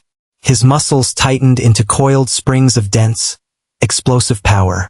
His internal spiritual pathways widened, allowing mana to flow through him like a roaring river instead of a trickle. He was naturally breaking past standard human limitations without even spending a single drop of upgrade points. The territory is growing exponentially, Silas thought as he pulled up his command interface, swiping away the level-up tabs to review his empire's actual, updated status. Territory: Blessed Land Owner, Silas Graves. Territory level: 2. Area: 2,000 square meters. Expanded. Owned buildings: Reinforced Stone Keep X1, Ironwood Palisade X1, Basic Summoning Portal X1, Tier 2 Armored Barracks X1, Tier 2 Frost Sealed Vault X1, Tier 2 Verdant Conservatory X1. Residence: 21, Vanguard plus Elunid. Territory trait: Divine Sanctum. Silas swiped the tab away, leaning back against the wooden crate as the girls animatedly compared their new physical strength, laughing and sparring lightly in the courtyard. They had the food, they had the levels, and they had the infrastructure. Silas took another bite of the heavily spiced ursine meat, chewing slowly as he looked out into the absolute darkness of the unknown zone beyond his walls. I just want to rest now. Hundreds of thousands of miles away, completely separated by the vast spatial distortions and distinct biomes of the sovereign realm, the climate was vastly different. Here, the sky wasn't a bruised, necrotic purple, and the air didn't smell of sulfur and rot. The sky was a clear, vibrant azure, and a gentle, warm breeze rustled the leaves of normal, green oak trees. This was Sector 4, a designated safe zone with highly predictable, low-tier monster spawns and abundant natural resources. Sitting in the center of a heavily fortified, prefabricated stone outpost was Alora Verinda. The student of Valoria Academy looked exactly as she had in the Exchange Armory. She was sharp and breathtakingly cold. Her pale blonde hair cascaded perfectly over her shoulders, resting against a set of highly enchanted form-fitting silver light armor that cost more than most citizens earned in a lifetime. Unlike the vast majority of her peers who prayed for a simple green or blue core, Alora had awakened an incredibly rare, elite, purple Lord core. The only reason she hadn't been given special treatment back at the academy was because she had already been prepared by her father. She possessed the innate genius and massive magical capacity to outclass 99% of humanity's newest lords. Coupled with the millions of sovereign credits her city lord father had spent on premium summoning catalysts and elite blueprints, she currently commanded a highly disciplined phalanx of heavily armored spearmen and mages. They had crushed their morning wave of standard, Tier 1 goblins with 0 casualties. It had barely even been a workout. Alora sat gracefully on a velvet-lined chair her summoned servants had set up in the pristine courtyard, sipping from a crystal glass of magically purified water. She casually raised her left hand, swiping her slender index finger through the air to open the global interface. Let's see the current standings, Alora murmured to herself with her icy blue eyes scanning the holographic text of the Sovereign Newbie leaderboards. She easily found her own name sitting exactly where she expected it to be, comfortably in the top 10. Rank 8. Verinda Garrison, 140 points. A small satisfied smirk touched her lips. To amass 140 points on day 2 in a safe zone meant she was clearing local monster camps with lethal efficiency. Most lords in her sector were still cowering behind their basic wooden walls, terrified of losing a single unit. She was actively expanding, but as her eyes naturally drifted upward to review her immediate competition at the absolute top of the list, her smirk completely vanished. Her fingers tightened around the crystal glass, the pressure nearly cracking the delicate material. Rank 1. Blessed Land, 850 points. Alora's stoic demeanor completely fractured. She stared at the glowing blue numbers, her brilliant, highly educated mind rapidly running the mathematical calculations. 850? Alora whispered. What the hell? It's physically impossible to rack up that many points in a standard deployment zone. She stood up from her velvet chair, pacing slowly across the stone tiles as her mind dissected the anomaly. Whoever this is, they didn't deploy into a safe zone, Alora deduced with her icy eyes narrowing into dangerous slits. They are probably operating in an unknown zone and they are fighting in a high multiplier death trap, and to get 850 points on the second day, they must be actively hunting boss-tier monsters. For a brief, fleeting second, the image of Silas Graves flashed through her mind, but Alora immediately scoffed, violently shaking her head to dismiss the completely absurd thought. He had a blue core. This could be someone that possessed a purple core like her. It doesn't matter who it is, Alora said aloud, her voice returning to its normal temperature. She stared at the Blessed Land moniker with dismissal. She knew exactly how the sovereign realm worked. The planetary government didn't hide the statistics. Unknown zones offered massive point multipliers, yes, but they also had a 99% mortality rate for a reason. The environment itself was toxic, the monsters mutated rapidly, and the resource scarcity drove most newbie lords to absolute madness before the first week was over. They got lucky, Alora rationalized, her icy composure fully returning as she crossed her arms over her silver breastplate. They probably triggered a geographic choke point and utilized a high-tier consumable artifact to wipe out a horde, but artifacts run out and stamina fades. She swiped the leaderboard away, entirely unconcerned. A deep, fiercely competitive spark remained in her eyes, but it was grounded in absolute patience. Enjoy the spotlight while it lasts, Blessed Land, Alora said coldly to the empty air, turning back to her troops. The basin consumes everyone eventually. I will simply outlive you, step over your ruined core, and take the throne exactly as I was meant to. She needed to be top 1. She needed to complete her promise. Back in the Blessed Land, the massive bonfire eventually burned down to glowing red embers. The vanguard had eaten their fill with their bodies thrumming with newly acquired levels and overflowing stamina. Silas had ordered them to stand down and rest in the armored barracks, leaving only a rotating watch of 2 archers on the high palisade scaffolding. Right now Silas stood alone in the center of the courtyard with the cold wind whipping his black combat robes around his legs. Elunid had reluctantly retired to the keep, leaving him to his thoughts. The umbral basin was suffocatingly dark.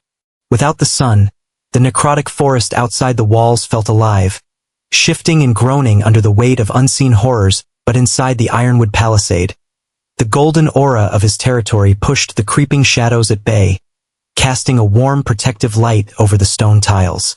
It was also probably because they were scared. He gripped the hilt of his mithril blade, mentally preparing for the next day. He needed upgrade points, and he needed them desperately. Sitting on a balance of exactly 10 up felt like standing on the edge of a cliff. Suddenly, the silence of the night was shattered.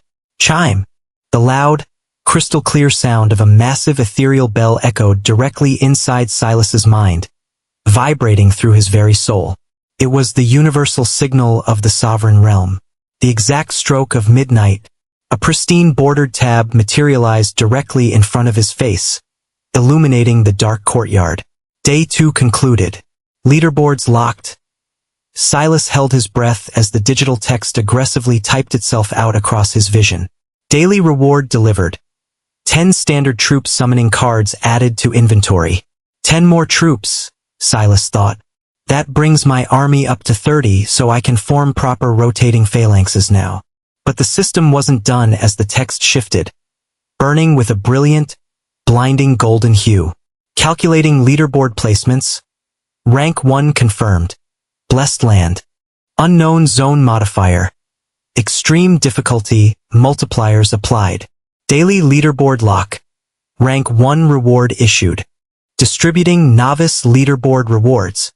The air in the center of the courtyard violently rippled as spatial magic tore a hole directly through the fabric of reality, and a massive heavy object began to materialize right in front of Silas. The blinding golden light slowly dissipated, leaving behind a massive, intricately carved chest resting heavily on the stone tiles of the blessed land. It radiated a thick, majestic aura that completely pushed back the creeping, freezing shadows of the umbral basin. Hovering just above the heavy lid was a pristine system tab. Pioneer's Vanguard Strongbox. Tier. Mythic. Newbie bracket. Silas let out a slow breath, his breath pluming in the freezing night air. He stepped forward, his boots crunching softly against the stone. With a firm grip, he grabbed the heavy latch and forcefully popped it open. The heavy lid groaned as it swung back on its hinges, and 3 distinct, glowing orbs of light immediately floated out of the velvet-lined interior, syncing directly with his Lord interface. Reward 1, 10,000 sovereign credits. Silas's eyes widened slightly. 10,000 sovereign credits. The regular world operated on spirit credits. But to buy things from the natives of the sovereign realm that existed within known territories, you needed to use sovereign credits. To amass 10,000 credits on the second day of the sovereign realm trial was a good thing. Once he established a proper communication array or a trade terminal to access the interrealm market, he would have a lot of buying power. Reward 2. Amulet of the Sovereign's Gaze. Description. A high-tier tactical accessory. Allows the Lord to seamlessly tap into the visual and auditory senses of any vassal within a 5-mile radius. Greatly enhances battlefield awareness. Now that is a lethal asset, Silas muttered, plucking the sleek, dark metal amulet from the air and clasping it around his neck. The metal felt warm against his collarbone. As a commander, having a literal bird's-eye view of the battlefield through the eyes of his archers or scouts was an invaluable advantage, but it was the third orb that held his full attention. Reward 3. Construct Blueprint, Blood Iron Watchtower. A thick rolled scroll materialized in his hands. Silas unrolled it eagerly as the territory desperately needed elevated line of sight and heavy defensive armaments.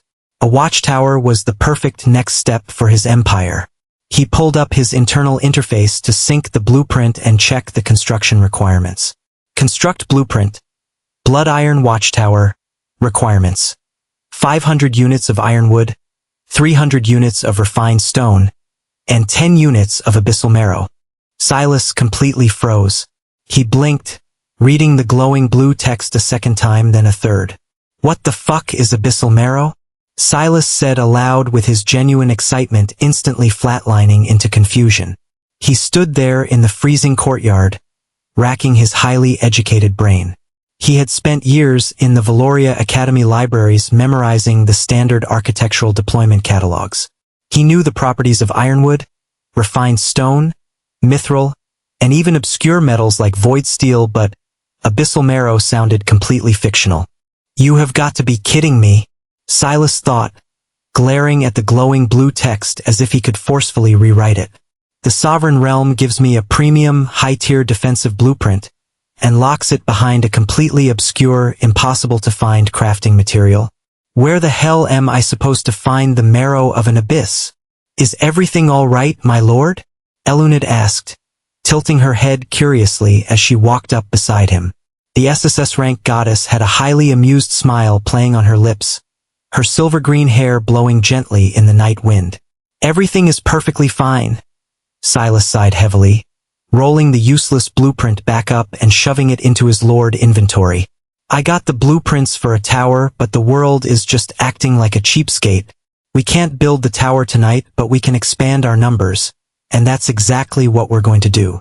I see my lord, regardless, she said as she dragged him off the crate he was sitting down on. Come hug me to sleep again tonight. Think of it as my reward for helping out today. Silas sighed and he held the hand of the goddess. Sure, he said as he yawned. Let's go to bed. A cold wind washed through the entire territory as Silas stood outside in the morning wearing different robes. Elunid is really amazing. He thought she had made different robes for him and she had also made battle clothes with a cape. Silas checked his internal balance. Current balance. 10 up, sitting on exactly 10 upgrade points was making his skin crawl. It felt like standing completely naked on the edge of a jagged cliff.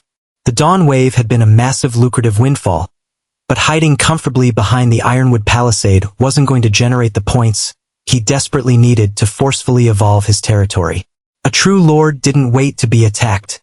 Silas materialized the 10 daily summoning cards he had received at midnight, and he walked with purpose toward the glowing stone archway of the summoning portal in the center of the courtyard. Hopefully another unique talent comes around, he thought, and with a sharp flick of his wrist, he slotted the bundle of cards into the console. The heavy stone archway instantly roared to life as a blinding, pure white light erupted from the swirling ether within the portal, violently pushing back the oppressive shadows of the early morning. Silas stepped back, resting his hand naturally on the leather hilt of his umbral-forged mithril blade, as 10 new silhouettes began to rapidly solidify in the light. A moment later, the portal snapped shut, and 10 new women stumbled out onto the freezing stone tiles. Just like the previous batches, they were dressed in basic thin linen tunics and crude leather boots, shivering violently as the cold air of the unknown zone hit their lungs. Silas's blue eyes immediately darted above their heads with his command interface actively pulling up their hovering tabs. Name: Gunhild. Class: Heavy Shield Maiden. Rank: C-Rank. Name: Freya. Class: Bowsplitter. Rank: D-Rank. Name: Sigrun. Class: Infantry. Rank: D-Rank. He scanned the rest of the group. It was another solid, highly balanced pull. 4 shield maidens, 3 archers, and 3 infantry. They didn't have any flashy rare B-rank magical classes like Rowena, but they had the sturdy, muscular builds of frontline brawlers. Before the new recruits could even fully register the terrifying, bruised purple sky and the towering ironwood walls around them, Elunid stepped forward as she had been holding his hand. The goddess simply sighed and let a warm, comforting wave of her aura of Genesis bleed out into the courtyard. The freezing chill vanished, replaced by the scent of fresh pine and blooming flowers. The new recruits' racing hearts immediately settled, with their fear melting away into wide-eyed awe as they looked upon the radiant goddess and the striking, dark-haired lord standing before them. Welcome to the blessed land, Silas announced. I am Silas Graves, your lord. You have been summoned to fight, but you are not alone. You stand with the vanguard. The 10 women quickly dropped to one knee, offering their loyalty in unison. Stand up, Silas commanded. He turned toward the massive stone fortress sitting on the edge of the courtyard. Brita! The heavy wooden doors of the Tier 2 armored barracks swung open. Brita, looking incredibly imposing after her ascension to level 9, marched out into the courtyard. Her steel aegis was strapped to her back, and she moved gracefully. My lord! Brita saluted, slamming her fist against her breastplate. Get these recruits inside. Equip them from the reserve iron armory, and get them a hot meal from the vault. Silas ordered rapidly. That brings our total mortal force to 30. Brita, you are officially the garrison commander. I am leaving you and Hilda in charge of the blessed land. Brita blinked, slightly caught off guard. You are leaving the walls, my lord? It is pitch black outside.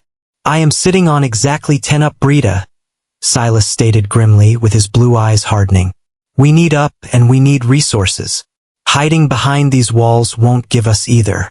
You and the majority of the vanguard will hold the gates.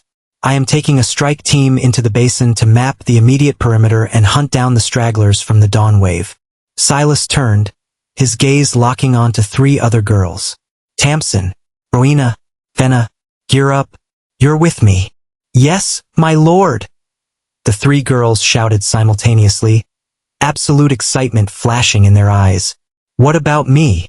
Eluned asked with her lip quivering. Naturally you're with me, he replied, making her nod her head. 10 minutes later, the heavy ironwood gates of the blessed land groaned open as the massive iron hinges protesting slightly against the freezing wind. The strike team stepped out into the terrifying pitch-black void of the umbral basin. But unlike standard newbie lords who had to painstakingly hack their way through dense necrotic thickets while constantly looking over their shoulders for ambushes, Silas's team had a literal highway. They walked directly down the center of the massive, 2-mile-long trench of pure devastation that Eluned had casually carved with her nature's execution beam yesterday morning. The trench was a physical scar on the world. A massive, perfectly smooth canyon where towering ironwood trees and corrupted earth had been instantly vaporized into fine ash. Rowena walked near the front with her staff raised. She was actively channeling her newly expanded level 8 mana pool, maintaining a floating, softly glowing blue arcane rune that illuminated the path ahead of them. It's unnervingly quiet, Fenna muttered with an arrow already loosely knocked on her magical recurve bow as she scanned the jagged, purple miasma-filled treeline on either side of the trench. Usually, you can hear the wolves howling by now or those disgusting stone-scaled reptiles grinding their claws. They're terrified, Tamsin replied, her twin daggers drawn as she moved with the silent fluid grace of a master scout. She pointed to the perfectly smooth, ash-covered ground of the trench. Lady Eluned didn't just burn the earth. The residual mana from her attack is literally suffocating the immediate area so the lower-tier beasts can feel a predator's scent lingering in the dirt. They won't dare step foot in this region. Silas walked in the center of the formation with his umbral-forged mithril blade resting easily in his right hand. The dark purple veins of the mithril actively drank in the dim light of Rowena's rune, giving the weapon a highly lethal glow. He glanced over at Eluned. The goddess was walking completely unbothered with her hands politely clasped in front of her dress, as if she were taking a midnight stroll through a royal garden. You really did carve us a perfect road, Eluned. Silas smiled. I aim to please my lord, Eluned replied, offering him a bright, blindingly cute smile that completely contradicted the violence she had used to create the path. Because the residual divine mana actively repelled the standard Tier 1 and Tier 2 monsters lurking in the dark woods. The strike team advanced with terrifying, unimpeded speed. They covered the 2-mile distance in less than 40 minutes, but eventually, the perfectly smooth, ash-covered trench abruptly ended. The unnatural clearing transitioned violently into a dense, twisted thicket of massive thorny purple briars. The trees here were older, their trunks completely warped and bleeding a thick, foul-smelling black sap as the air grew immediately heavier, completely devoid of Eluned's lingering warmth. Tamsin suddenly threw her fist straight up into the air, which was the universal tactical signal for an immediate halt. The strike team froze instantly. Fenna drew her bowstring back to her cheek, while Rowena lowered the brightness of her arcane rune to avoid drawing unnecessary attention. What is it, Tamsin? Silas whispered, stepping up beside the wilderness huntress. Do you hear movement? No, my lord, Tamsin whispered back with her survivalist eyes piercing the heavy gloom. She used the tip of her dagger to carefully part a massive cluster of thick necrotic briars. I don't hear anything. That's the problem. It's too quiet, but look through the gap. Silas leaned forward with his blue eyes narrowing as he peered through the heavy rotting vegetation. Hidden entirely beneath the overgrown, creeping vines were the moss-covered remains of a collapsed stone wall. The masonry was incredibly crude, the stones hastily stacked and long since shattered by brutal impacts. In the center of the ruined perimeter, completely choked by dead weeds, sat a cracked, gray stone pedestal. It was a dead territory core, so it was the absolute wreckage of a former newbie lord. Rowena, light, Silas commanded softly. Rowena stepped forward, raising her staff. The blue arcane rune flared brighter, casting a cold, eerie light over the ruined courtyard. Silas pushed his way through the heavy briars with his boots crunching against the dead, long-forgotten earth. The air inside the ruined perimeter felt incredibly heavy and stagnant. It was suffocatingly quiet, as not even the biting wind of the umbral basin dared to howl through this specific patch of the woods. "Spread out. Perimeter check," Silas ordered. Tamsin and Fenna immediately fanned out with their weapons drawn, sweeping the shattered stone walls for any signs of an ambush. Silas walked toward the center of the ruins, his gaze locking onto something resting near the cracked dead territory core. Leaning heavily against the crumbling stone pedestal was the slumped, moss-covered skeleton of a human. The bones were clad in rusted, completely rotted iron chainmail as a rusted shattered iron broadsword lay in the dirt a few feet away, entirely useless. Silas stepped up to the ancient corpse. He stared down at it, the harsh gritty reality of the sovereign realm washing over him like a bucket of ice water. He slowly extended his left hand, gently pressing his fingertips against the pale, exposed clavicle bone of the fallen lord. Crumble. The absolute moment Silas's skin made contact and the structural integrity of the skeleton violently failed. The bone instantly turned into a pile of fragile gray dust, shattering completely under the slightest pressure. The rusted iron chainmail collapsed into the dirt with a hollow, pathetic clatter. A tab flickered to life in the dim light, projecting directly above the dust. Territory wreckage detected. Red Lord core failure. Historical data. Year 214. A heavy, chilling silence fell over the strike team as they read the floating text. The notification starkly proved the brutal reality that the instructors at Valoria Academy had drilled into Silas's head. This wasn't some ancient legendary battleground. This was a newbie lord. Someone who had been here hundreds of years ago, probably with a weak, pathetic Red Lord core, failed to clear the basic waves of the basin and died completely alone in the dark. They were completely forgotten by the universe. Silas thought with his grip tightening on the heavy leather hilt of his umbral-forged mithril blade. He looked down at his own chest, where his mythic gold core thrummed with overwhelming power. He wasn't going to end up a pile of dust in the dark. "My lord," Fenna whispered, stepping backward from the edge of the ruined walls. "I don't like this. The ambient mana here feels strange." There was no guttural growl of a wolf. There was no rustle of leaves or snapping of twigs, and from the absolute, pitch-black darkness of the ruined keep cellar directly in front of Silas, the shadows violently warped. A blinding hypercompressed beam of searing, corrosive purple light shot forward from the dark, traveling at supersonic speeds directly toward the center of Silas's face. The attack was flawlessly executed and it completely bypassed human reaction time, but Silas wasn't relying solely on human reaction time. Before Silas could even raise his mithril blade to parry, Elunid was already moving. The SSS-Rank goddess didn't flinch, and she didn't panic. She simply raised her delicate palm with terrifying grace. A flawless, geometric shield of pure emerald light instantly bloomed into existence just inches from the bridge of Silas's nose. K'aom. The corrosive purple beam slammed into the divine shield, violently detonating upon impact. The shockwave of the blast shattered the remaining stone walls of the dead territory, kicking up a massive suffocating cloud of gray dust and debris. "Ambush!" Tamsin roared, her twin daggers flashing as she dropped into a low combat stance. The unnaturally quiet graveyard had just become a war zone. From the pitch-black cellar, the darkness actively began to writhe and churn as the single beam hadn't been a lone sniper. It was a volley. Vroom, vroom, vroom.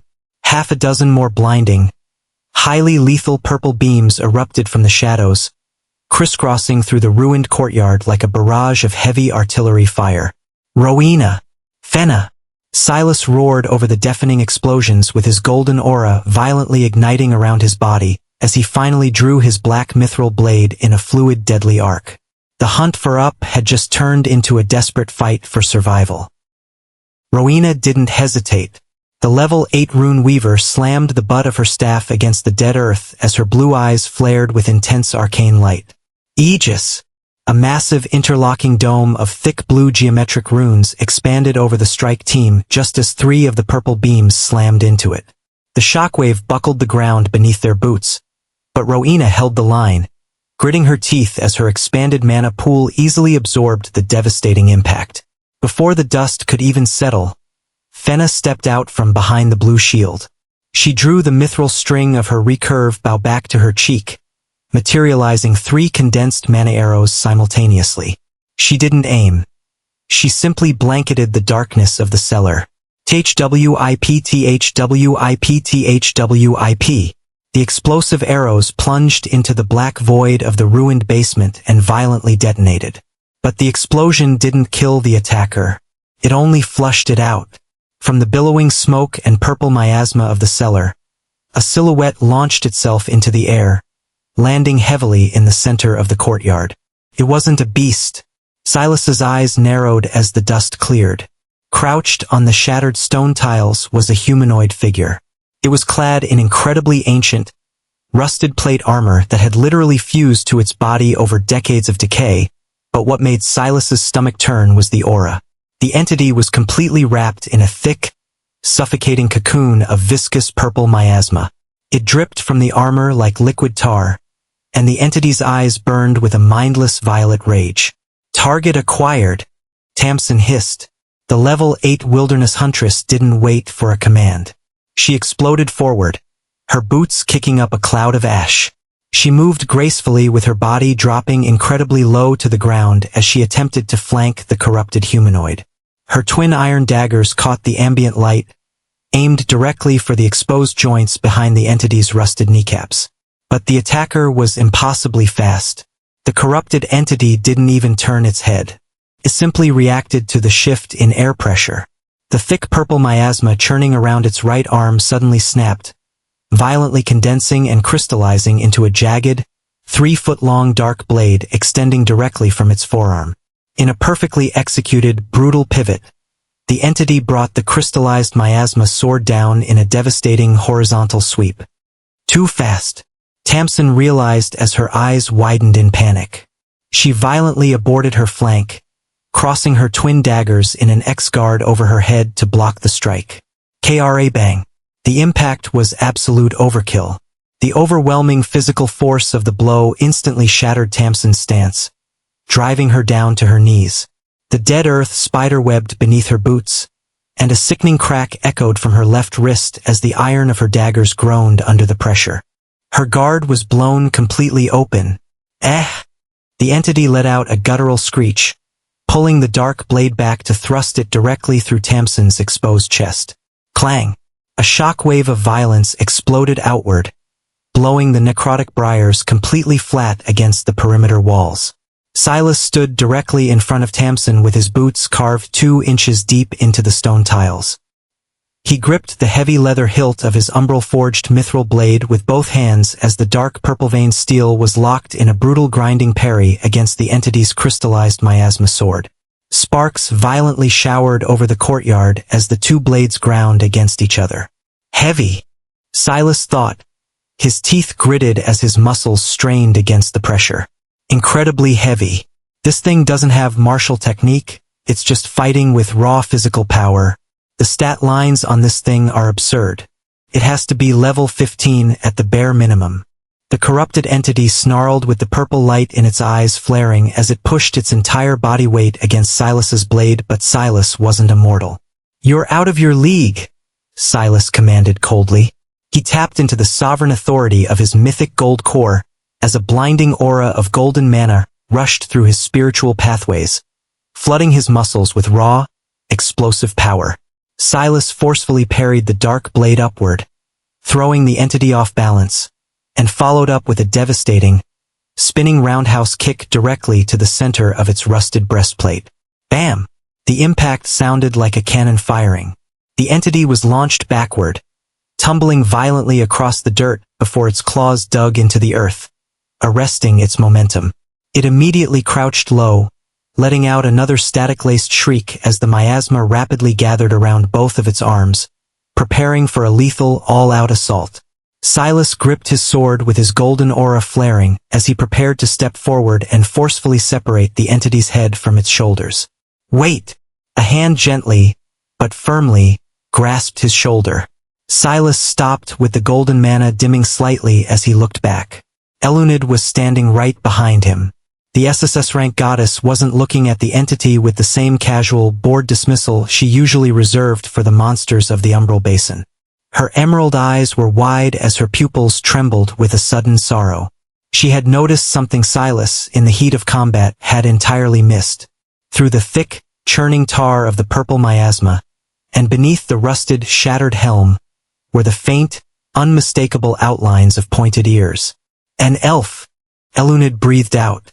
Silas's eyes widened. Elf? Is she a hero? Please, my lord. Step back. Eluned requested, then she didn't wait for his permission. The goddess walked past Silas, stepping directly into the path of the snarling, corrupted humanoid. The entity shrieked, launching itself forward with its twin miasma blades aimed directly for Eluned's neck. Eluned didn't raise a shield. She didn't summon her supersonic wind blades. She simply planted her feet, opened her arms wide, and closed her eyes. Aura of Genesis. Absolute purge. A massive concentrated tsunami of blinding, pure emerald light erupted from the goddess's body. It didn't just wash over the courtyard like a spell. It completely consumed it.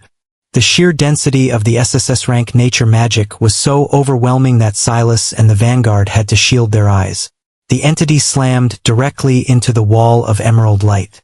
The reaction was agonizing. The divine nature magic violently and aggressively reacted with the umbral corruption that had infected the entity. Ah! The humanoid let out a horrific dual-layered scream, one voice sounding like a feral beast, and the other sounding like a terrified, weeping woman. The purple miasma was literally burned away. It peeled off the entity's body like boiling tar, hissing and evaporating into the night air. The rusted, corrupted plate armor that had been fused to her skin violently shattered into millions of flakes of gray dust, completely destroyed by the cleansing light. The horrific screeching slowly died down, replaced by the sound of ragged, desperate gasping as the blinding emerald light faded. The corrupted entity collapsed heavily into the dead dirt of the courtyard. The viscous purple glow had entirely vanished from her eyes, replaced by a terrified, brilliant silver. Silas slowly lowered his mithril blade, his breath catching in his throat. It was an elven hero.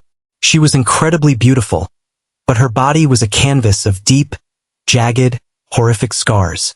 She lay in the dirt, wearing nothing but the torn, ragged remnants of a simple tunic.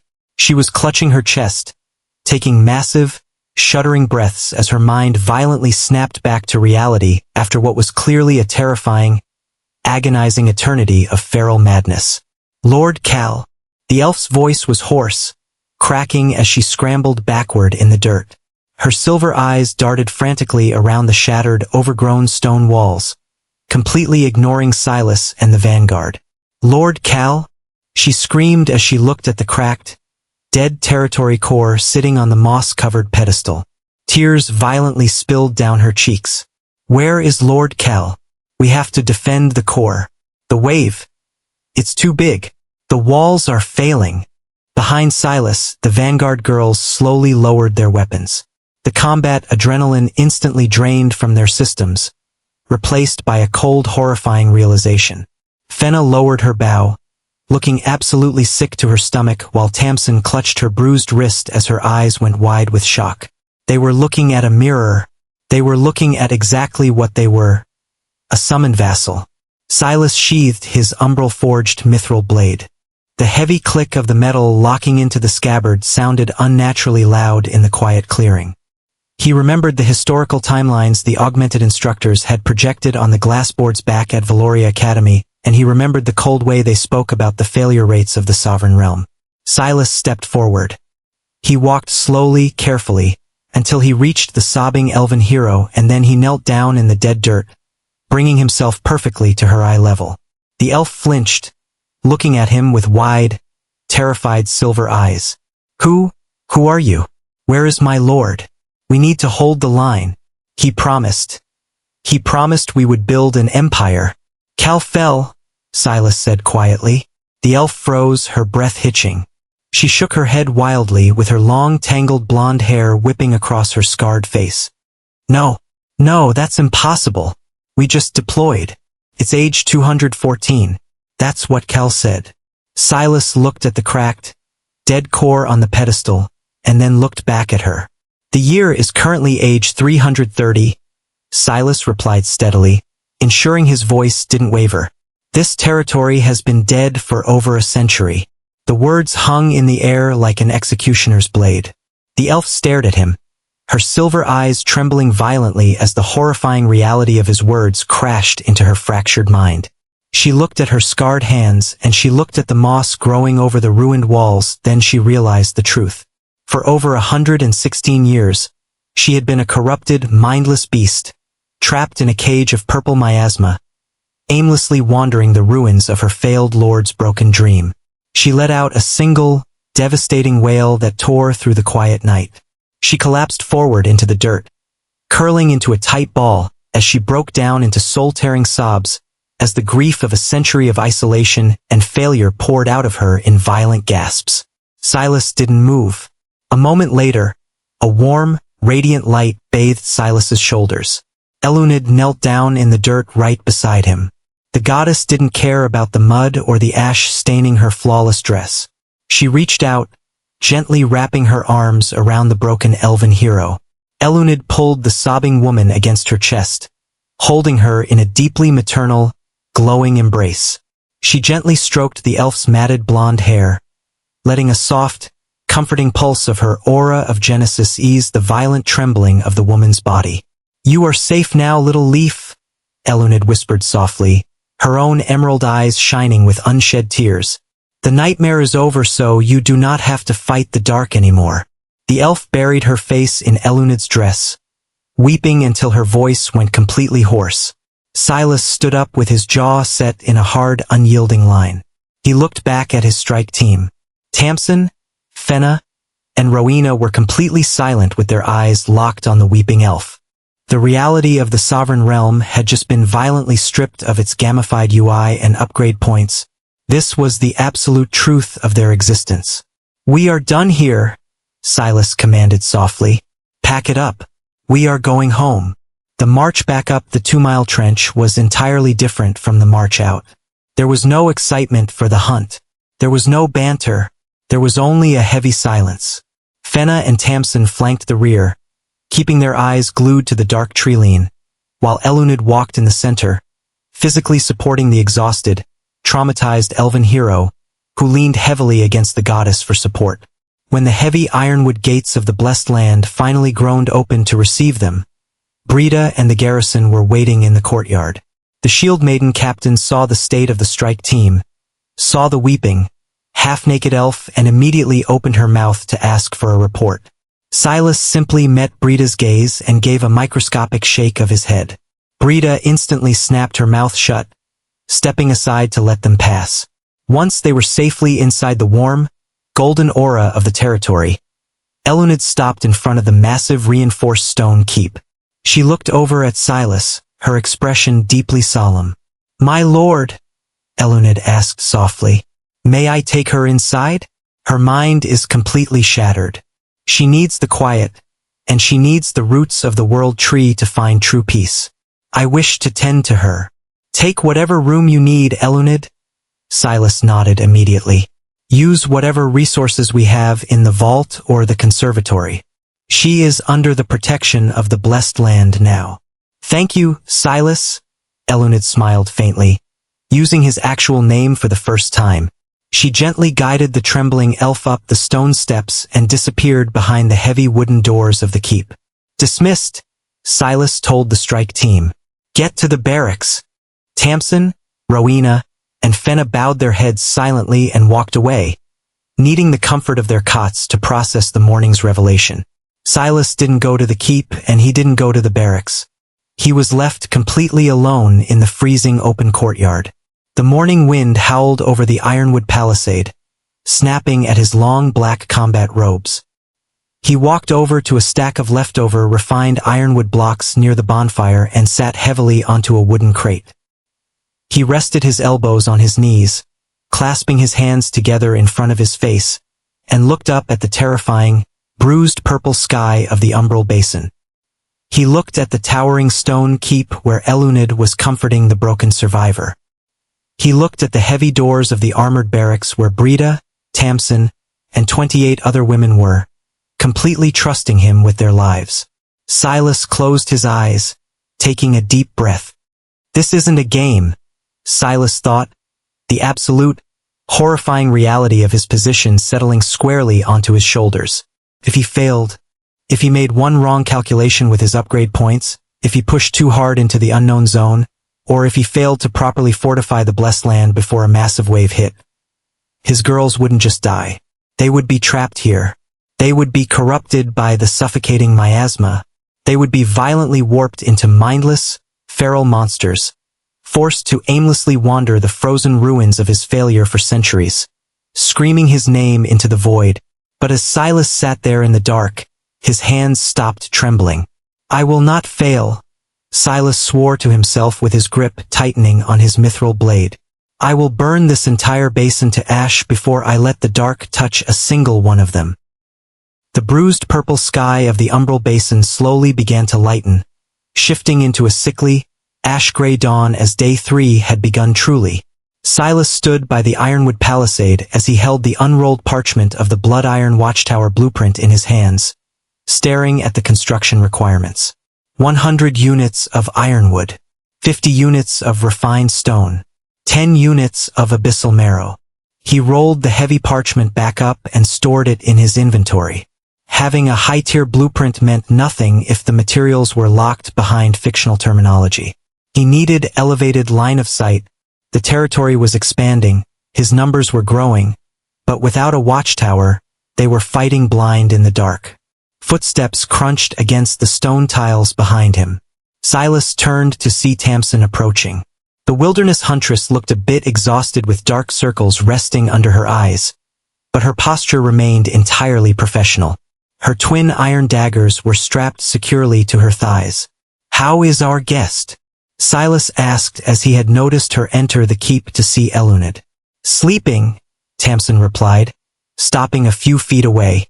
Lady Eluned hasn't left her side since we put her in the keep. Whatever magic the goddess is using, it stopped the screaming but the elf. She is broken, my lord. It will take time before she can even hold a conversation. Silas nodded slowly. We will give her that time. What about the garrison? Brita has the veterans running maintenance on their gear, Tamsin reported. She glanced over her shoulder toward the armored barracks. The 10 new recruits from the early morning pull, Gunhild, Freya, Sigrun, and the others were huddled together near the dead bonfire pit, looking nervously at the towering wooden gates. But we have a problem with the fresh blood. I can see they're terrified, Silas noted. They are level 1, Tamsin corrected. They haven't seen the basin yet. If a wave hits us tonight, they will freeze up, and hesitating out here means death. I want to take them out. Silas raised an eyebrow. Outside the walls? Just to the edge of the trench and also scout as well, Tamsin clarified. Lady Eluned's residual mana is still keeping the massive threats away, but the perimeter is swarming with standard Tier 1 scavengers. Stragglers from yesterday's dawn wave. It's the perfect training ground. I'll lead them. We need the meat, they need the experience, and you, she gestured toward his interface, need the points. It was a flawless assessment. Do it, Silas agreed. Take Fenna with you for ranged support. Keep them in formation. If you see anything above Tier 1, you fall back immediately. Understood. Tamsin flashed a sharp grin. She spun on her heel and marched toward the recruits, barking orders that sent them scrambling for their heavy iron shields and wooden bows. The heavy ironwood gates groaned open, swallowing Tamsin, Fenna, and the 10 rookies into the gray late morning mist. The gates thudded shut, locking into place. Silas didn't return to his quarters. He pulled out his beginner lord's manual, flipping through the pages to review basic defensive formations. There are many things one can learn from the manuals, Silas thought. I need a cookhouse too instead of us cooking outside in the open again, and though I don't really need it, I need to pull someone with a chef class or a scout class, also the first time I could take it. The second time too. But the third? Are all of my summons going to be women? Silas of course didn't mind, but if that was the case then he would need to take reproduction into his own hands. With it being hard to get troop summoning cards after the daily reward and it being a very valuable thing back in the regular world, some lords resorted to reproducing with their troops and heroes having children. I guess that wouldn't be so bad. He sighed. But that was if the girls wanted him though? He wasn't really handsome or anything like that. 10 minutes passed in quiet concentration then. A small, unobtrusive blue tab flickered in the bottom corner of his vision. Vassal Gunhild has slain a Tier 1 Umbral Hound. +1 up? Silas stopped reading as a slow smile spread across his face, and less than a minute later, another notification popped up. Vassal Freya has slain a Tier 1 Scavenger Rat. +1 up. Vassal Sigrun has slain a Tier 1 Umbral Hound. +1 up. The tabs began to stack, creating a satisfying stream of blue light in his peripheral vision. Every time one of his soldiers scored a kill, the system automatically routed the acquired progression directly into his Lord Core. This was the true terrifying potential of a sovereign. Back at the academy, the instructors had constantly drilled the concept of the snowball effect into their heads. A lord wasn't a lone warrior hacking away at monsters in the mud. A lord was an expanding empire. As long as he kept his vassals alive and equipped, they would systematically harvest the world on his behalf. He didn't have to lift a finger, and his wealth was actively growing. Vassal Freya has leveled up. Level 2. Vassal Gunhild has leveled up. Level 2. Current balance. 34 up. Current balance. 41 up. Silas leaned back against the stone wall, watching the numbers climb. The anxiety of sitting at a 10-point deficit finally began to wash away. The basin was an unforgiving nightmare, but with the right foundation, it was also an infinite gold mine. An hour and a half later, 3 heavy knocks echoed against the ironwood palisade. "Open the gates," Brita commanded from her position near the barracks. The massive doors swung inward. Tamsin led the hunting party back into the courtyard. 10 new recruits looked entirely different from the nervous, shivering girls who had marched out earlier. Their crude iron armor was splattered with corrosive dark blood, and they were breathing heavily, but their eyes burned with newfound confidence. They were dragging over 24 standard monster corpses behind them, mostly mutated hounds and oversized scavengers. "Get these to the frost-sealed vault," Gunhild barked, taking charge of the new shield maidens. "Don't let the miasma rot the meat." Silas stood up, pleased with the haul. His internal balance had settled at exactly 68 up, which was not a fortune, but a highly respectable safety net. "Good work, Tamsin," Silas said as the huntress walked toward him. But Tamsin didn't smile. Her expression was intensely focused, with her brow furrowed in deep concentration. She wasn't carrying a standard hound. Slung over her shoulders was the sleek, heavily muscled corpse of a beast Silas hadn't seen before. Tamsin dropped the carcass heavily onto the stone tiles at his feet. "I need you to look at this, my lord," Tamsin said, wiping a streak of sweat from her forehead. Silas stepped closer, examining the creature. It resembled a massive, predatory panther, but its fur was entirely absent. Instead, its skin was a smooth, leathery midnight blue, stretched tight over a terrifyingly dense musculature. Its claws were elongated and jagged, designed for tearing through armor. "A shadow stalker," Tamsin reported. "I believe it's a Tier 2 monster. Fenna managed to pin its leg with a mana arrow, and I finished it before it could cloak itself. But it wasn't part of the scavenger packs. We found it prowling near a deep cave system about a mile east of the trench." "It's a stray," Silas reasoned. "Why the concern?" "Because of this," Tamsin said. She knelt down beside the dead panther, drawing her dagger. She pressed the tip of the blade into a deep wound on the beast's flank, right where Fenna's arrow had struck, and then she pulled the blade out, exposing the blood. Silas frowned. The blood leaking from the wound wasn't standard crimson. It wasn't even the corrosive, toxic purple of the Umbral Basin's mutated beasts. It was black. A deep, light-swallowing, void-like black. "I've gutted hundreds of monsters in my time," Tamsin murmured. "I have never seen blood like this. It feels Very strange. Before Silas could warn her, Tamsin reached out with her bare left hand, pressing her index and middle fingers directly into the black blood pooling on the beast's flank to test its consistency. The reaction was immediate and violent. Tamsin gasped, forcefully jerking her hand back as if she had touched a hot iron stove. Silas stepped forward with his eyes locking onto her fingers. The tips of Tamsin's fingers were completely encased in a thick, jagged layer of dark, freezing frost. The unnatural ice was actively spreading down to her knuckles, turning her skin a sickly, necrotizing blue. She gritted her teeth, grabbing her wrist as a jolt of agonizing pain shot up her arm. "Don't touch it," Silas ordered sharply. He focused his mind on the black blood and the strange, mutated panther, triggering the sensory function built into his Lord interface. A scan of blue light washed over the dead beast. Abyssal marrow, unrefined. Tier 2 material, rare. Description: a highly volatile, incredibly dense magical resource found exclusively within the bone structure of deep trench umbral predators. Emits localized freezing radiation that can cause immediate frostbite upon direct contact. Upgrade system. Would you like to upgrade Tier 2 Abyssal Marrow, unrefined, to Tier 3 Refined Void Marrow?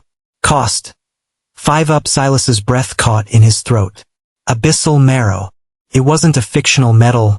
It wasn't a mythical plant. It was the literal bone marrow of a specific mutated breed of predator hiding right outside his walls. It was the exact missing link he needed to construct the Blood Iron Watchtower. "My lord," Tamsin hissed, her breath pluming in the air as the unnatural frost crept past her knuckles. "I can't feel my fingers. The cold is burning through my nerves." Silas snapped out of his realization, and he didn't hesitate.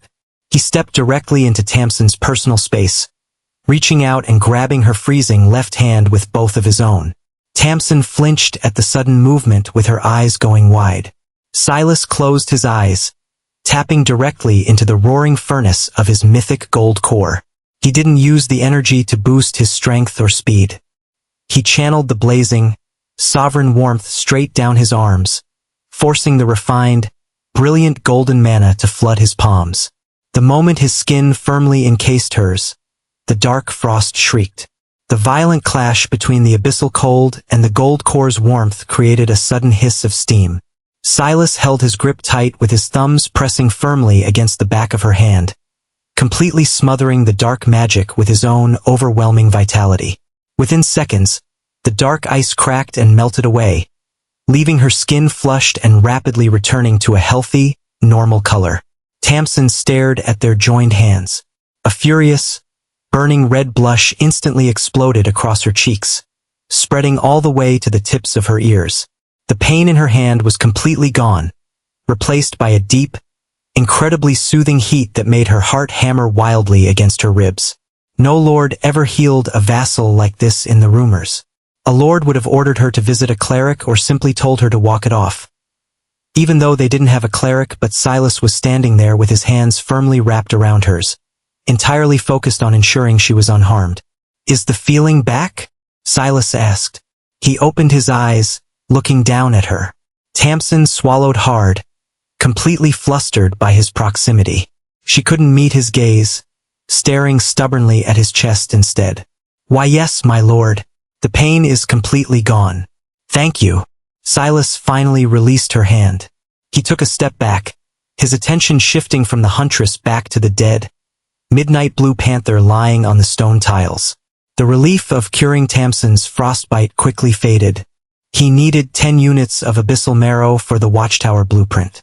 One dead panther wasn't going to provide nearly enough refined material.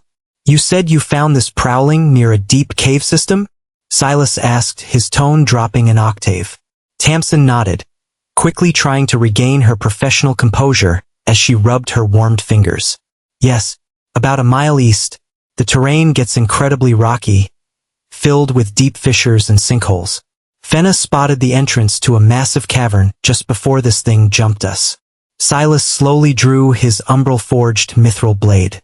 The dark, purple veins in the metal pulsed softly as he rested the tip of the sword against the stone tiles. His blue eyes slowly began to glow with a terrifying, predatory golden light. "Tamsin," Silas ordered. "Go to the barracks. Gather Brita, Rowena, and every veteran shield maiden we have. Tell them to equip their heaviest armor and pack the vault's preservation crates." Tamsin blinked with her survival instincts immediately recognizing the shift in his demeanor. "We are going back out? To the cave. That beast has exactly what I need to upgrade this territory," Silas said with a fierce, uncompromising smile spreading across his face. He looked toward the heavy ironwood gates, his gaze piercing through the wood, directly toward the east. "Shadowstalkers don't build massive caverns for a single cat. I believe it is a nest." Tamsin gripped her daggers, the adrenaline of the hunt surging back into her veins. "You want us to scout the nest, my lord?" "No," Silas replied with the golden light in his eyes flaring. "I want to kill them all." The heavy reinforced timber doors of the keep were thick enough to muffle the howling wind of the umbral basin, creating a pocket of quietness. Silas stepped softly into the dimly lit guest quarters on the ground floor. The air inside the room was deeply warm, smelling of crushed pine needles and fresh rain, which was a welcoming contrast to the rotting metallic scent that permanently hung over the world outside. Lying on a simple wooden cot tucked against the far wall was the rescued elven hero. She was currently asleep, but it wasn't a peaceful rest. Her scarred, delicate hands were tightly curled into fists, gripping the thick wool blanket until her knuckles turned white. Even in unconsciousness, her slender frame trembled violently with her body trapped in the phantom throes of a century-long nightmare. Sitting gracefully on the edge of the cot was Eluned. The SSS-Rank goddess paid no attention to the dirt and dried blood staining the hem of her flawless silver-green dress. She held one of the elf's trembling hands between both of her own, with her thumb gently tracing the scarred pale skin. Eluned's eyes were closed, and she was softly humming a melody. It was an ancient lullaby of the world tree, carrying a frequency that bypassed the physical senses and directly soothed the spiritual pathways. Silas stood in the doorway, leaning against the stone frame, and watched them in silence for a long moment. The heavy weight of his responsibilities pressed against his shoulders, but seeing the goddess care for a broken stranger reminded him exactly what he was fighting to protect. Them. Eluned slowly opened her emerald eyes, sensing his presence. She gently placed the elf's hand back under the wool blanket and stood up with her bare feet making no sound against the stone floor as she walked over to him. "How is she?" Silas asked, keeping his voice to a low whisper. "Her soul is entirely fragmented, my lord," Eluned replied as her brow creased with deep sorrow. She spent over 100 years locked in a cage of feral madness, entirely isolated in the dark. The corruption has been burned away from her flesh, but her mind still wanders the ruins. I need a bit more time to weave her memories back together. "Take as much time as you can," Silas said firmly, reaching out to gently brush a stray lock of silver-green hair behind Eluned's delicately pointed ear. "There is no rush. She is safe here, but I cannot stay." Eluned's eyes widened slightly with a flash of immediate concern replacing her sorrow. "You are leaving the walls again? We found the source of the abyssal marrow," Silas explained. Tamsin tracked a stray shadowstalker to a deep cavern system about a mile east of here. "It is a highly volatile, freezing material, but I need it to build our watchtower. The territory is expanding, and we are currently fighting blind. I am taking a strike team to harvest the nest." "Then allow me to accompany you," Eluned requested immediately, stepping closer to him. "If the cavern holds a nest of predators, the danger will be severe. I can crush the cavern walls and entomb them before they even bare their fangs." Silas smiled, but he shook his head. "If you come with us, you leave the keep completely undefended. Brita and the majority of the vanguard are holding the gates, but they are mortals. If a massive horde breaches the palisade while we are underground, I need a sovereign deterrent here to protect the rookies, and our guesto, I need you to take control of the territory while I am gone." Eluned looked at him, her emerald eyes searching his face. She understood the logic, but her overwhelming devotion warred violently against the idea of letting him step into the dark without her. "I cannot bear the thought of you bleeding in the cold," Eluned whispered. She took a half-step forward, gently taking his right hand in hers. She lifted his hand, bowing her head, and pressed her soft lips directly against his knuckles. It wasn't just an intimate gesture.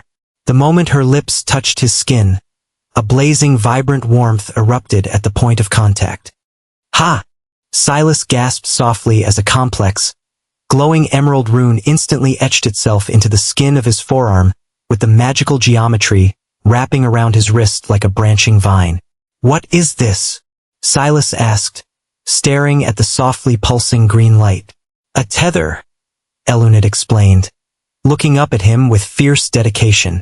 Through this rune you may channel my energy. When you activate it, you will emulate my aura of Genesis.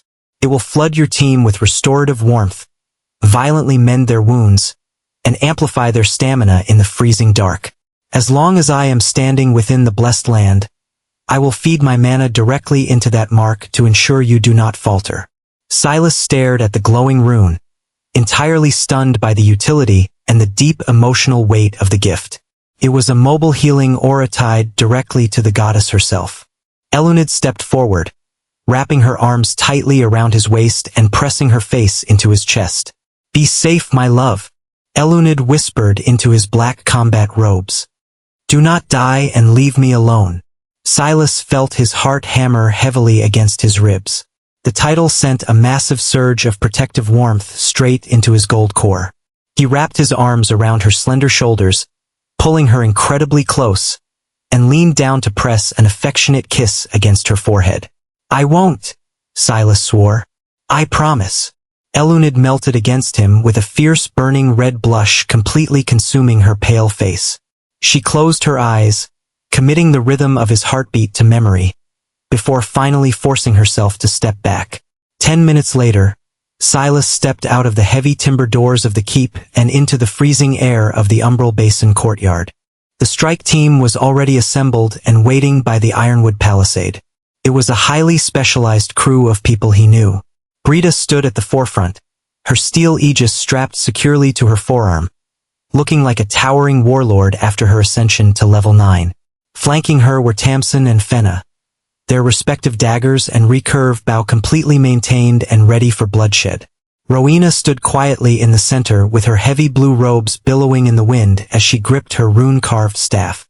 Behind them stood 6 shield maidens, including Hilda and Alice. They weren't just carrying their heavy iron shields and broadswords. Strapped to their backs were thick, heavily insulated preservation crates pulled directly from the Tier 2 frost-sealed vault. Report, Silas commanded, walking up to the formation. The team is fully equipped, my lord, Brita answered. We have loaded the insulated crates. Tamsin briefed us on the volatility of the target material. The moment the beasts are slain, we will extract the abyssal marrow and seal it before the freezing radiation can inflict frostbite. Good, Silas nodded with his blue eyes sweeping over the 10 women. The target is a deep trench cavern system, which means close quarters and limited visibility. Rowena, you are our only light source, but keep the lumens low. We do not want to blind ourselves while illuminating ourselves as targets. Brita, Hilda, you anchor the front line. Nobody breaks formation to chase a fleeing beast. We step together, we kill together, and we extract together. Are we clear? Yes, my lord. The 10 women shouted in perfect unison with their voices echoing off the wooden walls. Open the gates. The massive ironwood barriers groaned heavily as the rookies pushed them inward. The strike team marched out of the blessed land with their heavy iron boots crunching aggressively against the dead dirt. For the first mile, the march was eerily calm. They followed the exact path of the ruined, 2-mile-long trench Eluned had carved the previous morning. The residual SSS-Rank mana still clung stubbornly to the vaporized soil, creating a suffocating pressure zone that forced the standard Tier 1 scavengers to cower deep in the rotting treeline. But as they veered east, stepping off the burned path, the environment of the Umbral Basin violently rejected them. The twisted, bleeding trees abruptly thinned out, entirely replaced by a jagged, treacherous expanse of black rock. The ground here was highly unstable, fractured by massive, gaping fissures that vented a foul sulphurous mist into the morning air. The ambient temperature completely plummeted. Every breath Silas took felt like inhaling crushed glass, with the freezing air biting ruthlessly at his lungs. "Eyes open," Tamsin whispered, taking the vanguard position. She was tracking the microscopic droplets of black, void-like blood the stray Shadowstalker had left behind earlier that morning. They navigated the treacherous stone labyrinth for 20 minutes, carefully stepping over deep chasms that seemingly had no bottom. The howling wind of the basin grew louder here, whipping through the jagged rock formations and creating a constant, unnerving shriek. Finally, Tamsin raised her fist, signaling a complete halt. She stood near the edge of a massive, jagged sinkhole that plunged directly vertically into the bedrock. The opening was easily 40 feet across, but what immediately caught Silas's attention wasn't the size of the hole. It was the rim. The black stone surrounding the massive drop was completely coated in a thick, unnatural layer of dark, jagged frost. The freezing radiation bleeding out from the cavern was so intense that the surrounding moisture in the air was actively crystallizing, falling like black snow into the abyss. "This is it," Tamsin confirmed, pointing her iron dagger downward. "The blood trail leads right over the edge. It's a vertical drop for at least 60 feet before it hits a sloping tunnel." "Rowena," Silas ordered. The level 8 rune weaver stepped forward. She tapped the butt of her staff against the frozen rock. Lumina, a small, fist-sized orb of dim pale blue arcane light materialized, floating a few inches above her shoulder. It wasn't bright enough to illuminate the bottom of the sinkhole, but it provided exactly enough visibility for the team to see their immediate surroundings. Brita and Hilda moved to the edge, uncoiling thick, heavy lengths of braided hemp rope from their packs. They expertly secured the lines to a massive, deeply anchored stalagmite near the rim, double-checking the tension before tossing the ends into the gaping dark. "Shields first," Silas commanded. "I will anchor the rear. Move." Brita didn't hesitate. She grabbed the rope, kicked off the frozen edge, and began her rapid descent into the pitch-black void, swallowed immediately by the darkness. Hilda and the other shield maidens followed in rapid succession. Fenna, Rowena, and Tamsin went next. Silas gripped the heavy rope last. He looked back over his shoulder toward the distant towering walls of the blessed land, ensuring nothing was trailing them, before stepping off the ledge. The descent was oppressive. The deeper they went into the sinkhole, the heavier the atmosphere became. It smelled of stagnant water and the annoying smell of rotting bones. The walls of the vertical shaft were slick with dark ice, forcing Silas to rely entirely on his upper body strength to maintain his grip on the rope. His boots finally hit solid stone. He unclipped from the line, drawing his umbral-forged mithril blade. The purple veins in his sword instantly flared to life, actively drinking in the ambient, corrupted mana of the cavern. The strike team was standing tightly together in a high-vaulted, sloping subterranean tunnel. The walls here weren't just rock. Embedded directly into the black stone were the massive, fossilized ribs and shattered skulls of colossal umbral beasts. It was a literal graveyard of titans. "The freezing radiation is originating from those bones, my lord," Tamsin whispered with her breath pluming thickly in the blue light of Rowena's rune. "The Shadowstalkers don't naturally produce abyssal marrow from what I can see. They nest in these graveyards and aggressively consume the fossilized marrow of the titans, mutating their own biology." "Then we have come to the right place," Silas murmured with his eyes scanning the pitch-black tunnel sloping aggressively downward. "Stay tight. Keep the light dim. We march." The vanguard moved with terrifying silence. The only sound was the synchronized muffled crunch of their iron boots against the frost-covered stone.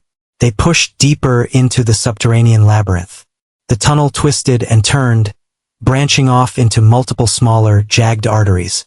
Tamsin relied on her high-tier survivalist instincts, entirely ignoring the branching paths and leading them directly down the widest, most heavily trafficked route.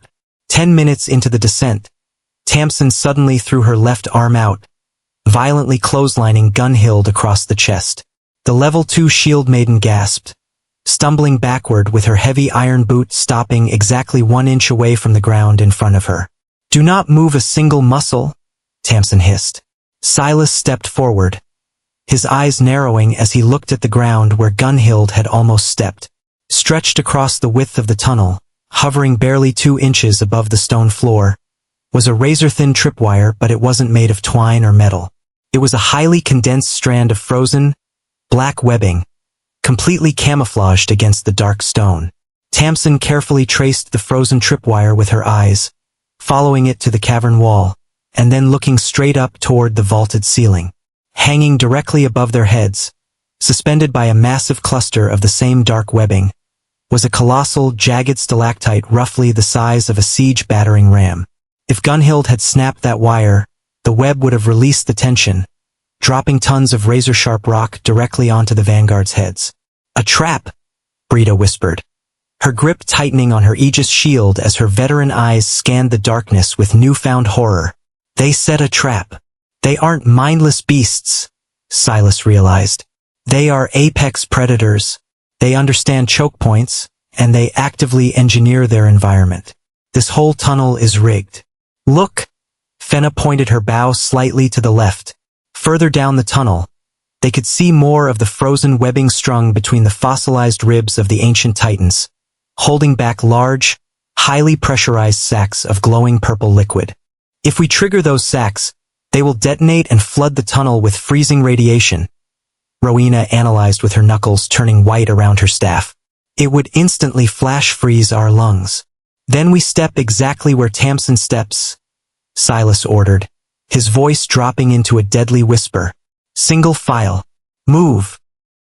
The navigation became an agonizing crawl. Tamsin led them through the rigged corridor, carefully stepping over the frozen tripwires and sliding sideways past the pressurized radiation sacs. The tension in the air was suffocating. The strike team was forced to move slowly, completely abandoning their mobile, fighting style to avoid triggering a catastrophic cave-in. They reached a narrow, highly restricted choke point where the tunnel bottlenecked between 2 massive, fossilized femurs. Suddenly, the dim blue light of Rowena's floating rune flickered. It wasn't a magical failure. The ambient temperature in the tunnel plummeted so violently that the magical energy itself was struggling to ignite. Click, click, click. The sound was incredibly soft, echoing softly off the high ceiling. It sounded like heavy jagged daggers gently tapping against solid stone. Silas slowly tilted his head back, looking straight up into the pitch-black vault of the ceiling. He didn't need Rowena's light to see them. High above their heads, clinging effortlessly to the smooth, frozen rock ceiling, dozens of glowing, midnight blue eyes simultaneously snapped open. "Shields up!" Silas roared, the command tearing through the suffocating silence. The trap hadn't been set to kill them with falling rocks. The traps had been meticulously placed to force intruders into this exact, narrow choke point, completely restricting their movement. The cavern ceiling practically exploded as 20 heavily muscled, midnight blue shadowstalkers detached themselves from the rock.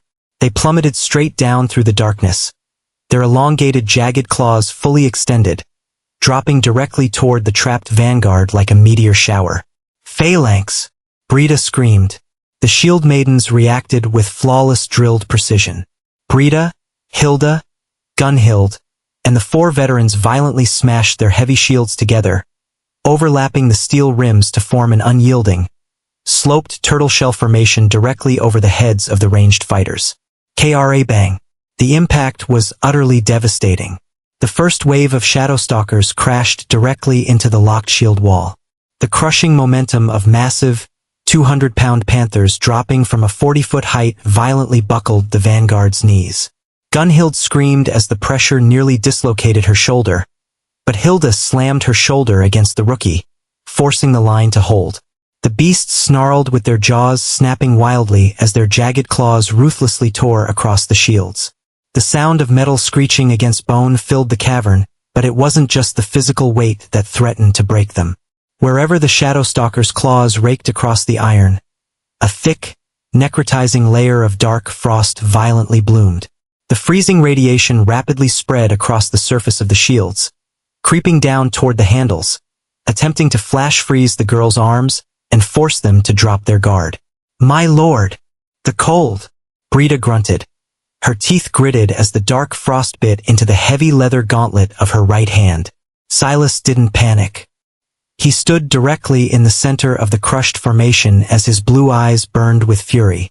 He rolled up the sleeve of his combat robe, exposing his right forearm. The intricate, geometric emerald rune Elunid had kissed onto his skin was pulsing faintly in the dark. "Hold the line," Silas commanded with his voice perfectly calm amidst the deafening screeching of the panthers.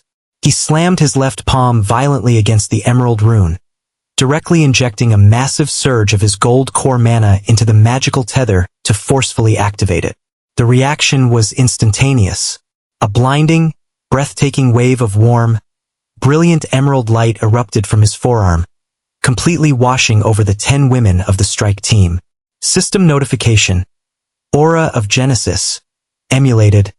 Activated. Status effect. Extreme frostbite nullified. Status effect. Stamina regeneration boosted by 400%. The dark necrotizing frost coating the iron shields violently shrieked, instantly melting away into harmless steam the moment the divine nature magic touched it. Brita gasped as a rush of endless, explosive vitality flooded her exhausted muscles. The crushing weight of the panthers pressing down on her shield suddenly felt trivial. "Push!" Brita roared, her eyes wide with adrenaline. The shield maidens synchronized their breathing, anchoring their boots against the frozen stone floor, and violently shoved their shields upward in a unified, devastating thrust.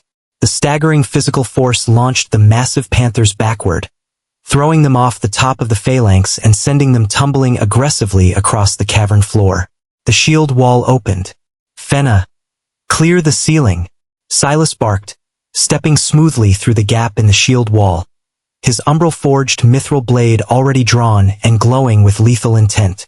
Fenna didn't need to be told twice. She dropped to one knee, pulling 3 arrows simultaneously from her quiver. Her fingers blurred as she knocked and fired with the mithril bowstring singing a deadly tune. THWIP THWIP THWIP. The glowing mana arrows streaked upward into the dark, embedding themselves into the stomachs of 3 shadowstalkers that were still clinging to the ceiling, preparing to drop. The arrows detonated on impact, blowing the beasts into shredded burning chunks of meat that rained down harmlessly onto the stone. "Rowena, pin them down," Tamsin shouted, throwing a dagger that buried itself into the eye of a charging panther. Rowena slammed her staff into the ground. Gravity well. A massive, glowing purple circular rune rapidly expanded across the stone floor directly beneath the tumbling pack of panthers. The moment the magic activated, the gravity within the circle violently multiplied. 5 shadowstalkers were instantly slammed flat against the rock, their bones groaning under the crushing oppressive weight, entirely unable to lift themselves. Silas stepped into the fray. He didn't swing wildly. He moved with the terrifying efficiency of an apex predator. He sidestepped a desperate lunge from a panther, pivoted flawlessly on his heel, and brought his mithril blade down in a heavy, brutal arc slash. The dark purple metal easily severed the beast's neck with the decapitated head thudding heavily against the floor. Vassal Fenna has slain a Tier 2 Shadowstalker. +2 up. Lord Silas has slain a Tier 2 Shadowstalker. +2 up. You have leveled up. Silas grinned, the golden light in his eyes flaring as the blue tabs began to rapidly cascade across his vision. The hunting ground had just become a slaughterhouse, and soon the cavern floor was slick with thick void-like black blood. The ambush had lasted exactly 3 minutes, but the resulting devastation made the subterranean tunnel look like it had been hit by a heavy artillery strike. The stone floor was violently cratered by Fenna's explosive arrows, and the walls were deeply gouged by the crushing weight of Rowena's gravity magic. Scattered across the frost-covered rock were the mutilated remains of 20 Tier 2 Shadowstalkers. Silas stood in the center of the carnage, taking a slow breath. He flicked his umbral-forged mithril blade to the side, throwing a thick streak of black blood off the dark purple metal, before sliding the weapon smoothly back into its scabbard. His internal interface was a cascading waterfall of highly satisfying blue light. Vassal Brita has slain a Tier 2 Shadowstalker. +2 up. Vasselfena has slain a Tier 2 Shadowstalker. +2 up. You have slain a Tier 2 Shadowstalker.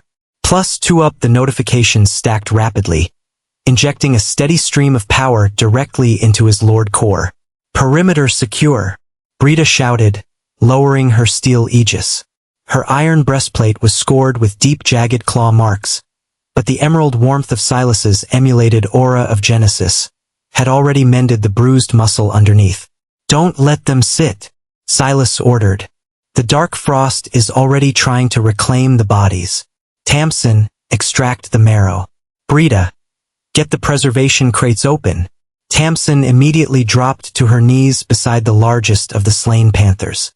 The huntress didn't bother with delicate incisions. She raised her heavy iron meat cleaver and brought it down in a brutal practiced arc directly onto the beast's spine. Crack! The mutated bone fractured. The moment the internal skeletal structure was exposed, a thick, violently cold blue mist erupted from the marrow cavity. The temperature around the corpse plummeted with the moisture in the air instantly crystallizing into dark frost. By the gods, it's freezing, Tamsin hissed, her breath pluming thickly in the dim light. She reached in with a pair of heavy iron tongs, forcefully gripping a glowing, gelatinous chunk of deep blue matter. It was the exact resource that had been holding his empire back. Resource acquired. Abyssal marrow, unrefined. X1. Tamsin turned and aggressively dropped the glowing marrow into the heavily insulated preservation crate that Hilda was holding open. The moment the lid slammed shut, the biting cold radiating from the material was completely neutralized by the vault's enchantments. They moved like a well-oiled machine. While Rowena maintained her dim blue light rune to watch the tunnels, the shield maidens systematically broke the spines of the slain panthers, pulling the freezing marrow from the beasts. Within 10 minutes, Tamsin wiped the black blood from her brow and closed the first crate. 6 units secured, my lord, Tamsin reported, her hands shaking slightly from the residual cold despite the healing aura. The smaller beasts didn't have fully developed skeletal mutations. Then we keep moving, Silas stated, drawing his mithril sword once again. This was just the hunting pack. The fact that they bottlenecked us here means they were guarding something deeper in the cavern. He checked his balance. Current balance. 58 up. He was rapidly rebuilding his wealth, but the job wasn't finished. The strike team reformed their tight, highly disciplined column. They pushed past the shattered remains of the first wave, marching deeper into the massive downward-sloping tunnel. The deeper they ventured, the wider the cavern became. The claustrophobic walls opened up, expanding into a colossal, subterranean dome that looked like an ancient cathedral. Rowena's light rune barely scratched the edges of the massive chamber. The floor was completely covered in a thick, treacherous layer of black ice. But it was the center of the dome that made Silas raise his fist, signaling an immediate halt. Resting in the dead center of the chamber was a towering mountain of ancient, frozen bones. And lying atop that throne of fossils, currently crunching down on the massive femur of a long-dead titan, was the undisputed ruler of the deep trench. It was a Shadowstalker, but it was easily twice the size of the beasts they had just slaughtered. It stood as tall as a warhorse, but what made it truly terrifying wasn't its size. Its midnight blue hide was entirely encased in thick, jagged, naturally formed armor plating made of highly compressed dark ice. The freezing radiation rolling off the beast's body was so intense that the stone floor beneath it was constantly groaning and cracking under the thermal pressure. Target analyzed. Voidstalker Alpha, Tier 3 boss. Warning. Extreme freezing radiation detected. The Alpha stopped eating. It slowly turned its massive head with its glowing bright blue eyes locking directly onto Silas. It didn't roar like a mindless animal. It simply stood up, the heavy ice armor plates grinding together like tectonic plates, and let out a low, deeply growl that vibrated right through the vanguard's iron boots. Scatter! Silas roared, immediately recognizing the buildup of mana in the beast's throat. The strike team violently dove in opposite directions just as the Voidstalker Alpha unhinged its jaw. Instead of a physical attack, the Alpha exhaled a massive, hyper-pressurized shockwave of dark frost. The beam of freezing radiation tore across the cavern floor, instantly flash freezing the exact spot where the shield phalanx had just been standing. A towering, jagged glacier of black ice erupted from the stone, completely blocking the tunnel entrance. It isn't relying on stealth, Silas analyzed with his mind running a mile a minute as he rolled back to his feet. It actively manipulates the abyssal marrow in its own bones to weaponize the temperature. If that frost touches the girl's armor, the metal will supercool and shatter like glass. Keep your distance, Silas commanded with his voice slicing through the biting wind of the cavern. Fenna, chip that armor. Do not let it lock you down. Fenna scrambled to a high vantage point behind a fossilized ribcage. She drew her bowstring back, entirely bypassing standard arrows and manifesting 3 highly condensed, explosive mana projectiles. THWIP, THWIP, THWIP. The arrows streaked across the cavern, slamming directly into the Alpha's shoulder. The detonations were deafening, blowing massive chunks of dark ice away from the beast's hide, but the raw concussive force barely made the monster flinch. The frozen armor actively began to reform, drawing moisture directly out of the air to seal the cratered ice. The Alpha's glowing eyes snapped toward Fenna. Its massive, heavily muscled legs coiled, preparing to leap across the entire cavern and crush the archer into the stone. Before its claws could even leave the floor, Silas was there. He didn't just run. He moved with the blinding, explosive speed of a sovereign. Silas forcefully ignited his mythic gold core. He didn't hold the energy back as he opened his spiritual pathways completely, letting the roaring furnace of his divine foundation flood his physical body. A blazing, brilliantly bright golden aura erupted from his skin, completely pushing back the suffocating cold of the cavern. The dark ice on the floor violently hissed and melted into steam the second his boots touched it. Come on, look at me, Silas snarled, launching himself into the air. He brought the umbral-forged mithril blade down in a devastating two-handed overhead cleave. The Alpha shifted its attention at the last possible fraction of a second, raising its heavily armored forearm to block the strike. K.R.A.K.O. The impact sounded like a bomb going off. The cavern walls violently shook, dropping a rain of frozen dust from the high ceiling as the dark purple mithril blade chewed ruthlessly into the thick dark ice, shattering the Alpha's defensive plating and drawing a massive spray of black, freezing blood. Gah! The beast roared in genuine agony with the unyielding golden heat radiating from Silas's blade actively burning the dark frost inside its veins, but a Tier 3 boss was not a target that died from a single strike. The Alpha violently twisted its massive torso, ignoring the bleeding wound on its arm, and swung its spiked, whip-like tail in a brutal horizontal arc directly toward Silas's ribs. Aegis! A heavy, interlocking blue rune violently materialized between Silas and the tail. Rowena had repositioned, her staff glowing with blinding intensity as she poured her mana into the defensive barrier. The tail slammed into the arcane shield. The rune spiderwebbed under the crushing kinetic weight, but it held just long enough for Silas to drop his center of gravity, slipping underneath the devastating sweep. The armor is too thick on its back and limbs, Silas calculated, sliding across the wet steaming stone directly under the Alpha's massive belly. But the underside, the ice hasn't fused to the vital organs yet. The beast realized its fatal mistake instantly. It attempted to crush itself flat against the floor, aiming to pin Silas under 2,000 pounds of muscle and ice. Silas planted both of his boots firmly against the uneven rock to completely arrest his slide. He gripped the hilt of his sword with a white-knuckled intensity, aiming the tip of the blade directly at the unarmored, midnight blue flesh of the beast's chest. Burn! Silas commanded. He channeled every ounce of the blazing golden mana currently flooding his body directly down his arms, forcing the divine heat into the mithril blade. The dark purple metal glowed with an incandescent, terrifyingly bright yellow light. With a brutal, upward thrust driven by the entire strength of his core, Silas drove the blade directly into the Alpha's chest. The sword met zero resistance. The superheated mithril completely bypassed the thick musculature, sliding deep into the beast's chest cavity and ruthlessly piercing its heart. The Alpha's body rigidly locked up. A massive, horrific shriek tore from its throat, echoing painfully off the cavern walls, and a geyser of superheated black blood erupted from the wound, raining down onto the stone floor as the freezing radiation within the beast's body violently destabilized.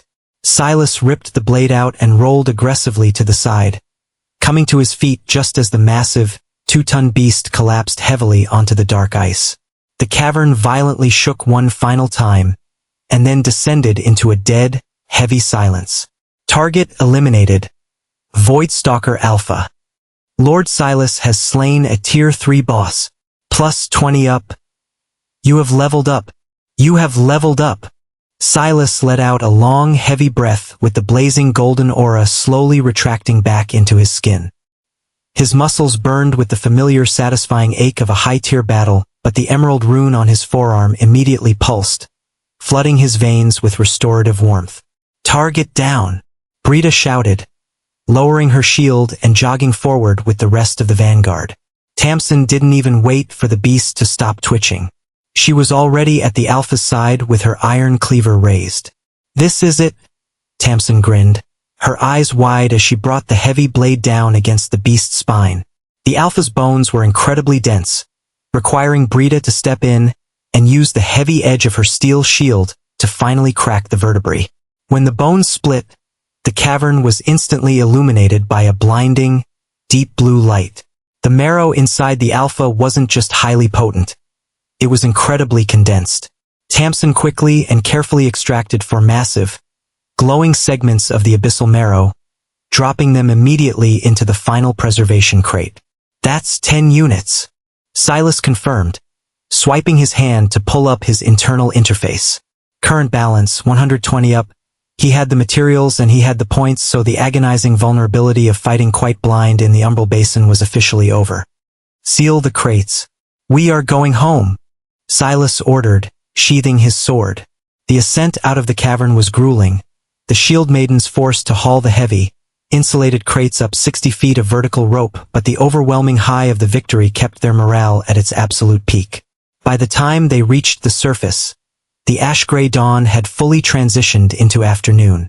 The bruising purple sky of the basin offered no real warmth, but stepping out of the freezing air of the subterranean nest felt like stepping into a paradise. They marched quickly back across the jagged black rocks, returning to the smooth, ash-covered highway of Elunid's Trench.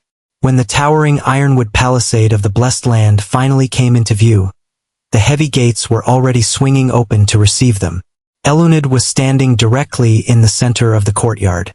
The goddess looked exactly as flawless as she had when he left, her silver-green hair untouched by the biting wind, but her emerald eyes were tightly focused on the entrance. The moment Silas stepped through the gates, the tension entirely bled out of her posture. She walked quickly toward him with her hands clasping his. You are unhurt.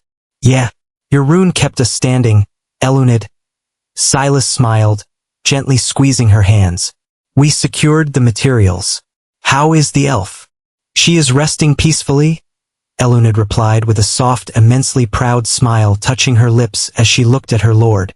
Her mind is highly fragile, but she is no longer trapped in the past. She will heal. Silas nodded, a deep sense of relief washing over him. The tragedy of the Dead Territory was a stark reminder of the stakes, but he had successfully dragged his team into the dark and brought every single one of them back alive. Now it was time to build. Silas walked to the northern quadrant of the courtyard, selecting the highest elevation point sitting squarely between the reinforced stone keep and the heavy palisade walls. He instructed Brita and Hilda to place the heavy preservation crates containing the abyssal marrow exactly in the center of the open stone tiles. He pulled the blueprint from his inventory. Construct blueprint. Blood iron watchtower. Requirements: 100 units of ironwood, 50 units of refined stone, 10 units of abyssal marrow. Silas synced his internal inventory, allowing the system to access the exact resources required. He took a step back, focusing his mind entirely on the glowing blue text. Construct. The courtyard was instantly consumed by a violent, rushing gale. The heavy preservation crates shattered into a storm of pixelated light, exposing the freezing abyssal marrow. The holographic blue wireframe of a massive, towering structure violently anchored itself to the bedrock. Heavy, massive blocks of refined stone slammed down from the ether, stacking perfectly upon one another with deafening thuds. The foundation was brutal and uncompromising. Thick, interlocking beams of ironwood slotted into the masonry, forming a highly durable, reinforced skeletal structure that rapidly shot upward. But it was the integration of the abyssal marrow that made the construction truly terrifying. The glowing, deep blue marrow didn't sit in a vault. The construction actively liquidated the highly volatile material, weaving the freezing magical radiation directly into the mortar and the iron plating of the tower. Deep, glowing blue veins crawled up the massive stone structure, acting as a highly advanced, magical cooling system for the heavy armaments manifesting at the apex. The entire towering structure took exactly 12 seconds to assemble. A blinding flash of white light signaled the final culmination of the architecture, leaving a colossal, 70-foot-tall brutalist fortress spire dominating the skyline of the blessed land. "Gods above," Tamsin whispered, craning her neck to look up at the massive, heavily fortified observation deck. Silas didn't waste a single second admiring the exterior. He walked swiftly to the heavy, iron-banded door at the base of the tower, pushed it open, and began climbing the tightly coiled spiral stone steps. His boots echoed loudly against the cold rock as he ascended 70 feet into the air. He pushed open the heavy trapdoor at the top, stepping out onto the massive, octagonal observation deck. The wind-up here was fierce, violently whipping his combat robes. Mounted on all 4 primary compass points of the deck were heavy, magically assisted iron ballistae, their dense firing mechanisms actively cooled by the abyssal marrow coursing through the stone, allowing for rapid, continuous fire without the metal warping. But Silas wasn't looking at the weapons. He walked directly to the edge of the stone parapet, placing his hands on the freezing rock. For the first time since transmigrating, he was looking over the towering 50-foot ironwood trees of the umbral basin. He was finally seeing the true, horrifying scale of the unknown zone. The necrotic, bruised purple forest stretched endlessly in every direction. It was a sprawling ocean of twisted, bleeding trees, jagged black mountains, and deep, miasma-filled valleys. Silas reached up, wrapping his fingers around the sleek, dark metal of the amulet of the sovereign's gaze. He had pulled from the mythic chest. He channeled a surge of gold core mana into the amulet, forcing his vision to extend far beyond normal human limitations. His blue eyes swept across the eastern mountains, the southern valleys, and finally, locked onto the distant, deep north. The overwhelming high of the watchtower's completion instantly vanished, replaced by a cold dread that settled directly into the pit of his stomach. Silas's grip tightened on the stone parapet until his knuckles turned entirely white. "No system warning?" Silas whispered to the empty air with his voice barely audible over the howling wind. Rolling slowly toward their coordinates from the deep north wasn't a pack of stragglers, neither was it a standard wave. Silas wasn't sure it was. It was a colossal, highly unnatural storm front of thick, suffocating purple miasma. The dark clouds stretched from the dead earth all the way into the sky, blotting out the gray morning light entirely. Lightning crackled silently within the dense fog. It was moving with terrifying, deliberate purpose, completely swallowing the distant mountains as it advanced. "Well, whatever it is, we'll survive it." As they were 70 feet above the dead earth, the air was significantly thinner and fiercely cold, but the vanguard standing on the octagonal observation deck didn't seem to notice. They were too busy staring in overwhelming awe at the heavy artillery. Mounted on the 4 primary compass points of the massive stone deck were heavily modified iron ballistae. They weren't primitive siege weapons designed to launch wooden spears. The heavy iron barrels and firing mechanisms were intricately woven with the glowing deep blue veins of the abyssal marrow they had just harvested from the cavern.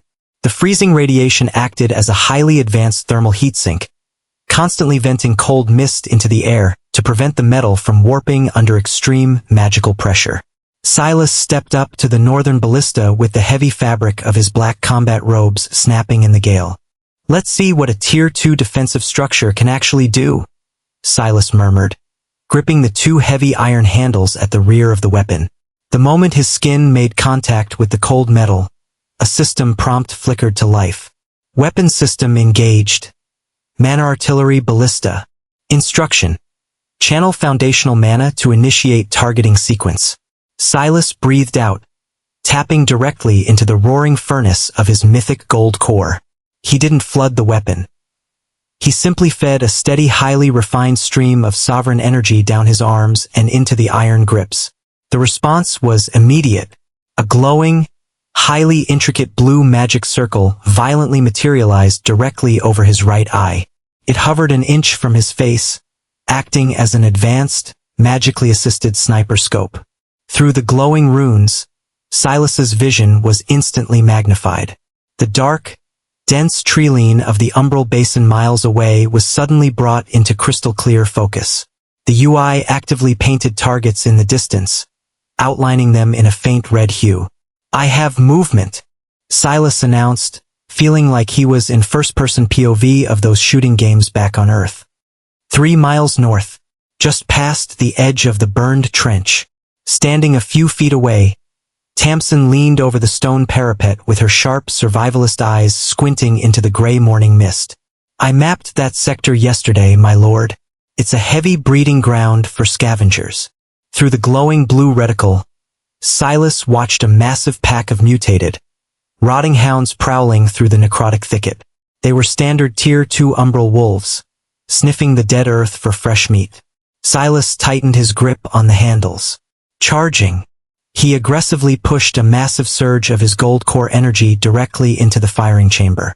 The heavy iron barrel instantly began to glow with a terrifying incandescent yellow heat. The abyssal marrow woven into the stone violently hissed, venting thick clouds of freezing blue steam to rapidly cool the mounting thermal pressure. The two extreme temperatures clashed, creating a high-pitched whine that forced Fenna and the archers to cover their ears. The weapon was fully primed. Silas pulled the heavy iron trigger mechanism. The recoil was devastating, sending a heavy shockwave rippling across the stone deck. The artillery unleashed a hypercompressed, blindingly bright bolt of sovereign mana as the projectile tore through the sky at supersonic speeds, leaving a vacuum trail in the gray mist. 3 miles away, the dark treeline was violently obliterated. The mana bolt slammed directly into the center of the umbral wolf pack. The resulting detonation wasn't a simple explosion of fire. It was a highly destructive expansion of raw magical force. Massive 50-foot ironwood trees were instantly vaporized into fine ash.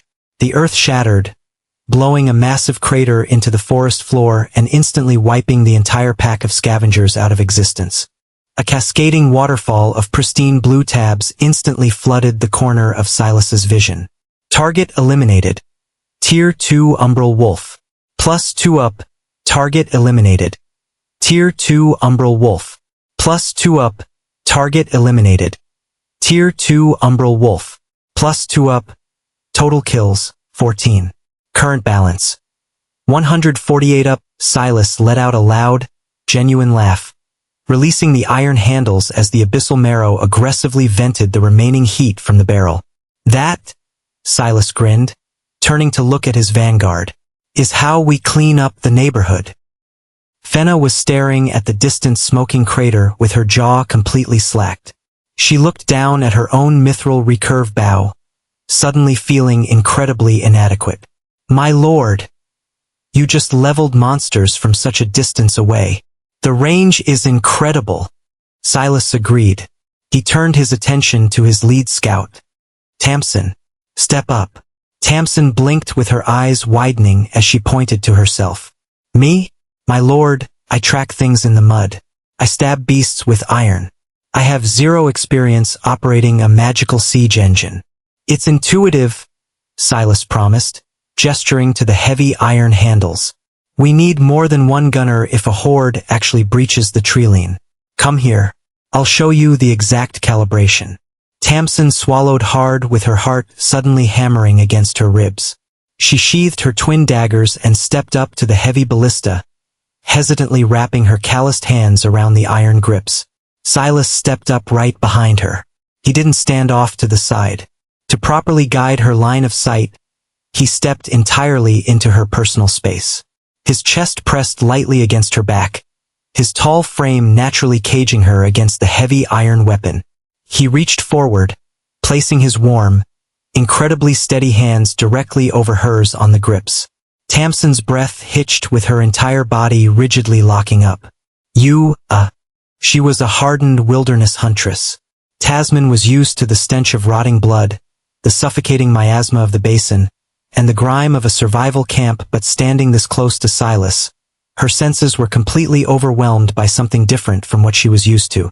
He smelled incredible. His warmth completely bled through her leather armor, entirely chasing away the biting cold of the high-altitude wind. Gods! Tamsin thought frantically, a furious, burning red blush violently exploding across her cheeks and spreading all the way to the tips of her ears. I can feel his heartbeat. Why is he this close? I can't even think straight. Breathe, Tamsin, Silas commanded softly, his voice a low rumble right next to her ear. Don't force it. Just let your mana flow naturally into the iron. Let the marrow handle the resistance. Tamsin gritted her teeth, desperately trying to focus on the weapon instead of the highly intoxicating presence of her sovereign lord. She pushed her level 8 mana into the handles. A glowing blue magic circle materialized over her right eye. It was slightly dimmer than the one Silas had generated, adapting to her specific mana density, but the targeting UI flawlessly highlighted the ruined treeline. There, Silas murmured, gently adjusting her grip and aiming the heavy barrel slightly to the east of the smoking crater. Scavengers coming to investigate the noise, so squeezed the trigger. Tamsin held her breath and pulled the mechanism. The ballista fired again. The heavy recoil tried to push Tamsin backward, but Silas's solid chest acted as a perfect anchor, holding her entirely steady. Another hypercompressed bolt of mana tore across the umbral basin, slamming into the secondary pack of scavengers and blowing them into a shower of ruined earth and dark blood. Vassal Tamsin has slain a Tier 1 scavenger. Plus 0.5 up. Vassal Tamsin has slain a Tier 1 scavenger. Plus 0.5 up. Flawless execution. Silas praised warmly, stepping back and releasing her hands. Tamsin let go of the ballista as if it had burned her, spinning around to face him. Her face was flushed a brilliant, undeniable crimson, and she deliberately avoided looking directly into his blue eyes. Thank you, my lord, Tamsin stammered while awkwardly saluting. Silas smiled, leaning against the stone parapet. If you want it, the command of the watchtower is yours, Tamsin.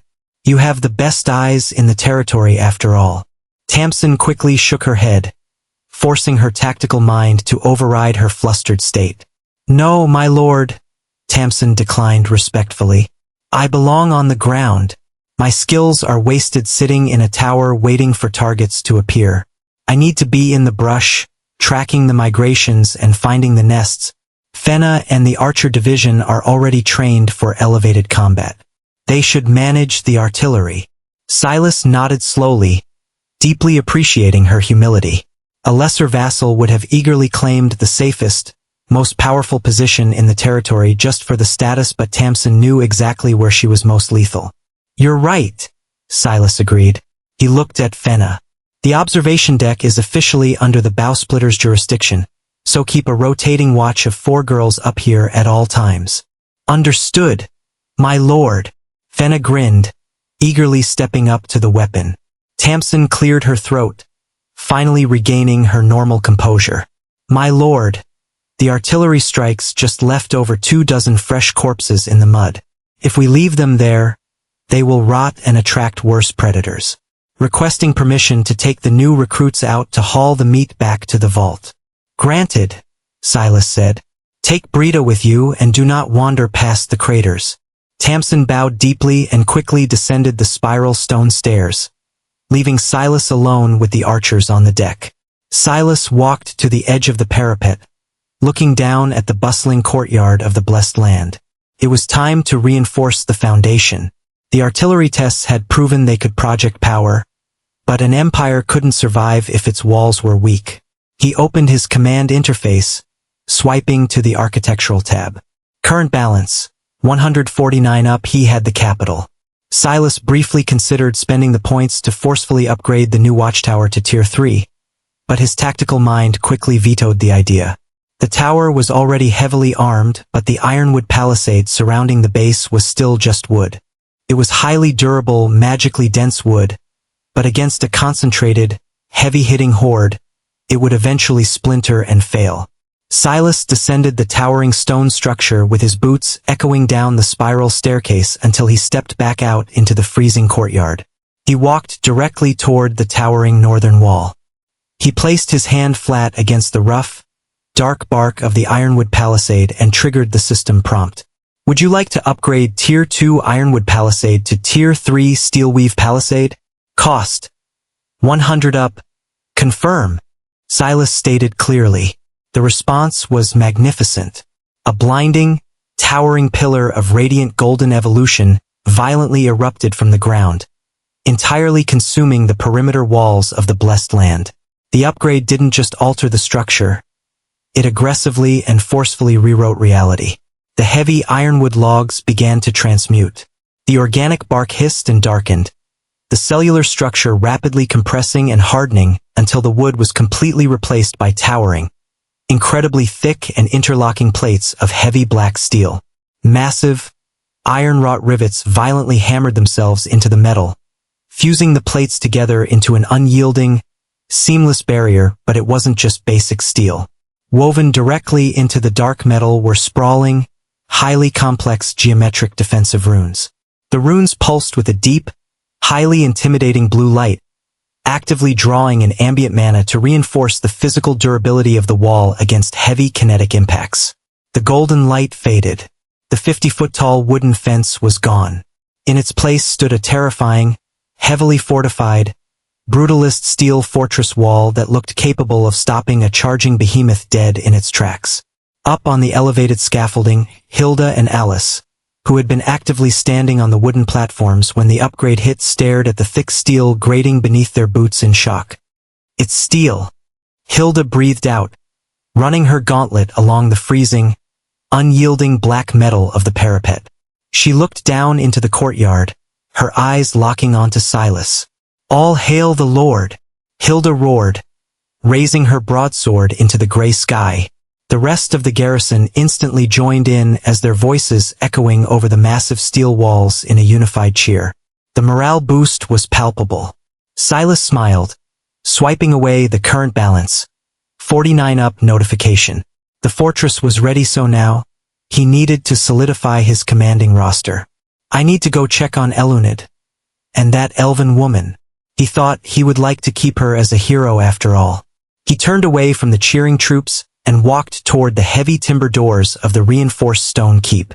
The interior of the keep was quiet, smelling of the soothing fresh pine aroma Elunid had left behind. Silas bypassed the main hall and walked down the stone corridor to the guest quarters. He pushed the heavy wooden door open, and sitting upright on the edge of the simple wooden cot was the rescued elf. She was wearing a clean, oversized linen tunic that Elunid had provided. The horrific, jagged scars still covered her arms and neck, which were physical reminders of a century of torment, but the terrifying madness that had consumed her eyes was completely gone. Her irises were a clear, brilliant green. She looked exhausted, deeply hollowed out by grief, but her mind was finally lucid. The moment Silas stepped into the room, she immediately stood up. She ignored the pain radiating from her healing muscles and dropped gracefully to one knee, bowing her head deeply toward the cold stone floor. Lord, she spoke. I am Aliana, former sentinel of Cal, and a royal elven arcanist of the High Canopy.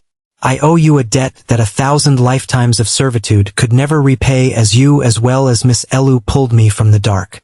Silas closed the door behind him with his expression remaining entirely neutral. Where the hell is Elunid?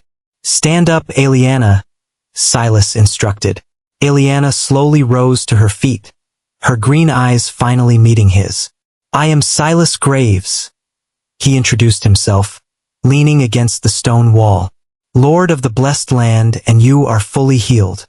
The feral corruption in your veins has been burned out by my resident hero, so you are safe here.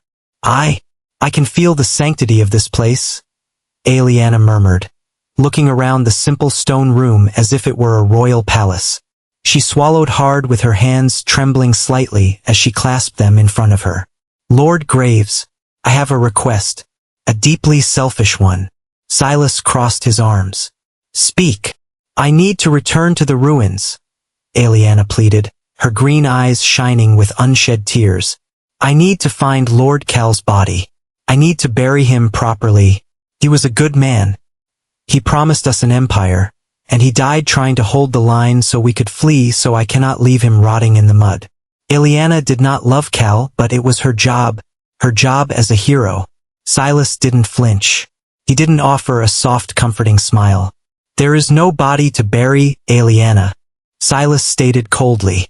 Aliana froze. What? When we found you, Cal was nothing but a skeleton leaning against the dead core, Silas explained. When I touched his armor, the bones instantly crumbled into gray dust. A century of umbral decay had already consumed him, so he is gone. The wind has already scattered his ashes across the basin. Aliana stared at him, the horrifying weight of his words crashing into her newly mended mind. She trembled violently, her legs giving out as she collapsed back onto the edge of the cot. Aliana buried her scarred face in her hands, her shoulders shaking as silent, devastating tears spilled through her fingers. She had held onto the desperate hope of honoring her fallen lord, only to realize time had stolen even that small closure from her. The door to the room clicked open. Eluned stepped inside, her emerald eyes filled with deep sorrow. The goddess walked past Silas without a word, sitting on the cot beside Aliana and gently wrapping her arm around the grieving elf's trembling shoulders. Silas waited for a long moment, letting the silence hang in the air. I do not mean to force your hand while you grieve, Aliana, Silas finally said. But this is not a sanctuary for bystanders. A catastrophic storm front is moving toward this territory, so I am preparing for a heavy siege if it happens. I need soldiers and I need firepower. He looked down at her, his blue eyes piercing. You are a free entity now. You can leave these walls and walk back into the basin if you choose. Silas offered the ultimatum. Or you can stay. You can fight for this core and you can ensure that what happened to Cal never happens to the girl standing outside those doors. The choice is yours. Aliana slowly lowered her hands. She looked at Eluned, who gave her a soft, encouraging nod, and then she looked up at Silas.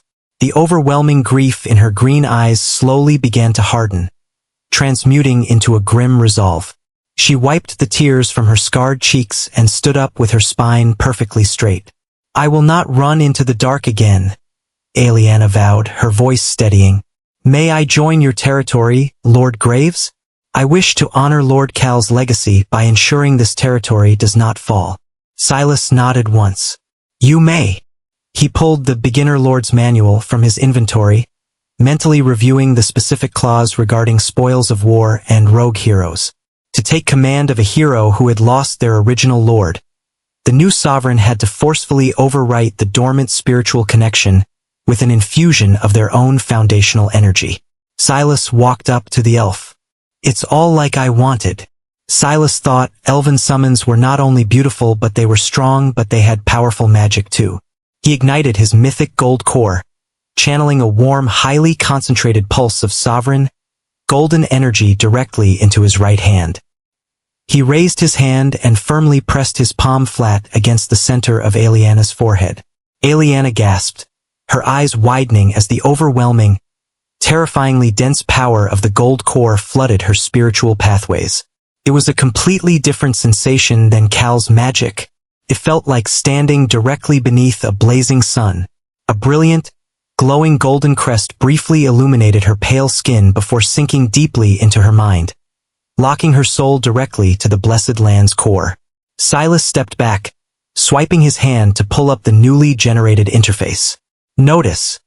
You have successfully claimed a rogue hero.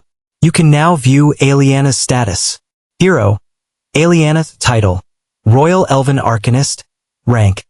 A rank, epic, level 15, EXP 450/12,000, loyalty 20, wary/grateful, vitality 65 mana, 1200/1200. Silas scanned the numbers with rapid, highly calculated focus. At level 15, her vitality sitting at 65 made her incredibly resilient compared to his mortal vanguard.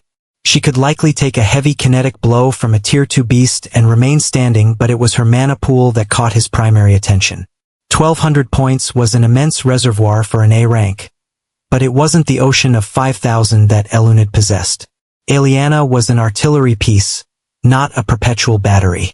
She would have to carefully, intelligently manage her output during a prolonged fight, or she would burn out and leave herself completely defenseless. He scrolled down to review her combat capabilities. Active skills. Arcane Piercer. Fires a hypercompressed, high-velocity beam of destructive starlight mana. Highly effective against heavy armor plating. Cost. 150 mana/cast. Elven Swiftness. Passively boosts evasion and repositioning speed by utilizing ambient wind currents. Astral Detection Net. Weaves a wide radius, highly sensitive web of invisible starlight mana over a designated perimeter. Instantly alerts the caster to any unauthorized enemy breaches, reads their exact mana signatures, and forcibly illuminates stealthed or camouflaged targets. Cost. 50 mana/hour. Starfall Barrage. Channels ambient arcane energy to summon a devastating shower of highly volatile starlight orbs from above. Blankets a wide area in explosive arcane damage, designed specifically to shatter tightly packed enemy infantry formations and break wooden siege defenses. Cost. 400 mana/cast. Royal Arcane Aegis. Projects a highly condensed, multi-layered barrier of pure starlight around the caster or a designated ally, capable of absorbing catastrophic kinetic impacts and cleanly deflecting high-tier magical projectiles without shattering. Cost. 250 mana/cast. Wow, good skills. Silas noted the loyalty, 20 metric at the bottom of the tab. He didn't care. He knew exactly why it was so low. Eliana was grateful he had saved her, and she needed a safe harbor, but she didn't know him. She didn't have the die-hard, fanatical devotion that his own summoned people possessed. This was a purely transactional military alliance, and right now, a transaction was all Silas needed. "Welcome to the crew, Eliana," Silas stated, swiping the system tab away. He turned toward the heavy wooden door. "Get your boots on."